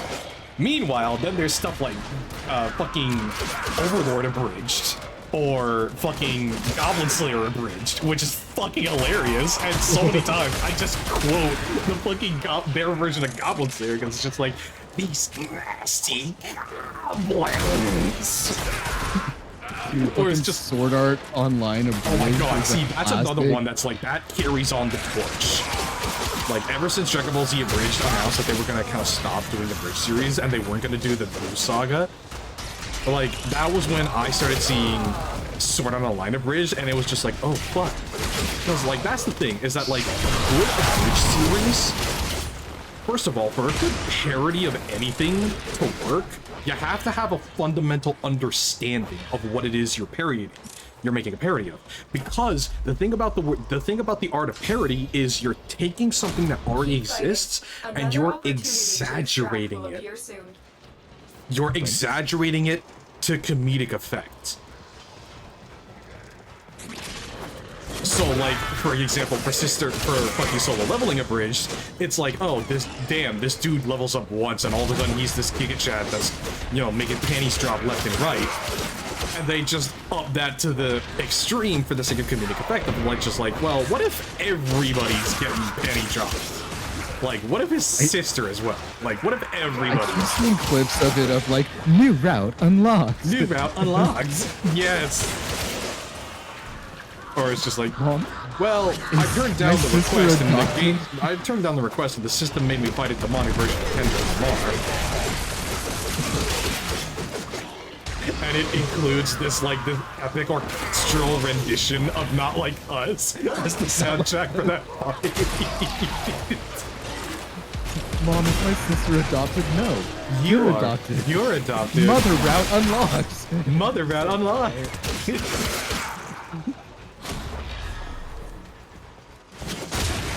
I think it should be good after this. Yeah, okay. Hang on, there's a bunch of little roly-poly grenades around here. If you ever get one of these grenades stuck to you, just do a combat roll and you'll shake it off. But the reason why I say, like, a good Abridged series needs to have a fundamental understanding and a genuine love for the original is because, like, people can't articulate it, but a lot of people are able to tell when cold-hearted, ruthless cynicism is at the forefront. It's part of the reason why so many people just hate the Netflix Devil May Cry series. Because of just that fucking overwhelming cynicism. Yeah, I wish I heard more good things about it. It's on my list to watch. So imagine, instead of just having the demons be evil because, you know, they're demons, and the reason why Dante is so special is because his father is, like, one of the only good demons to ever exist, and, like, Dante's in the game sparing a demon's life because he could tell that, like, oh shit, it's a good demon, and that's a really fucking rare thing, so I'm gonna let you live. You're kind of throwing that out the window when you decide, hey, I'm gonna use hell as an allegory for the Middle East, and the humans are big bad Americans. Oh, that's awful. And there's, like, a whole ass subplot about demon refugees. And it's like, fucking, what? It is literally the same fucking mentality of the people who are trying to claim that, like, orcs are racist against certain minorities. Like, depictions of orcs are racist depictions of certain minorities. It's just like, fucking, really? I think even funnier is the fact that Dungeons and Dragons tried to alleviate these complaints. So they just decided, hey, you know, instead of orcs being what people imagine black people, we're just gonna make the orcs a bunch of fucking Mexicans. Complete with the big straw hats and the fucking nomadic tribe style of, and it's like, oh god, you went from one stereotype to another. Hey, they said that they didn't want it to be stereotyped as black people, not that they didn't want it to be a stereotype. There's a difference. Well, it's part of the reason why I keep telling people the bane of any social justice movie is, sorry, the bane of any social justice movement is just white liberals. True. They, like, the fact that even Malcolm X would try to warn everybody of just like, stop it. Do not let the, like... White people. I am taken. Move on. All right, Wukong's parts are being built. I got enough Orkin cells. Yeah, more than enough Orkin cells to build him. So we are good.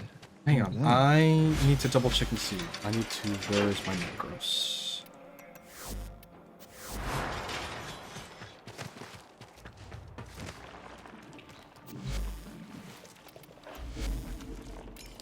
Oh, hell yeah.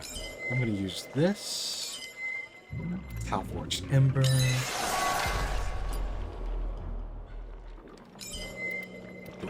Duration.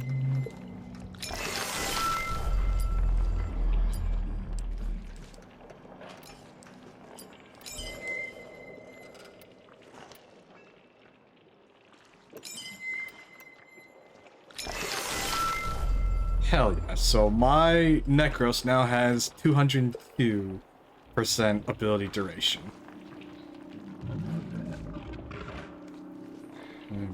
Actually, now that I think about it.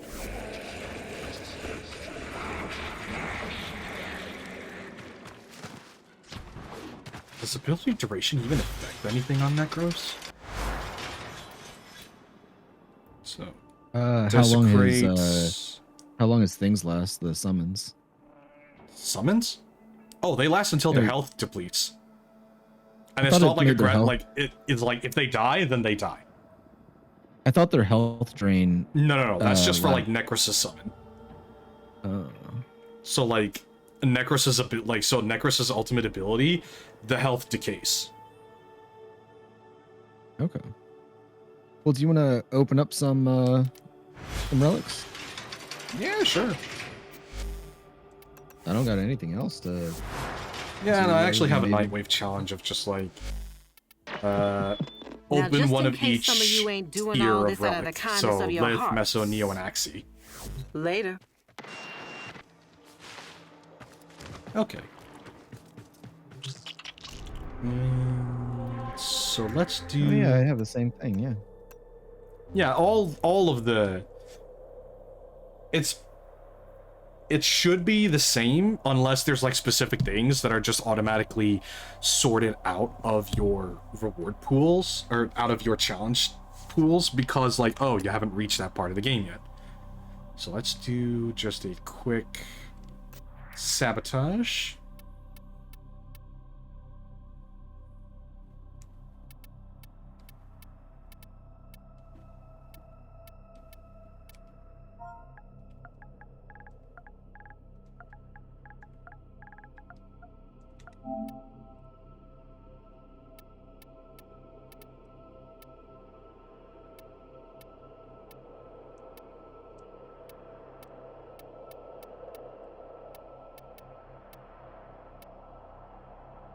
Actually, no, I'm going to save that because I will help you get your hands on a Wukong Prime. You're building a regular Wukong, but I can help get you a Wukong Prime. Okay.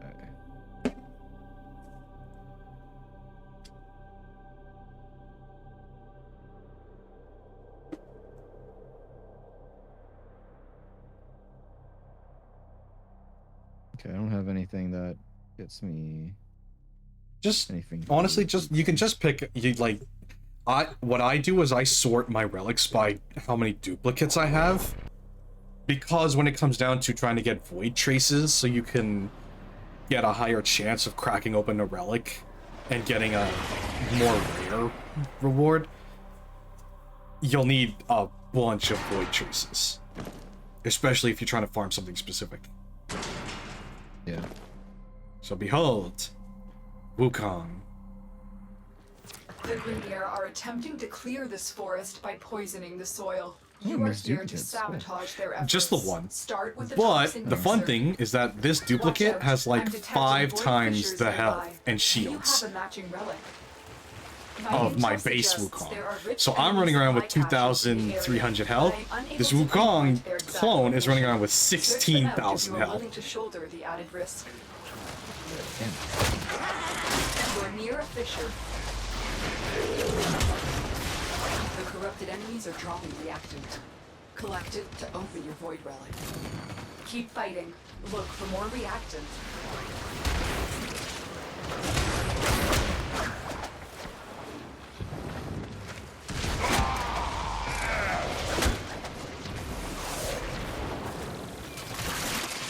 I'm gonna go look for the Grineer mission, so you can go ahead and continue with the mission.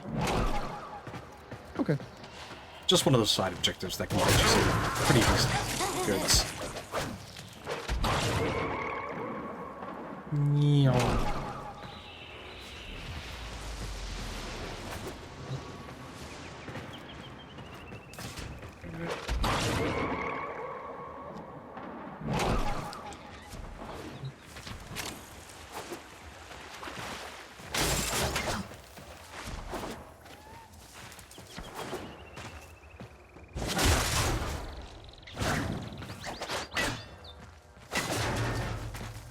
You should hear, if you're getting close to a Grineer cache, or just the cache in general in sabotage missions and whatnot, you'll hear like a shimmering sound effect, and you'll be able to tell it's the cache because it'll be bigger, and instead of a red or a green lock symbol, it'll have a white. Okay.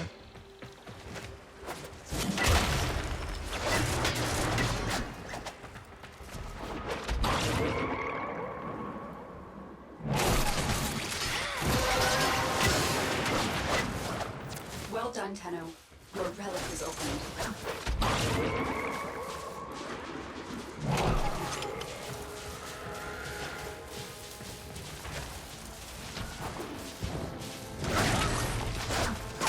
Found one. Found the first resource cache. I'm detecting 2 more faint hints.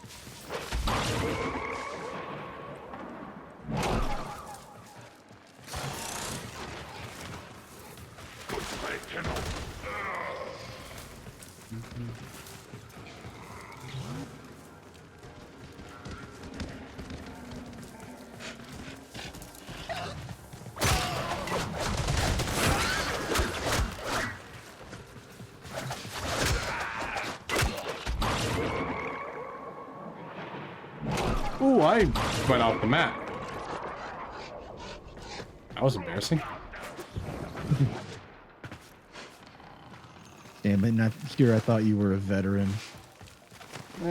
Shush. I was paying more attention to the minimap than I was the ledges.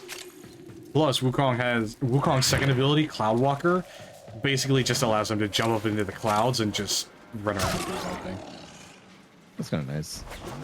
Fun fact, the more distance you travel using Cloud Walker, the more you heal yourself and your clone.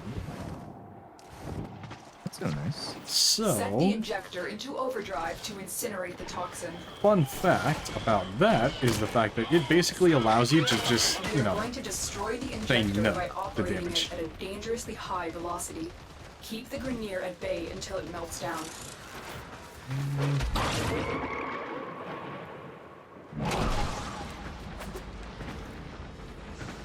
And then the third ability, you soak up any damage being done over the course of a few seconds.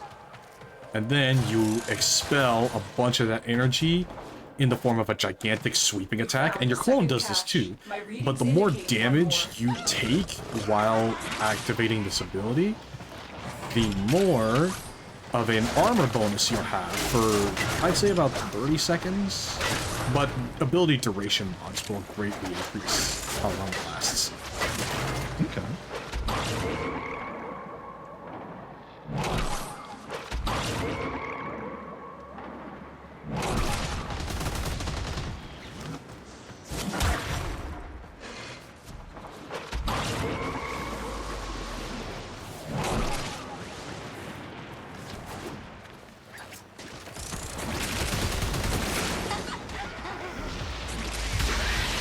God, I equipped this mod that is just like, oh, healing enemies has a 60% chance to appease a figure from the void. Yeah. And so every so often, when I kill someone, I'll just hear like this child laughing, and I'm just like, I don't know how I feel about this. Does it mechanically do anything? I have no idea. I just put it on and hope for the best. I put it on my Wukong and I hope for the best. I almost bought that one. Honestly, I get the feeling it'll contribute to something later down the road. So if you can, I would suggest you get it, especially because of the fact that, like, it's just a rare mod. And if you don't want to use it, then you can just sell it to someone. Yeah, I bought the one that is the 60/60 for the Archwing Electric melee. I think that's the next one I'll get, depending on how long Barrowkey tier stays in.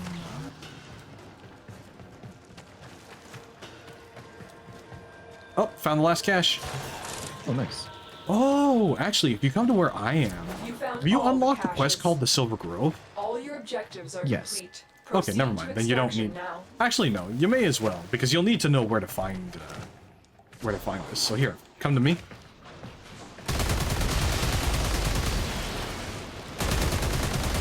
Okay.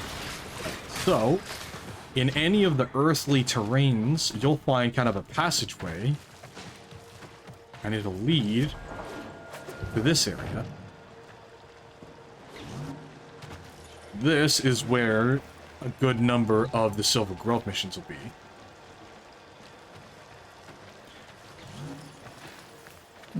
Okay.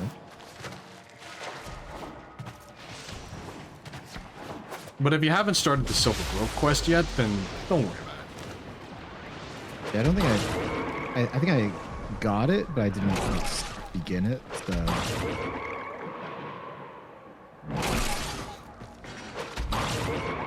Whee! I like the cloud jumper ability. Oh, coolest part is the fact that, hang on, where's my clone? Come here. Which one's worth more? Oh, the Paris Prime. Okay.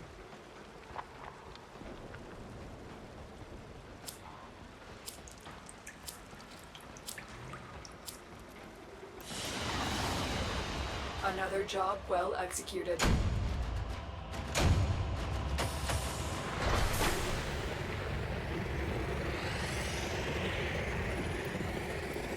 So, what did we get? We got a load of fuck all from those caches.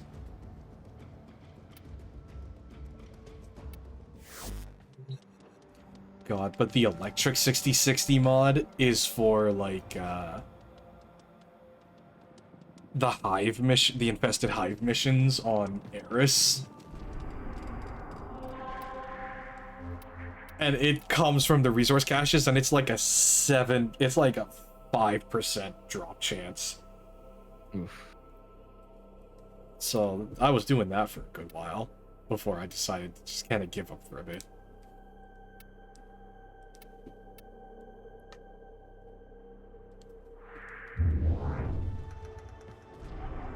Okay, so next we have to do a meso.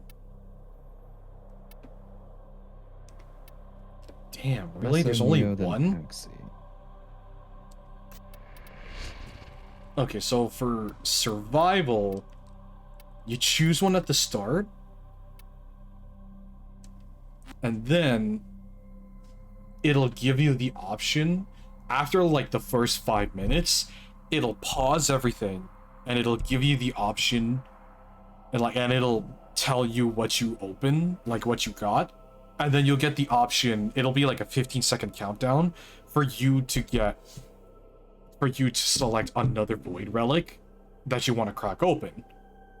But if you plan on extracting, don't select another one. So we're just gonna do the one, and then we're gonna move the fuck on. Gotcha.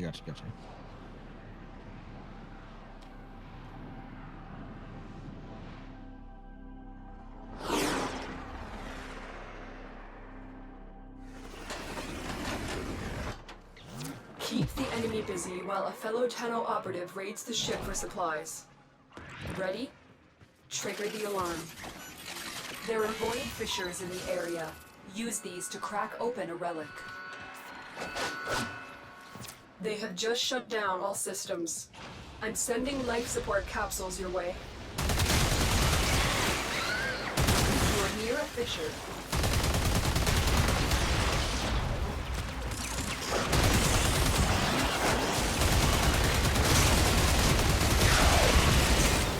Look for personal life support modules dropped by fallen enemies. Use that reactant to open a relic. Keep fighting. Look for more reactant. A couple of reactant over here.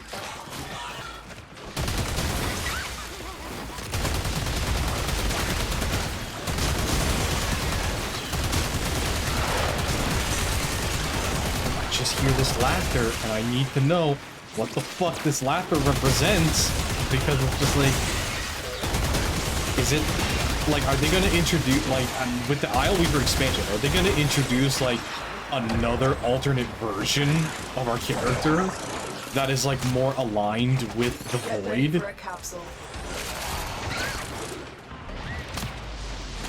Because if that's the case, that'll be fucking dope as hell.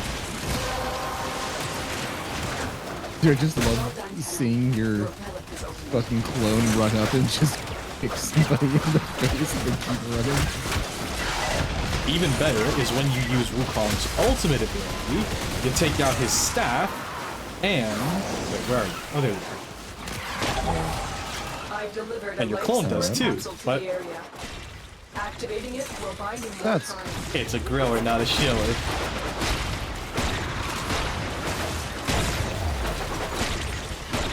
So this is how big it normally is, but then when you use a specific combo, you turn it into a giant pillar. I love the fact that the Wukong rework they did made him more accurate to the actual, like, Chinese legends. Like his passive where, like, if you die... So instead of just getting the regular 4 revives per mission, you end up getting, like, 7 as Wukong. So the extra 3 is part of Wukong's passive, where if you die, you are brought back, but with one of 5 random buffs. And each one is just reminiscent of fucking Wukong's stories. That's so cool. Life support on the way. It's just like, again, ever since I was a kid, I've loved Sun Wukong. It's just like, oh, please, thank you. Because, like, don't get me wrong, Sun Wukong before his rework, he was okay, just nothing too spectacular. But then, after the rework, it was just like, what was that movie called? Trolls or something? Not like, but it's just like, oh my god, they're eating her. Oh my god, they're gonna eat me. And then it's just that beautiful clip of just, oh my god.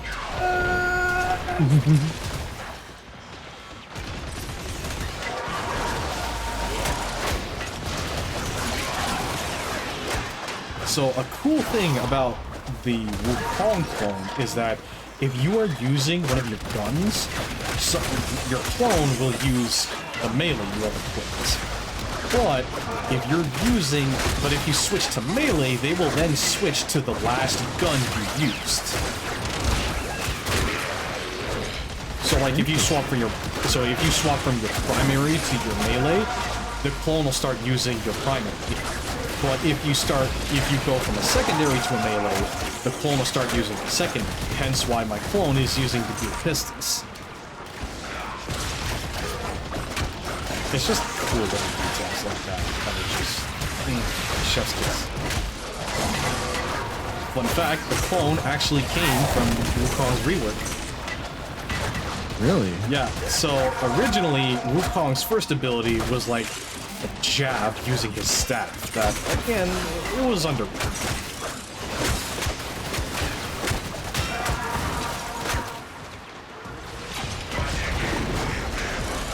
Then, second ability was a Cloud Walker that kinda did the same thing.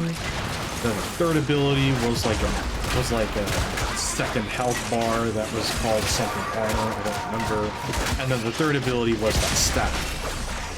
But then after the rework, it was just like, oh hey, do you want your Wukong to be just an absolute dick to enemies of all kinds? Yes. Well, we have something for you. See, my clone switched to melee. The operative has just made their first Alright, so discovery. now that it's the 5-minute mark, we will then, it'll then do the countdown, and then it'll tell us, okay, choose your reward, pick your next relic, but because we only want to do the one, don't pick a next relic when you get to that. Ooh, perfect, I need the Forma. Ooh, and yeah, that's a good weapon. The Aceltra, keep that. That's a great weapon. I'm sure Gam has told you about it many times. Not really. Oh, really? Okay, so select no relic. Because we're just gonna get the fuck out of here.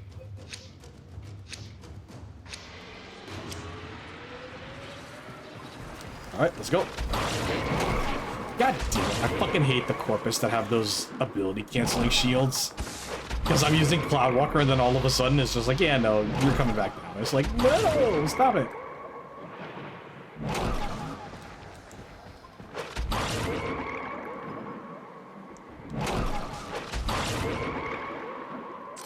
Ah, there we go.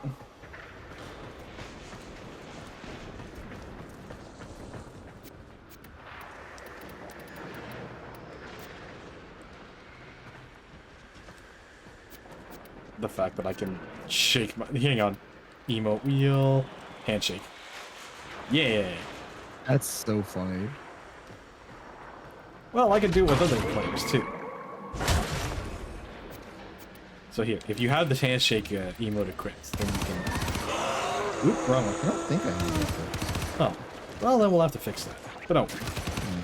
Problems for another time. Another job well executed. So it's literally just me running up to my clone like, I want to shake your hand! I want to shake your hand! I want to shake his hand! I don't know what the fuck that guy was thinking, but that led to such a beautiful moment. I want to shake your hand!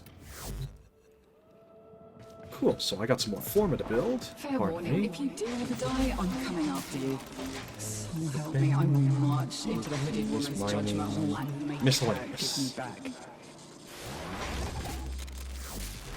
So that's building right there.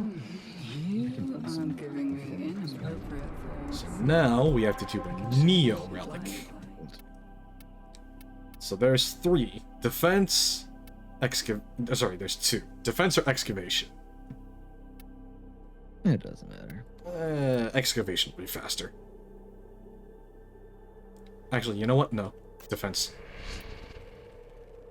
It'll do the same thing as the,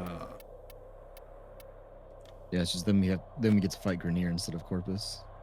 But it'll do, the Relic Select thing, because defense and survival are endless missions, finger quote, it'll do the same thing for the Relic. Like, every round rotation, it'll be like, okay, choose your reward, choose your next Relic, or you can choose to extract. So, with defense, it'll be like, choose your reward, choose whether or not to stay, and then choose your next Relic. Okay.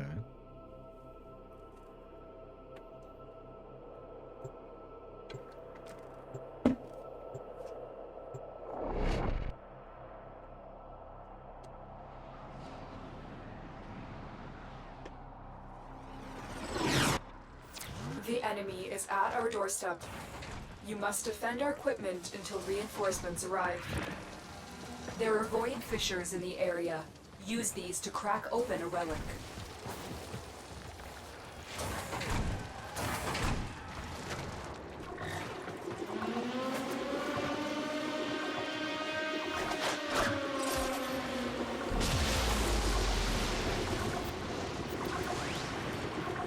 You're near a fissure.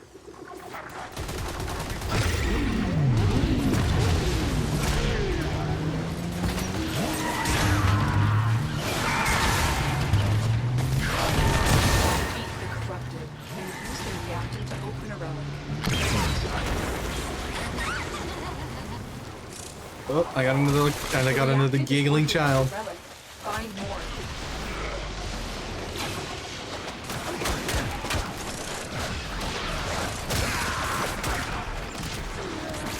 I'm gonna have to look at what the fuck this mod does. Because there's gotta be some kind of mechanic of like, oh, the more this void entity is appeased, like, but it would be something cool of like, the more appeased this entity is, or like, the more entertained this entity is, the higher your drop rates will be, or some shit. That would be cool if that were the case, but I highly doubt it. I bet it's gonna feed into something that is explained in an expansion later on. Wish I could see what my content is mid-mission. Hang on.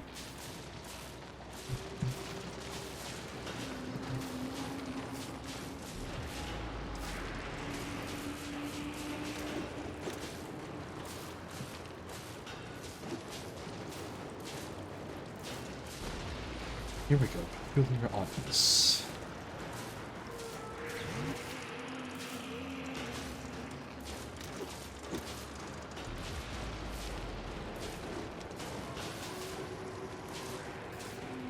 Hey, this is one of those that moves, by the way. Oh, whoops. I was busy looking up the fucking...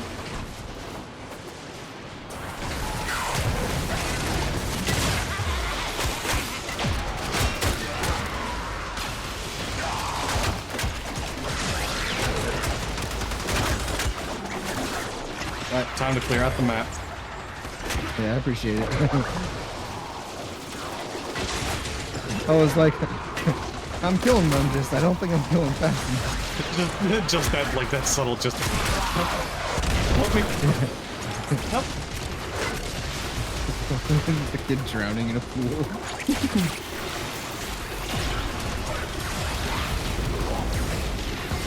So, what the fuck does this mod even do?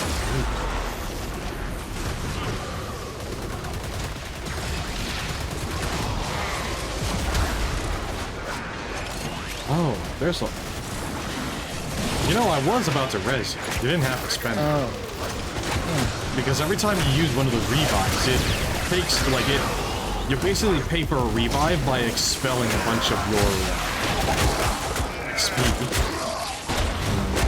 Like, a bunch of the XP you got, you end up spending. Okay, so... all about peculiarities.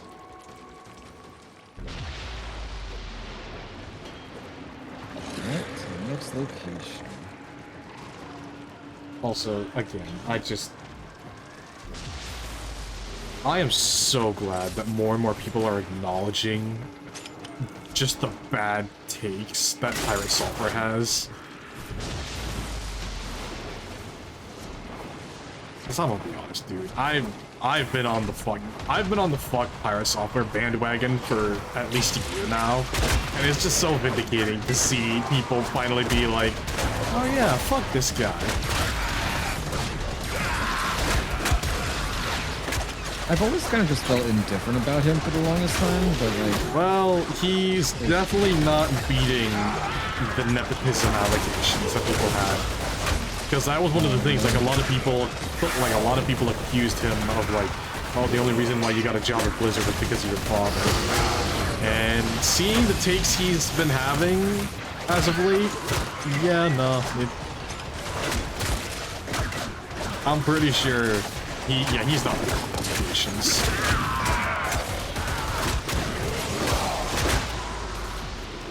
So, I'm sure you noticed, like, the newest thing that he is currently doubling down on is his rejection of stop killing games and the blatant misrepresentation he's been doing of that movement.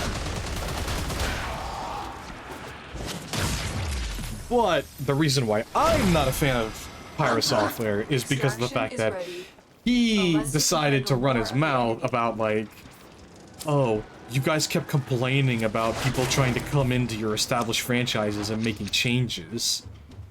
And you kept telling them to go and make their own things. But when they go and make their own things, you start screaming about how it's woke. And it's like... I just got the Aka Bronco. Oh, the Aka Bronco? Right? Yeah, then take the Massacre. Oh. No, I just got the blueprint for that, so I need the parts for it. Oh, okay. I think, That's right? the last Yeah. of them. Oh, Objective good luck. is secure. Let's go home.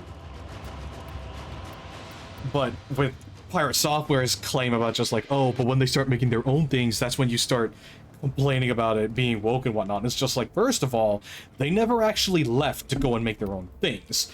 They just continued co-opting franchises for that they can then start rewriting in their image. They never actually left. They were just using established franchises to make their own things. So it's just like, Pirate Software, I'm not a fan of him. I'm not a fan of him. Oh no, I got the Celtra Prime. I thought the Aka Bronco was Okay. I'm stupid. But here, last one. It's just a quick rescue. It's a quick adventure mode. In and out. That's all. 15, 20 minutes tops.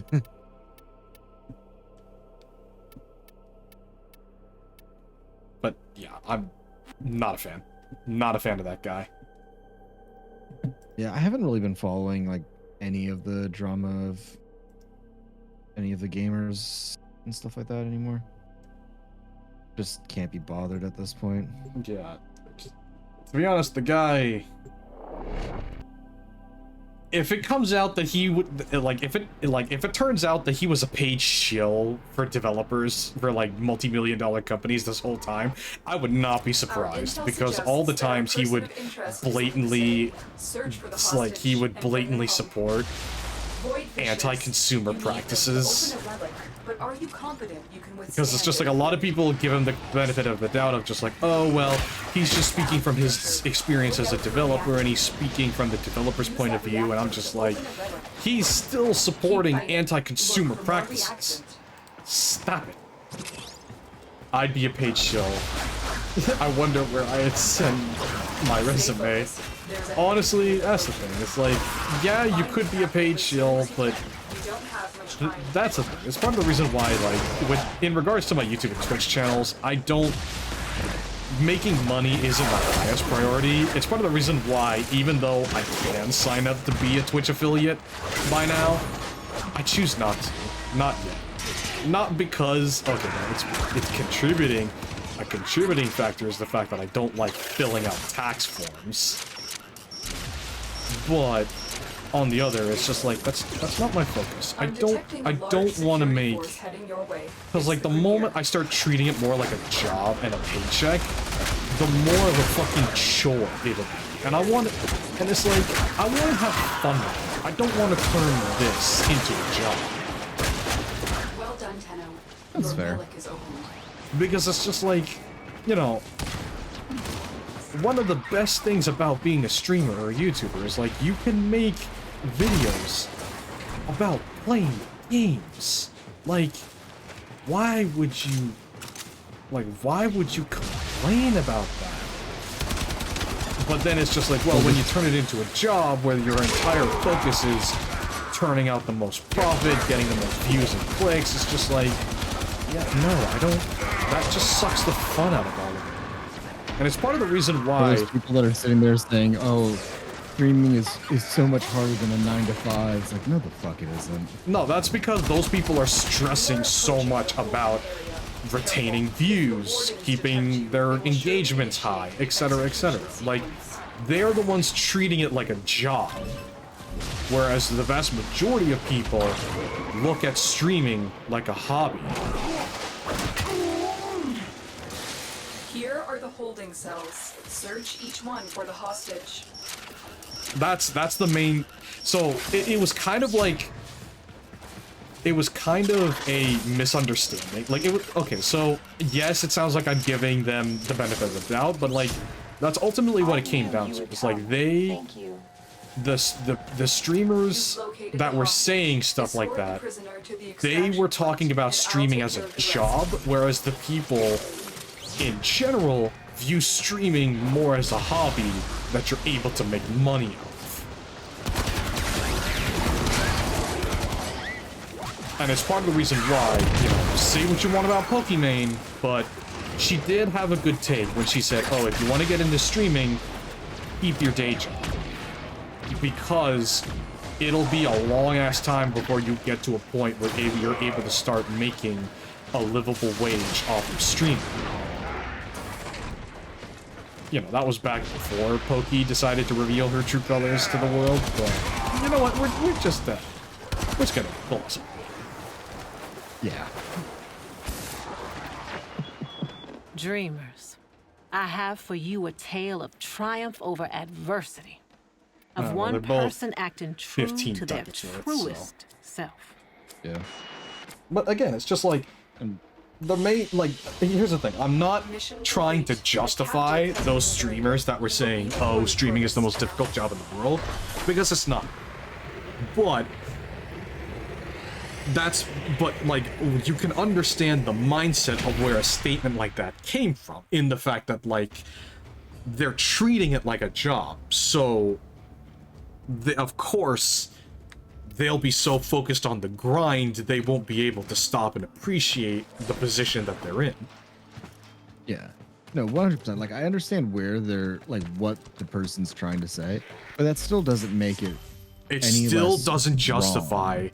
them basically acting like a fucking... dreamers. like a spoiled rich person, essentially. Yeah. It doesn't justify that, but you can understand what led to that mentality. That's the reason why I fucking hate it. And Olive and I have had so many conversations about this on stream and during recording of, like, the number of fucking times that people decide that again, it also is kind of like leading back to that conversation of just, like, you know, you can understand the mentality that led a person to say or do something, and it does not equate to you condoning those things. Like, for example, the depiction of abuse in media. The number of people I see who get their fucking panties in a twist because a certain form of media,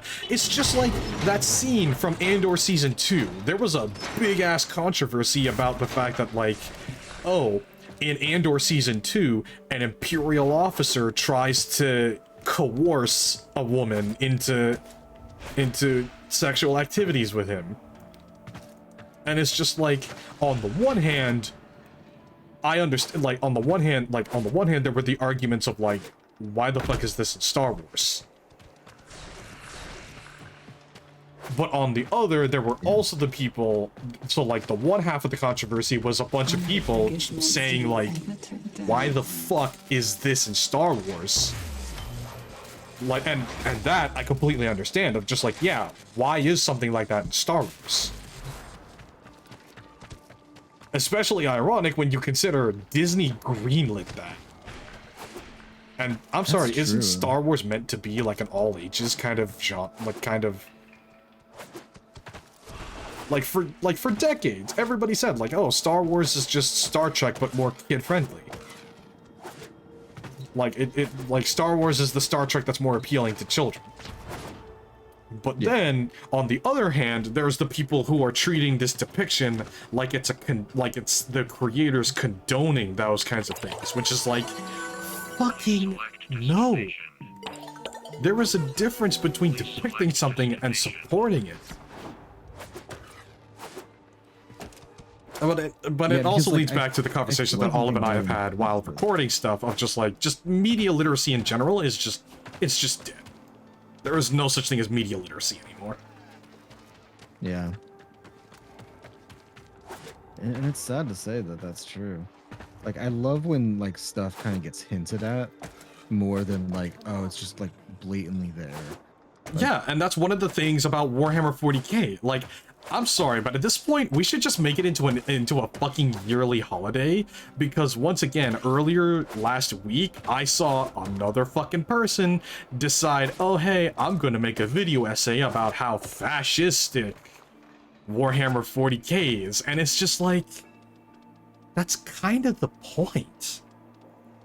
Yeah. It is like, Warhammer 40k is a blatant depiction and a very parody. Like, again, parody is the art of taking something and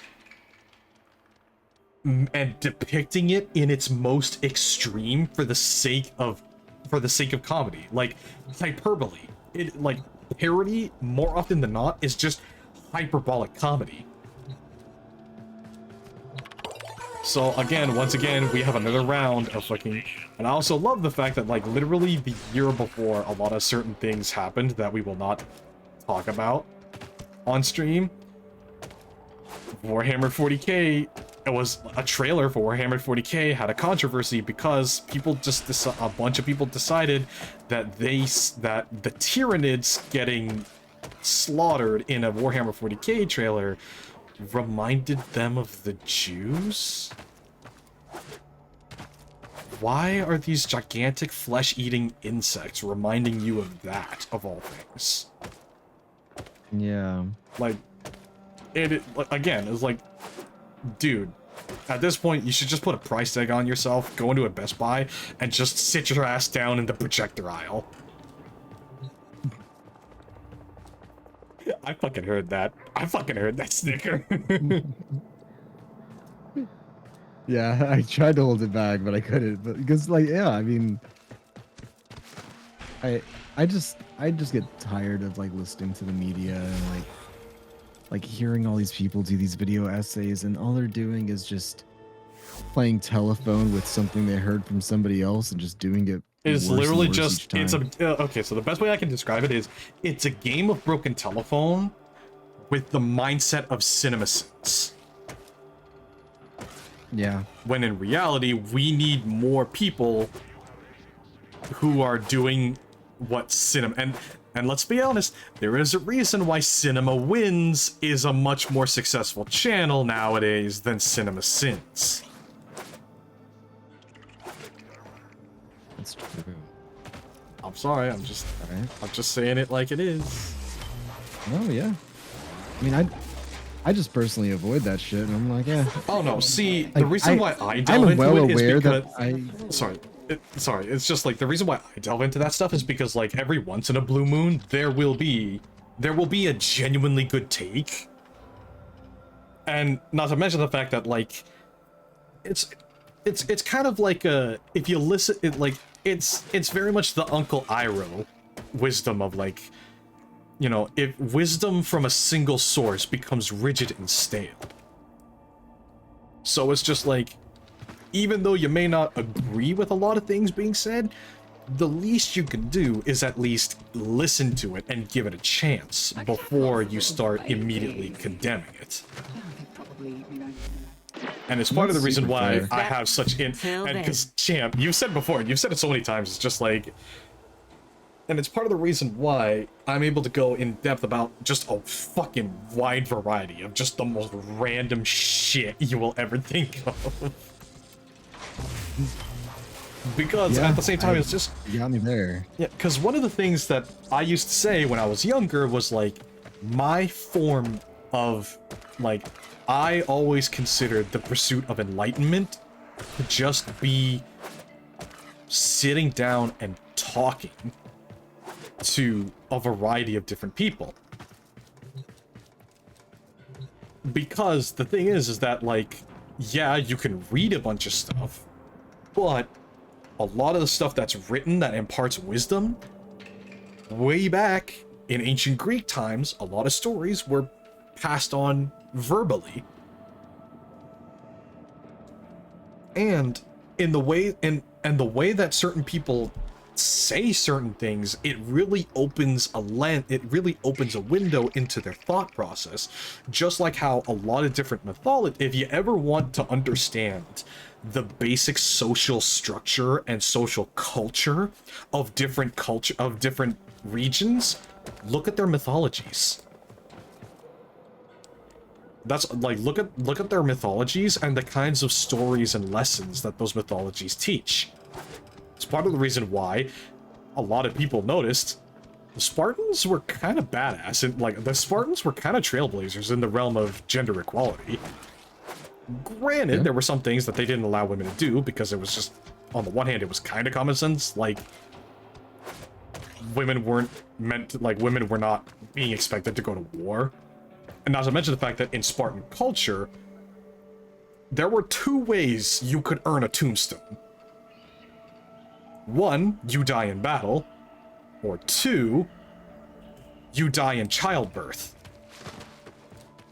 Because the Spartans considered that to be an honorable thing. Like, the Spartans respected that. The Spartans respected a woman who died in childbirth. Yeah. Not to mention the fact that, like, the Spartans respect, like, for example, a lot of cultures don't respect the elderly. Like, look at the Norse mythology, like, oh, if you don't die in battle, you don't get into Valhalla, and you get sent to the icy plains of hell. Whereas in Spartan culture, and it's a really good detail that they did in the God of War game, where Kratos just straight up asks, wait, it's dishonorable to grow old? Because Kratos is thinking in the mind of a Spartan of like, wait a minute. Why would you, like, because again, the Spartans had a respect for old people because in Spartan culture, if you were an old man, that means you lived through a lot of fucking battles. Yeah, so you earned that respect. And there's actually a great story about it. Now, it's not confirmed whether or not it's true, but there's a great story about an Olympic Games being held by all the different cities of Greece. And this old man just wants to sit down and watch the games. But every single section of the bleachers he goes to, they're booing him, they're sneering at him, they're kicking him out of their area. It's like Athens, Ithaca, etc. But then when the old man gets to Sparta, all the men stand up and offer him their seat. And when the old man sits down, he says aloud, "Only in Sparta does it pay to grow old."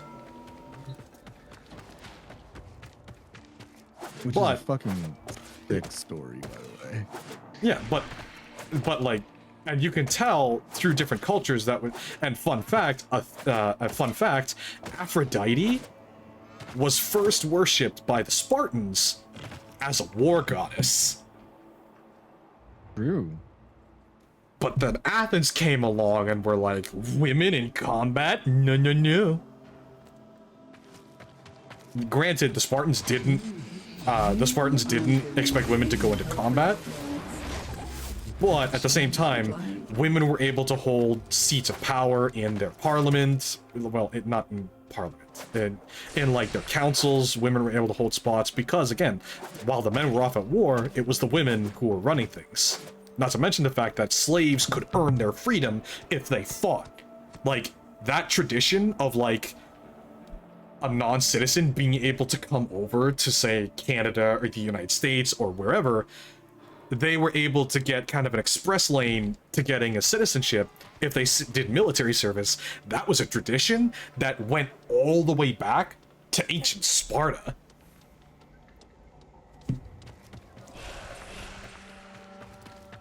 Not to mention the fact that there's this amazing fucking quote from Queen Gorgon of Sparta when she was visiting Athens, and this Athenian woman asked, "Oh, why are Spartan women treated so much better in Sparta?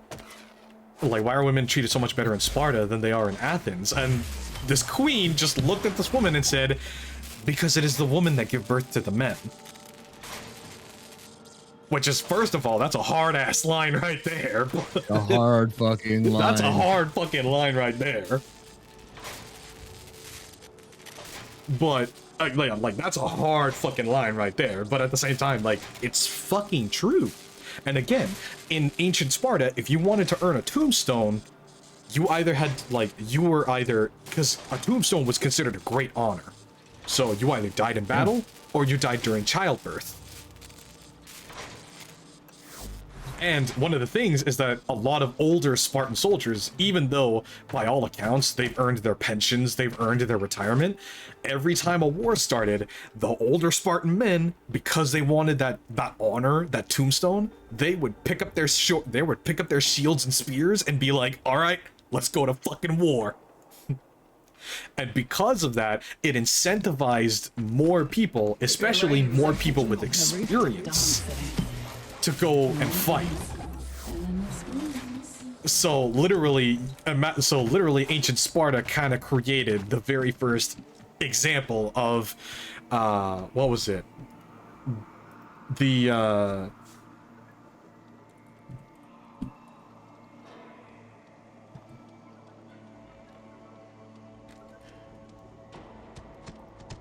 the 77th Infantry. Okay, so the 77th Infantry, aka the Old Bastards, imagine that, but in ancient Sparta, and in ancient Greece.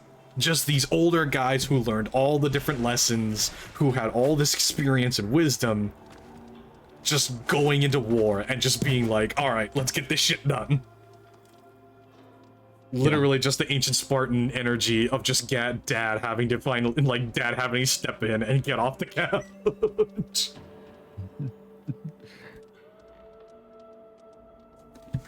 Man, Spartans were some of the fucking most badass people out there. No, and that's the thing. It's just like, and like the thing is that like, oh, but they threw their babies off cliffs if they deemed them unfit, and it's like, well, no, that's actually not true. That was actually propaganda started by the Athenians. Gee, I wonder fucking why.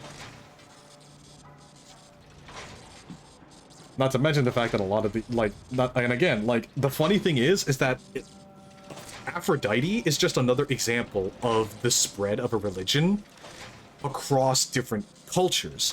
Because Aphrodite started, so Aphrodite was worshipped in Athens as goddess of beauty and love and maternal love, but then go back a few centuries, and she's in Sparta, worshipped as a goddess of love and war. Love, beauty, and war. But then go back even further, and you notice that Aphrodite's religion actually came from the worship of another goddess. I can't remember, but again, same thing, goddess of love and war, but then go back even farther, and then you have the Babylonian goddess, I think it's Ishtar? I think so, yeah. I think it's Ishtar, but I don't exactly know, but it's just an example of like a religion starting in Babylon, but then as people migrated, it started spreading until she ended up becoming Aphrodite. And fun fact, Hades, like Persephone as a god that was worshipped, is way older than Hades. And in fact, there's a lot of evidence to show that Persephone was the original goddess of the underworld. The original ruler of the dead and keeper of the underworld. Because and that also explains why there is both the god Hades and why the underworld is often referred to as Hades. Because Hades ended up becoming kind of his own thing. Yeah.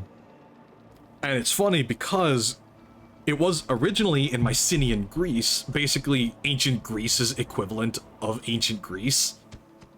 Mycenaean Greece, it was Poseidon who was the king of the gods, not Zeus.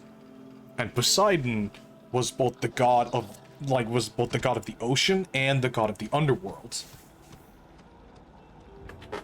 Hence why in later iterations of Hades, you can see people being able to sail into the underworld. And, you know, the river Styx, and so on and so forth, and like how you can sail a boat down the river Styx and whatnot. And that makes sense. Yeah. Yeah, and it's part of the reason why in the Tale of the Odyssey, for some reason, Odysseus and his men were able to sail into the underworld to find the prophet that would help them get home. And that's because that traces all the way back. Now, granted, when the Odyssey was first told, Poseidon was king of the ocean and Hades was already his own thing.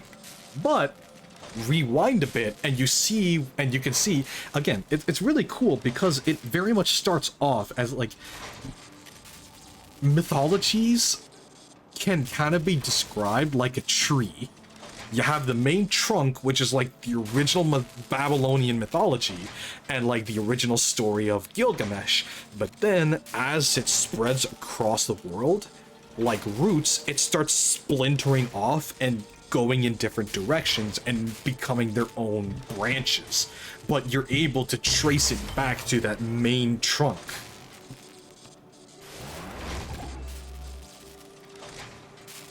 Yeah.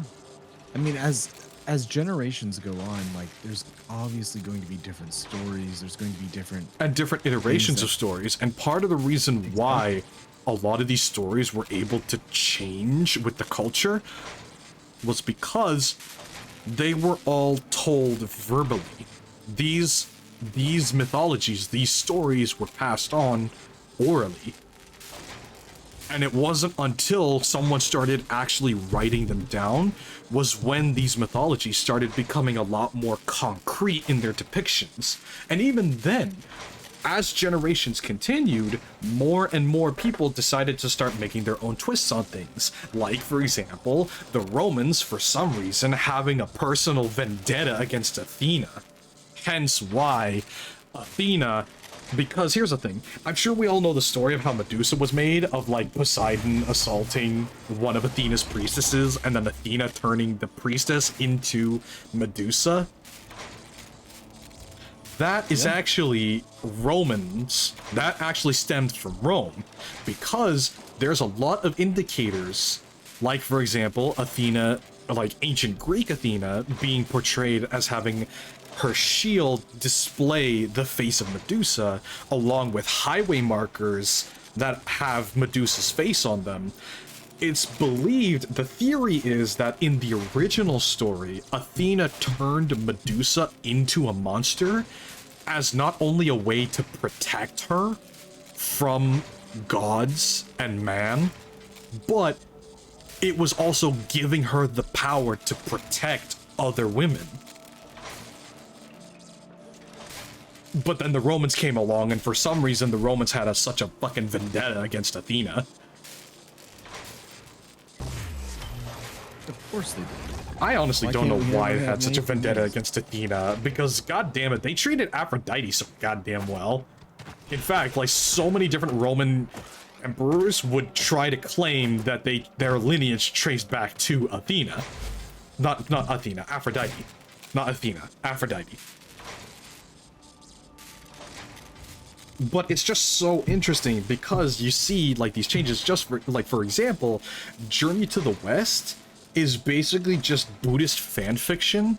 That Journey to the West is like the Dante's Inferno of Eastern mythologies and religions. Because I'm sure you notice how in Dante's Inferno, a lot of pagan gods are depicted as demons in that. And so, in Journey to the West, it's kind of the same thing. Not so much, like, non-Buddhist gods are depicted as demons, but more so like, oh, like, to achieve true immortality, to achieve true enlightenment, you have to walk the path of the Buddha. And how, like, the Taoist version of immortality is not, quote, true immortality. Hence why I oftentimes refer to Buddhism as the Dante's Inferno of the East. Yeah, that's true. Anyway, Jesus Christ, I am like a fucking good takes on everything.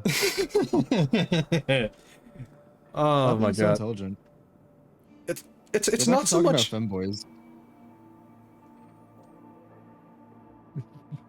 I go with margarine. I can't afford Buddha. Fuck off, Voodoo. God damn it, Voodoo. That's gonna get stuck in my head all night now. But speaking of, Jesus Christ, I am like an hour and a half over my usual stream time. Holy shit. Normally I only stream for like 4 hours, but now I'm at like the 5.5 hour mark. Jesus Christ. You know what? We're gonna end the stream here. Thank you everybody for tuning into the stream. Oh, thank you. Oh, but now... Oh shit, why is Paya on? You know what, we're gonna go take this, we're gonna go take the party over to Paya.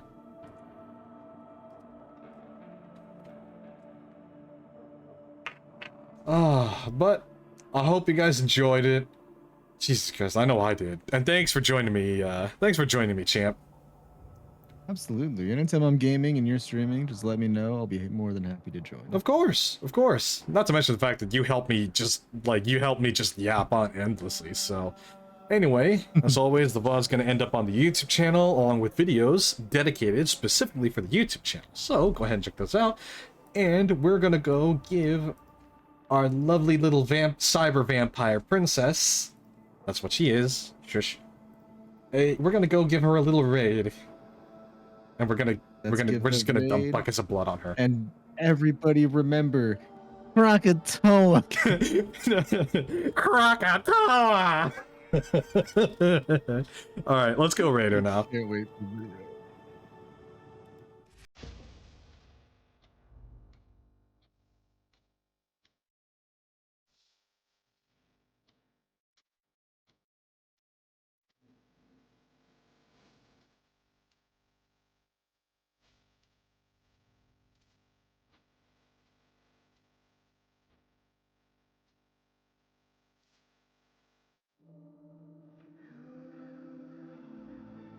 That was a long stream.